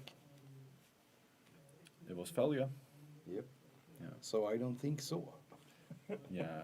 You know, I think that Felia just has so many ways to get out of this. I mean, it's insane. Actually, it's insane. Like, you play snow-covered plains and just demolish people Yeah. in a controlling manner. Yeah. Yeah, you have so much value. It's like those vice things that just keeps on squeezing. Yeah. Harder and harder. The more you struggle, the harder it squeezes. Yeah. But at the same time, I feel like Per just has that 5 mana, I win the game. Yeah. And I don't think that Felia has way too much to say about that. This card I'm looking at. Yeah, the mana tithe. Yep. The most important mana tithe of the tournament. Or this one. Reprieve. Yeah. I mean, Per is gonna play around mana tithe, I guess. Yeah. I think he could smell a mana tithe from miles away. Yep. This one, Toby. Yeah. Also draft staple. Steel Seraph. So some weird cards here in the mono white deck. Yeah, it is cards that are usually not that good, but if you can keep flickering them, then they give you a bunch of good value. Yep.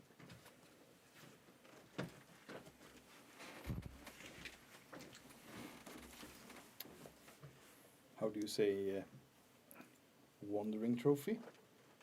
Yeah. A traveling trophy? I'm not sure. Like the Stanley Cup. Yeah. Stanley Cup, yeah. Yeah. 12 Cup. Yeah. In Sweden we call it vandringstrofé. Only more wanted. Yeah.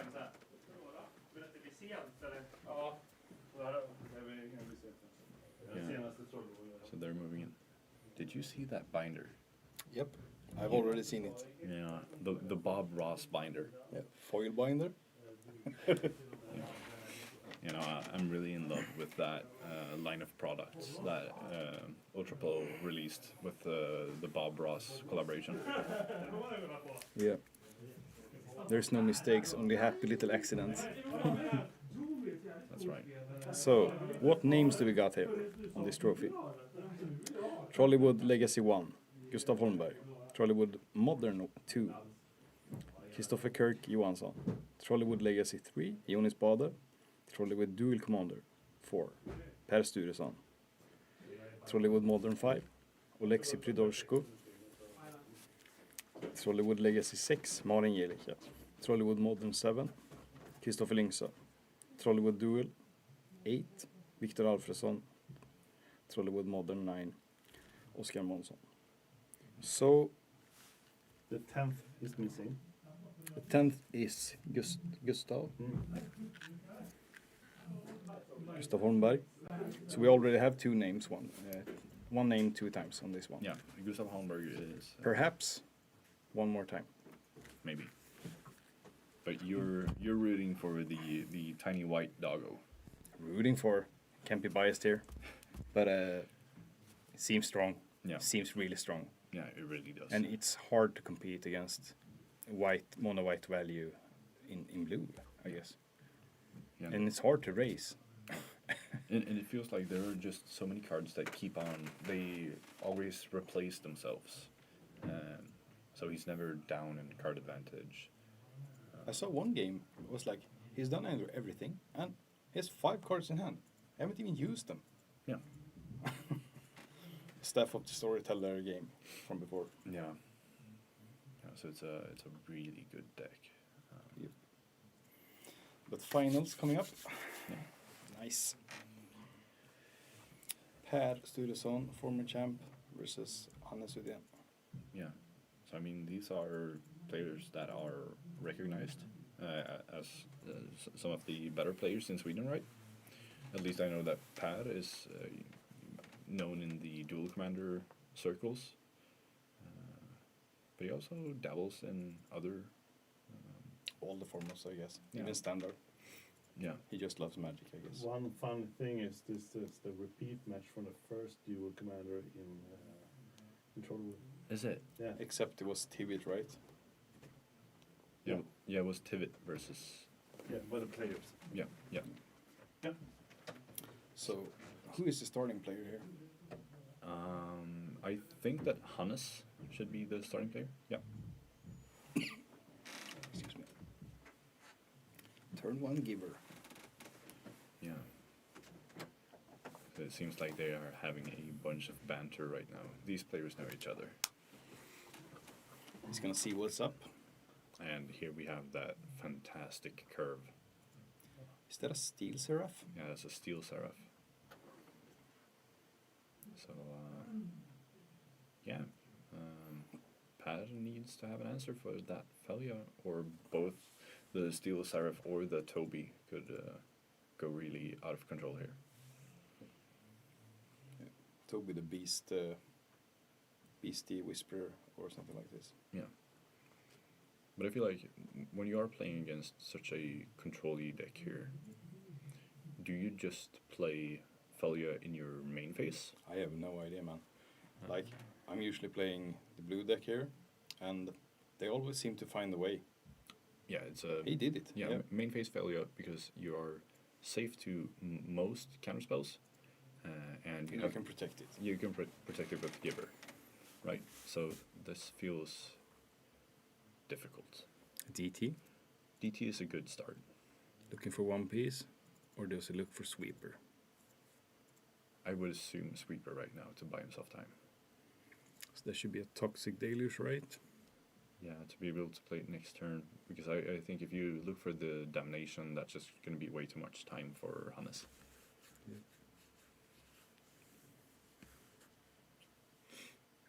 Or do you just grab like a Subtlety? Not sure. It should be a Toxic.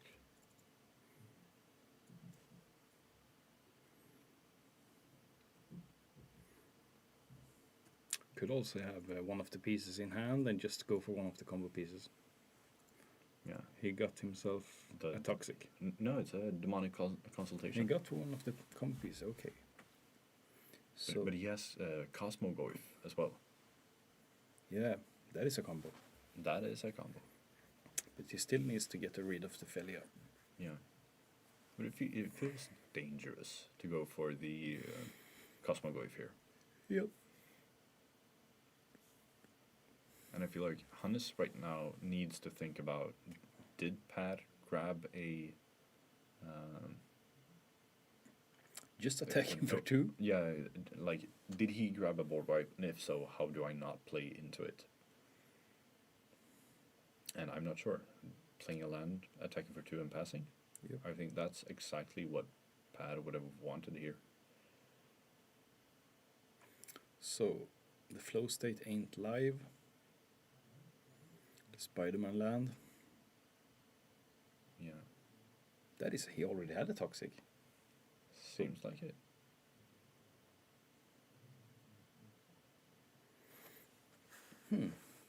Maybe we can see some Cosmogoyf action here. Was he... Thought he was going to leave the failure in the Yeah, I was graveyard. a little bit suspicious. I'm like, what does he have? Is that a help me hand? Jolted awake? Palace Jailer. Interesting. Getting the Monarch just to draw more cards.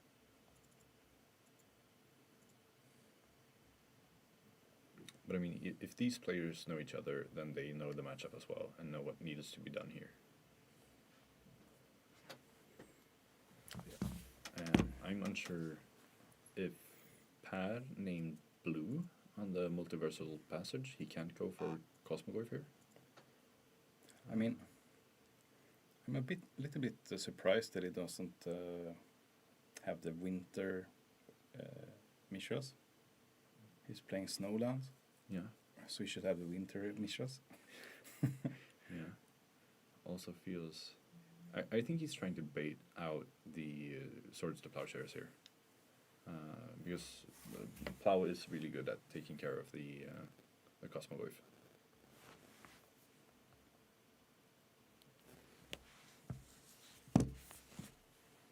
Yeah. And that's what he does. Yep. And I guess that now he feels that he is able to... What is the card further most bottom on his hand? On Hannes' hand. On Hannes' hand. Third from the bottom. Looked like some the third, the last one. It looked like this maneuver card. I thought they were banned. Commander card, the pitch card. Yeah. Flawless maneuver or something. Yeah, the free card.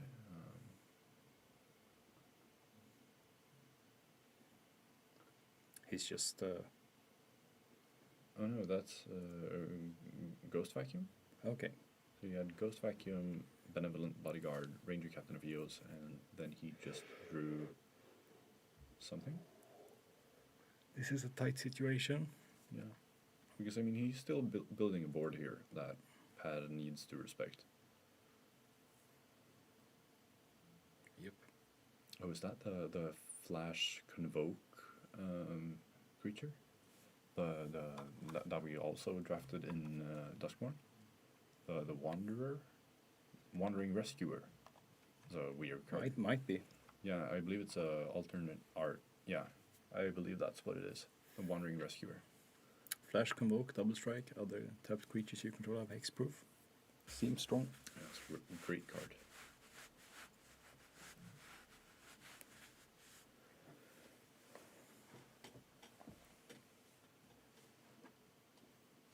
So, as Pad, do you just pass with Cryptica?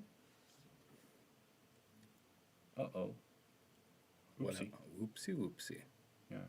Accidentally dropped the second card. Yep. Yep. They just shuffle. Yeah. And it's still on top. Yeah, and they're all joking because it's still on top? No, it's not on top anymore. Yeah. But I believe that they're joking since, I mean, they know each other, but they also know the judge. So a bunch of banter going around. Man, look at this white deck. So many cards in hand. Yeah. Cling. Cling the plow. Jace, Jace. He has the combo. Yeah. He just needs one more land. Is that a DT on hand or is it Mind Twist? That's a Mind Twist on the end right there. So does he... Flow state for land, maybe? Can you put lands in hand? Yeah. You can put any card. So he has the land. He also has a Wistfulness. Seems like a weird... Is he going card to turn there. this around? What is he going to do with that Wistfulness? I would like to play Death right here. But that's just me. Yeah. Yeah, Death Right's coming out. Mind Twist X0.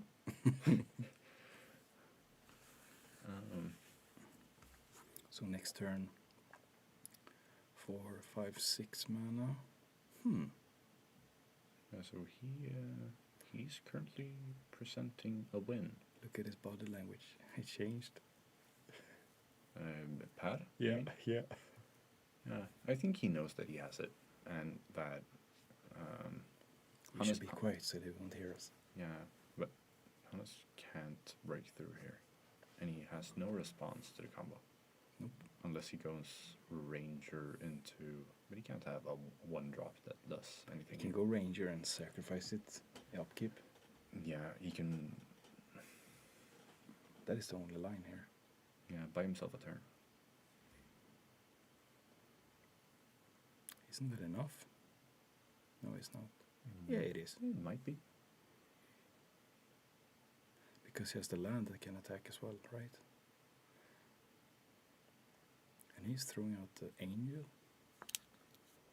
Yeah, so you can give keywords to something. I guess he's going to give flying to the 4/4, just to make sure that that connects. But now he's dead, right? Yeah, I guess so. Are you worried that they're going to hear us? Yeah. Yeah, I am. Yeah, maybe. I can hear them. Yeah. Nah, it's well isolated here, but it's kind of... They won't hear us. Yeah. I know. I'm just trying to make some drama here. Yeah, should be over here. 1 attack. Attack with 1. Are you sure he has the demonic in hand? Yeah, that's what he demonic tutored for, right? I thought so, but it might be the toxic actually. I can't see it anymore. Right? I can see it now. Yeah, I was certain before that was what it was, but I might be mistaken. Or does he even have the correct mana? I think so. Yeah. Yeah, he should have. Yeah, he does. Frog. So there's a Yays. No. Yays. No, he doesn't have it. It was the... Was it the toxic? I think so. Huh. The toxic should do it now as well, right? Yeah. But he has to have something. He has cryptic, which buys him a turn. Yeah, he didn't have it. I thought it's tutored for it. Yeah, I know. It must be in the toxic delusion. Whew. But yeah, buying himself a turn here. I believe that Hannes really should go for the Ranger Captain here. Is that a skull clamp? In his hand? Yeah. Yeah. If that resolves, he's gonna win 100%. Yeah, he's going to be able to draw so many cards from all of these cat tokens. Yep. I really think that you should just play Ranger Captain here. Are the cats 4/4s? No. From Toby? Oh, what does Toby... yeah, the Toby makes 4/4s. Okay. In addition to another token is being created, right? No, Toby says that when he enters, you create a 4/4. All right. But the 4/4 can't attack or block alone. Yeah, tapping down all the creatures, drawing a card. You got the waterlogged teachings. Yeah. Probably wants to activate Death Right Shaman. Yeah. Or does he? Aye. Yeah, that one's difficult because he has the possibility to play Noxious Revival on the Deluge, but with Ranger Captain being in play, He can play it. yeah, that means that he might need to bring the Cryptic Command to the top instead. That is the card. Trigger. And we just see him dropping creature after creature after creature. And gain 1 life. Now it's lethal on board, No. right? Yeah, that, Because of the new cats. yeah, that's super lethal right now. So, yeah. So even if he gains 2 here and 2 on his turn. But the problem is if he returns Cryptic to hand, no, that's not a problem. Remove the giver, maybe. Yeah. Yeah. Gaining him some life.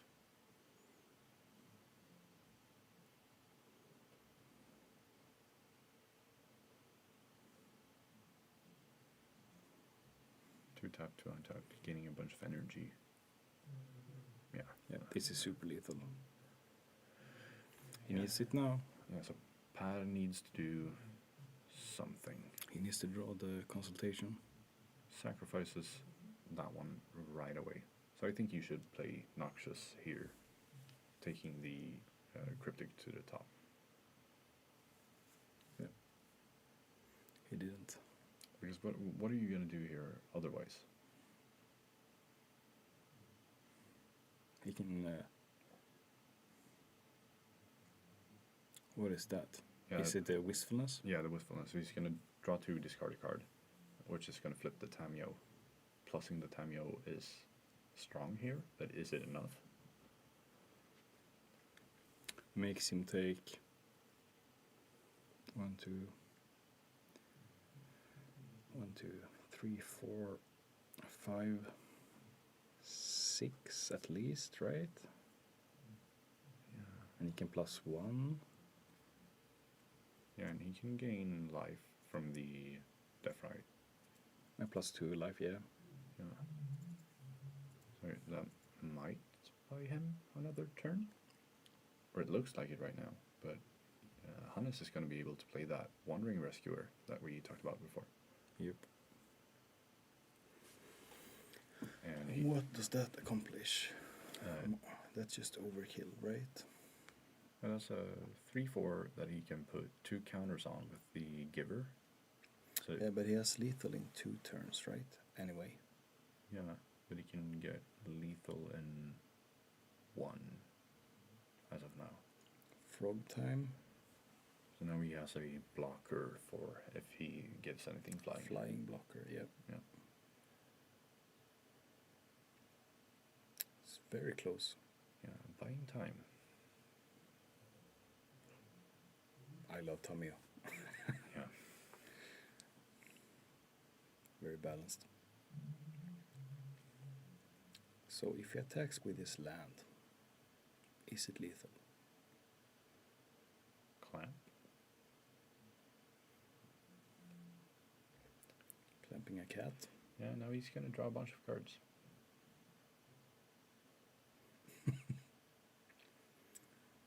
But he didn't play the Wandering Rescuer. Nope. He draw a wisp and something else. Flicker Wisp and a land, I believe.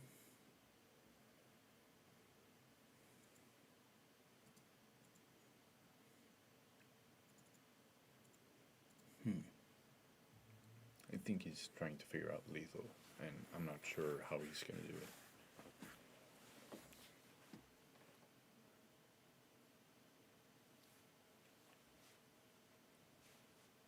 Yeah, the Tamio Plus is nasty. almost as nasty as my shoes. Right now. Almost. Entire day of sitting still, yeah, you get hot in here. You get tåvira. Yeah. I feel like we have gotten down in volume, recently, like just speaking more quietly. Are we running out of energy from this very long event? I don't think so. I think he just looking very. I'm starting to count here. Yeah. So I haven't been counting as much as today, but it looks like it's a 2-turn clock, even though he has blockers. Does he? Because the cats, they're gonna keep growing. Yeah.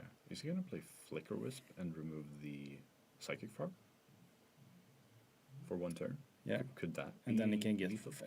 Then he can give the counters to the cat, the Ocelot Pride, to gain lifelink, triggered at least for having a certain kill next round. No.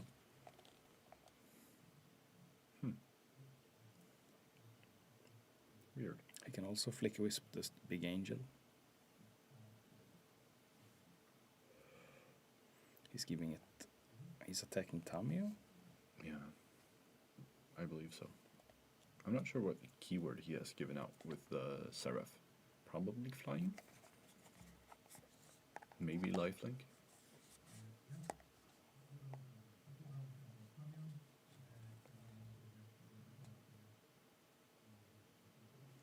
Putting the counters on. On the Seraph? Yep.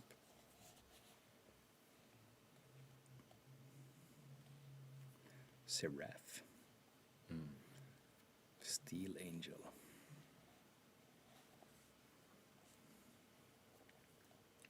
Yeah, it's one of those really good cards. Man, I wish I could see what keywords he gave out. Must be lifelink, right? Yeah, it could be lifelink. Because You must have lifelinks to gain more tokens.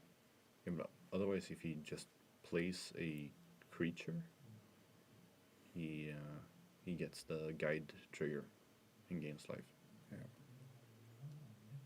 Perhaps he wants to flash out it next. Yeah. So here we have the Flicker Wisp. Trigger. Is that gonna flicker the Toby? Or no, the jailer. Palace Jailer. Ja.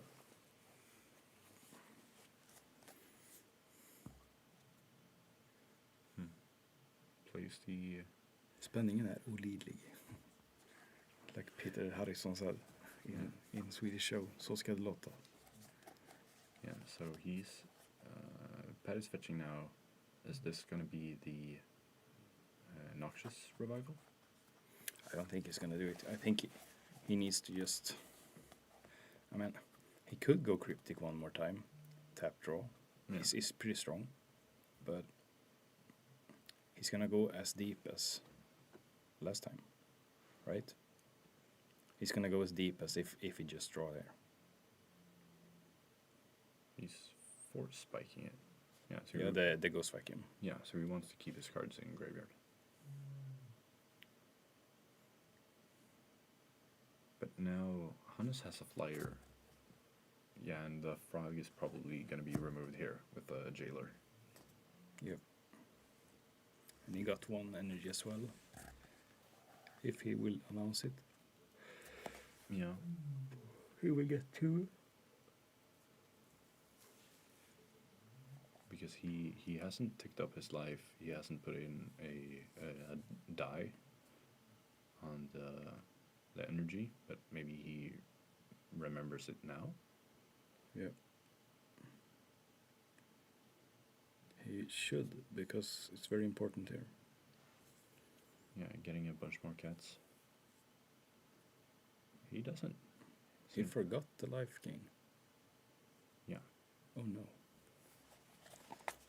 And Per looked shocked. Yeah, I think he's happy about Hannes not remembering it.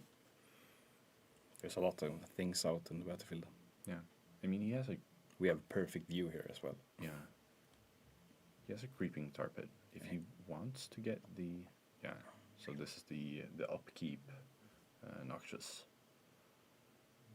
Down to 7, I think. 9. Okay. 9. Demonic. Yeah, that works. Can he piece it together? Yeah. Does he have a land on his hand? No, but he has the death right. So 2, 6, 7. 6, 7 mana. 6, 7. Yeah. Something like that. No, but he has. Yeah, he 2 for DT. Figured it out. Yep. He found it. Yeah, he found it. Yeah, and yeah, just tap the mana correctly. Play it, plus it. Play the demonic. Well played. Yeah, that Well was played. That was really well played. I didn't think about that at all. Just noxiousing the demonic tutor to just find the last piece. Yeah, he sniped that one. Yeah. Tommy was very strong. Yeah. I think that's why they printed it, because of the cats. Yeah. That was a sick game, huh? Yeah. Yeah, yeah. Think. Yeah. It looked really bad for Pat. He really didn't have anything in play, but he got to flip a Tamio. Yep. And that was enough. Yep. He had a frog that did nothing. Yeah. That is not shuffling in. Now it's coming. Yeah. But I mean, why wouldn't Hannes just fully swing out? Not sure. So, yeah, he was too skeptical. Not sure, basically. He was probably too afraid of getting blown out or something. By what? Yeah, because you can still get board wiped, even if they are tapped or untapped. He don't have settled the wreckage in bug. No. Bug colors. But he couldn't attack with his creature, right? He could. Yeah, he could, but they don't deal damage, and then he can block easily away the Seraph and... He could play the Flick Wisp post-combat. Yeah, I'm not sure. but he had the force back. He had mana for it. He had 4 mana. Yeah. Okay. Yeah, so he could have played Flicker Wisp, Flicker the frog. Then Pat only has 1 blocker. He could attack with everything that has more than 1 power. Yeah, I'm not sure. Towards face. Yeah, just toward face. Ignore the Tamio. Because he had like 1/4/4, 1/2/2, 1/3/3, 1 more. He had 3 energy as well, right? Yeah. So. And 1/2/2's Palace Jailer. Yeah. So 1, 2, 3, 4, 5, 6, 8. I get it to 8. No, Toby as well. Toby is a 1/1. Okay, yeah. Yeah, complicated board state. Yeah, I hate those. With a lot of creatures. Yeah. Yeah. It's Yeah. very hard to like observe the. That's why you should use proper tokens, Yeah. not just backsides of reminder cards. Yeah. He took that game. We weren't ready for it. Yeah, no. Noxious DT. That's the play. Yeah, Noxious DT, Snapcaster DT. Good plays all around from Pat here. Yeah.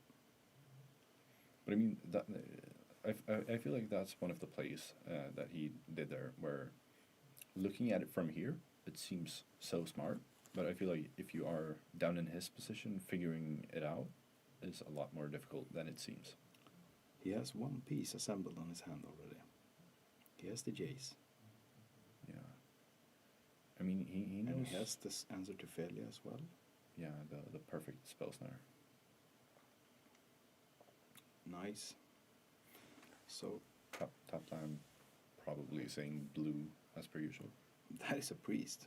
Containment priest. I think you let that one go. But yeah.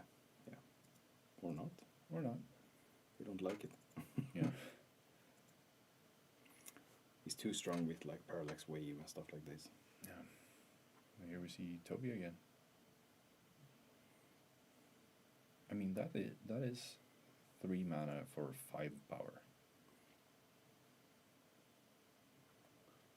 Yep. What card is it? It's called Toby. Beastie Befriender. Yeah. Toby Beastie Befriender. Yeah. Toxic for 4. Yep. keeping away clean. Yeah, and that's the thing. Felia isn't that dangerous if it's by itself. Here we see the multi-format all-star. Yeah. Or just the very big overlord. Yep. Yeah. Here we're gonna see a bunch more backsides of cards. Yep. We have prepared with tokens for them, but I guess backsides is easier. Yeah.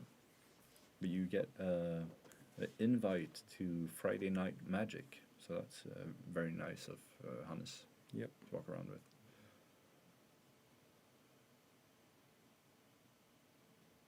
Does he have it? No. But I think that he knows that Hannes can't hit it for more than 4. So it's going to be alive for 1 turn at least. Maybe he has a tutor in hand and he needs to slow roll it. Can always noxious it up later. Yeah. But that is the only buyback effect in his deck, right? I think so.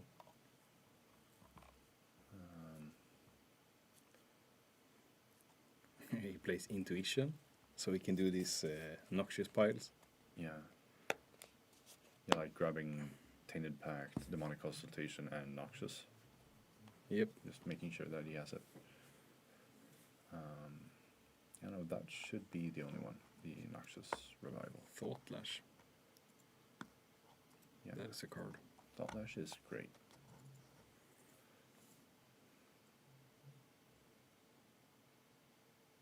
Remand. But now the Jace is hanging loose. Fair Nation Occupation. That's a win con. That is a win con, for real. Yeah. We saw a showing of the Fire Nation Occupation and how good it is. But, I mean, Felia bouncing the tokens over and over seems good. But we know that he currently has Snuff Out in hand, which will make 1 more token. Should you snuff out the cat here? No. Because you can block the cat if it attacks.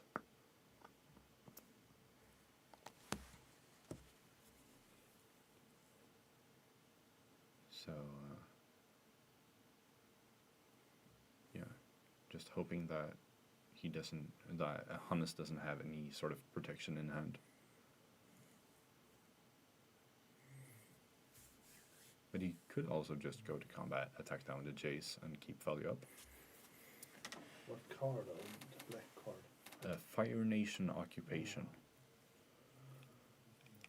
Yeah. Control All-Star. Yeah. Snuff out on Felia, and you get a occupation trigger. Yeah, that card is super heavy. Yeah. Generates mana as well. Yeah. Then And those are flyers. yeah, attacks into the Jace. Jace is going down. The thing is, that black card is gonna take over. Next turn he's gonna tap, and he's just gonna answer to everything he can. Flood the board with creatures. Yeah. It's just that he needs to outpace those flyers that are in play right now. Yep. And next turn, the Overlord is going to turn into a creature as well. So, And the failure is gonna come in. so it's not fully smooth sailing. Yeah, you get another soldier token here. Can I attack in for 6? Question is why he's not waiting for the Overlord to become a creature. Just being able to put pressure on Hannes, I guess. Yep.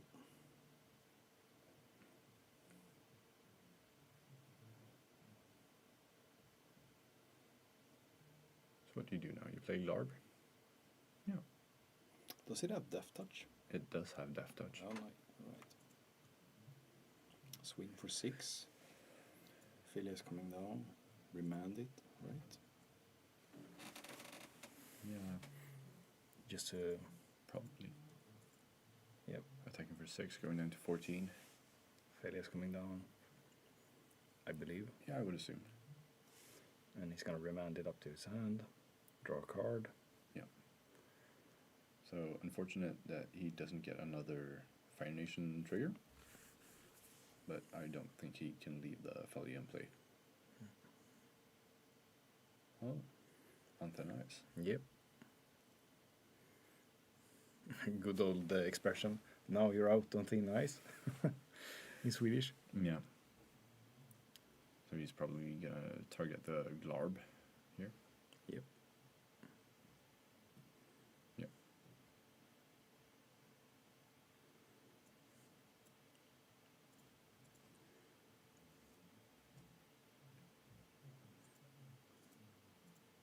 He's pointing at his land. Yeah. Just so that Hannes is aware that on thin ice is enchanted on one of the lands and that it's specific.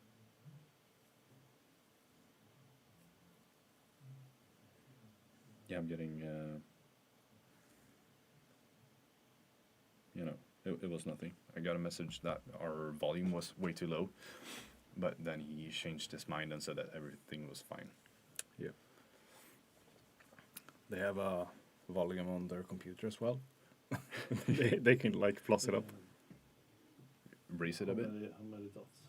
It is currently on 5. Yeah. 5 dots. Yeah, so the recommendation is higher the volume on your computer. Snapcaster mage drawn. Yeah, so you can Snapcaster, but you can Toxic. You can? Yeah, but if you do it for 6, you're dead. You can Snapcaster. Snuff out. You can Snapcaster. What's the black card? The black card with Delve. Yeah, the Murderous Cut? Yeah. But you can't delve from Flashback, right? Are you sure? I think you can. I'm not sure. I think you can. I hope Pat knows. I think you can delve from the Snapcaster. Maybe you can. You still get, the card will cost the same, but you can still, I think so. Yeah. He probably can. It looks like he has control. Yep. Going to combat? Or, yeah.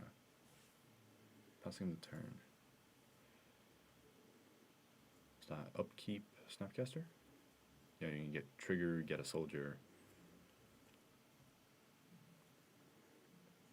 Then you want to target the Murderous Cut. Yeah. Yeah, so you can delve from it. Yep.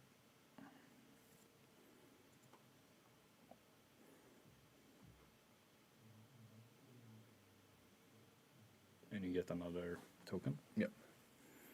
So he's probably taking 4.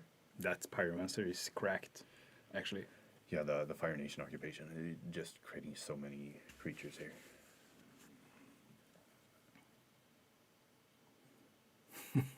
Never thought this deck could win on beatdowns. Yeah. So Hannes is activating the Weather Wayfarer in response. And that has to mean... Seer Step or something, Madara? Is he playing Surgery Step? Madara? Yeah, I would say Madara. But maybe he's playing the Step. No Step. So it's a Talon Gates. Being found to hand and then activated to face it out. But this is in his upkeep, so he's going to be shielded down. If he wants to attack here, the game is over. So attack with 1/1. Hope something good happens.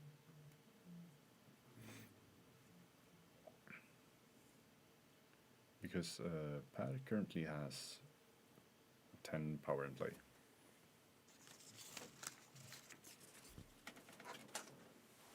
Feels like a really weird thing to say that the Felia has to have blockers left against the control deck. Yep. But he has an oust. Doesn't the Madara come into play tapped? No. Okay. Oh, he don't like the situation? Yeah, no, Hannes knows that he is in trouble right now. So I would probably just pass the turn here, leaving 2 blockers up, meaning that 1 removal isn't enough to win the game.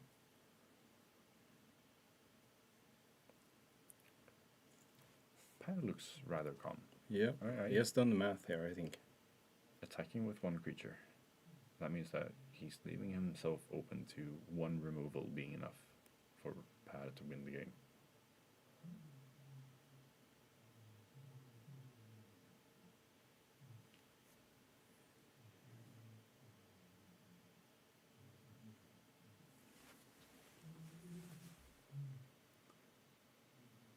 another, yeah.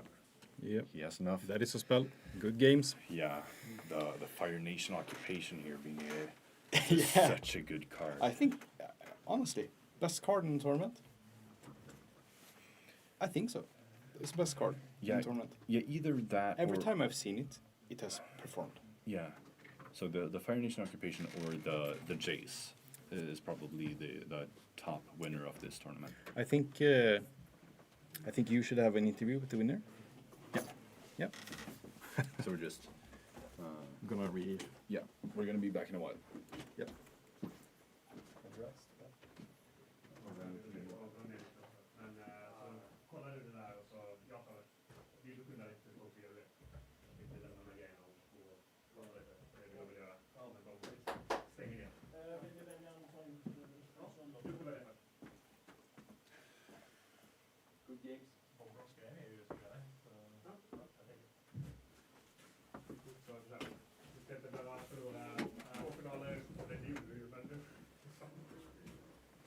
Ja, det är bra.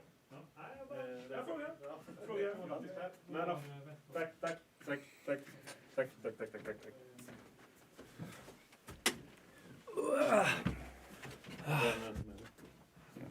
Ska ha den här.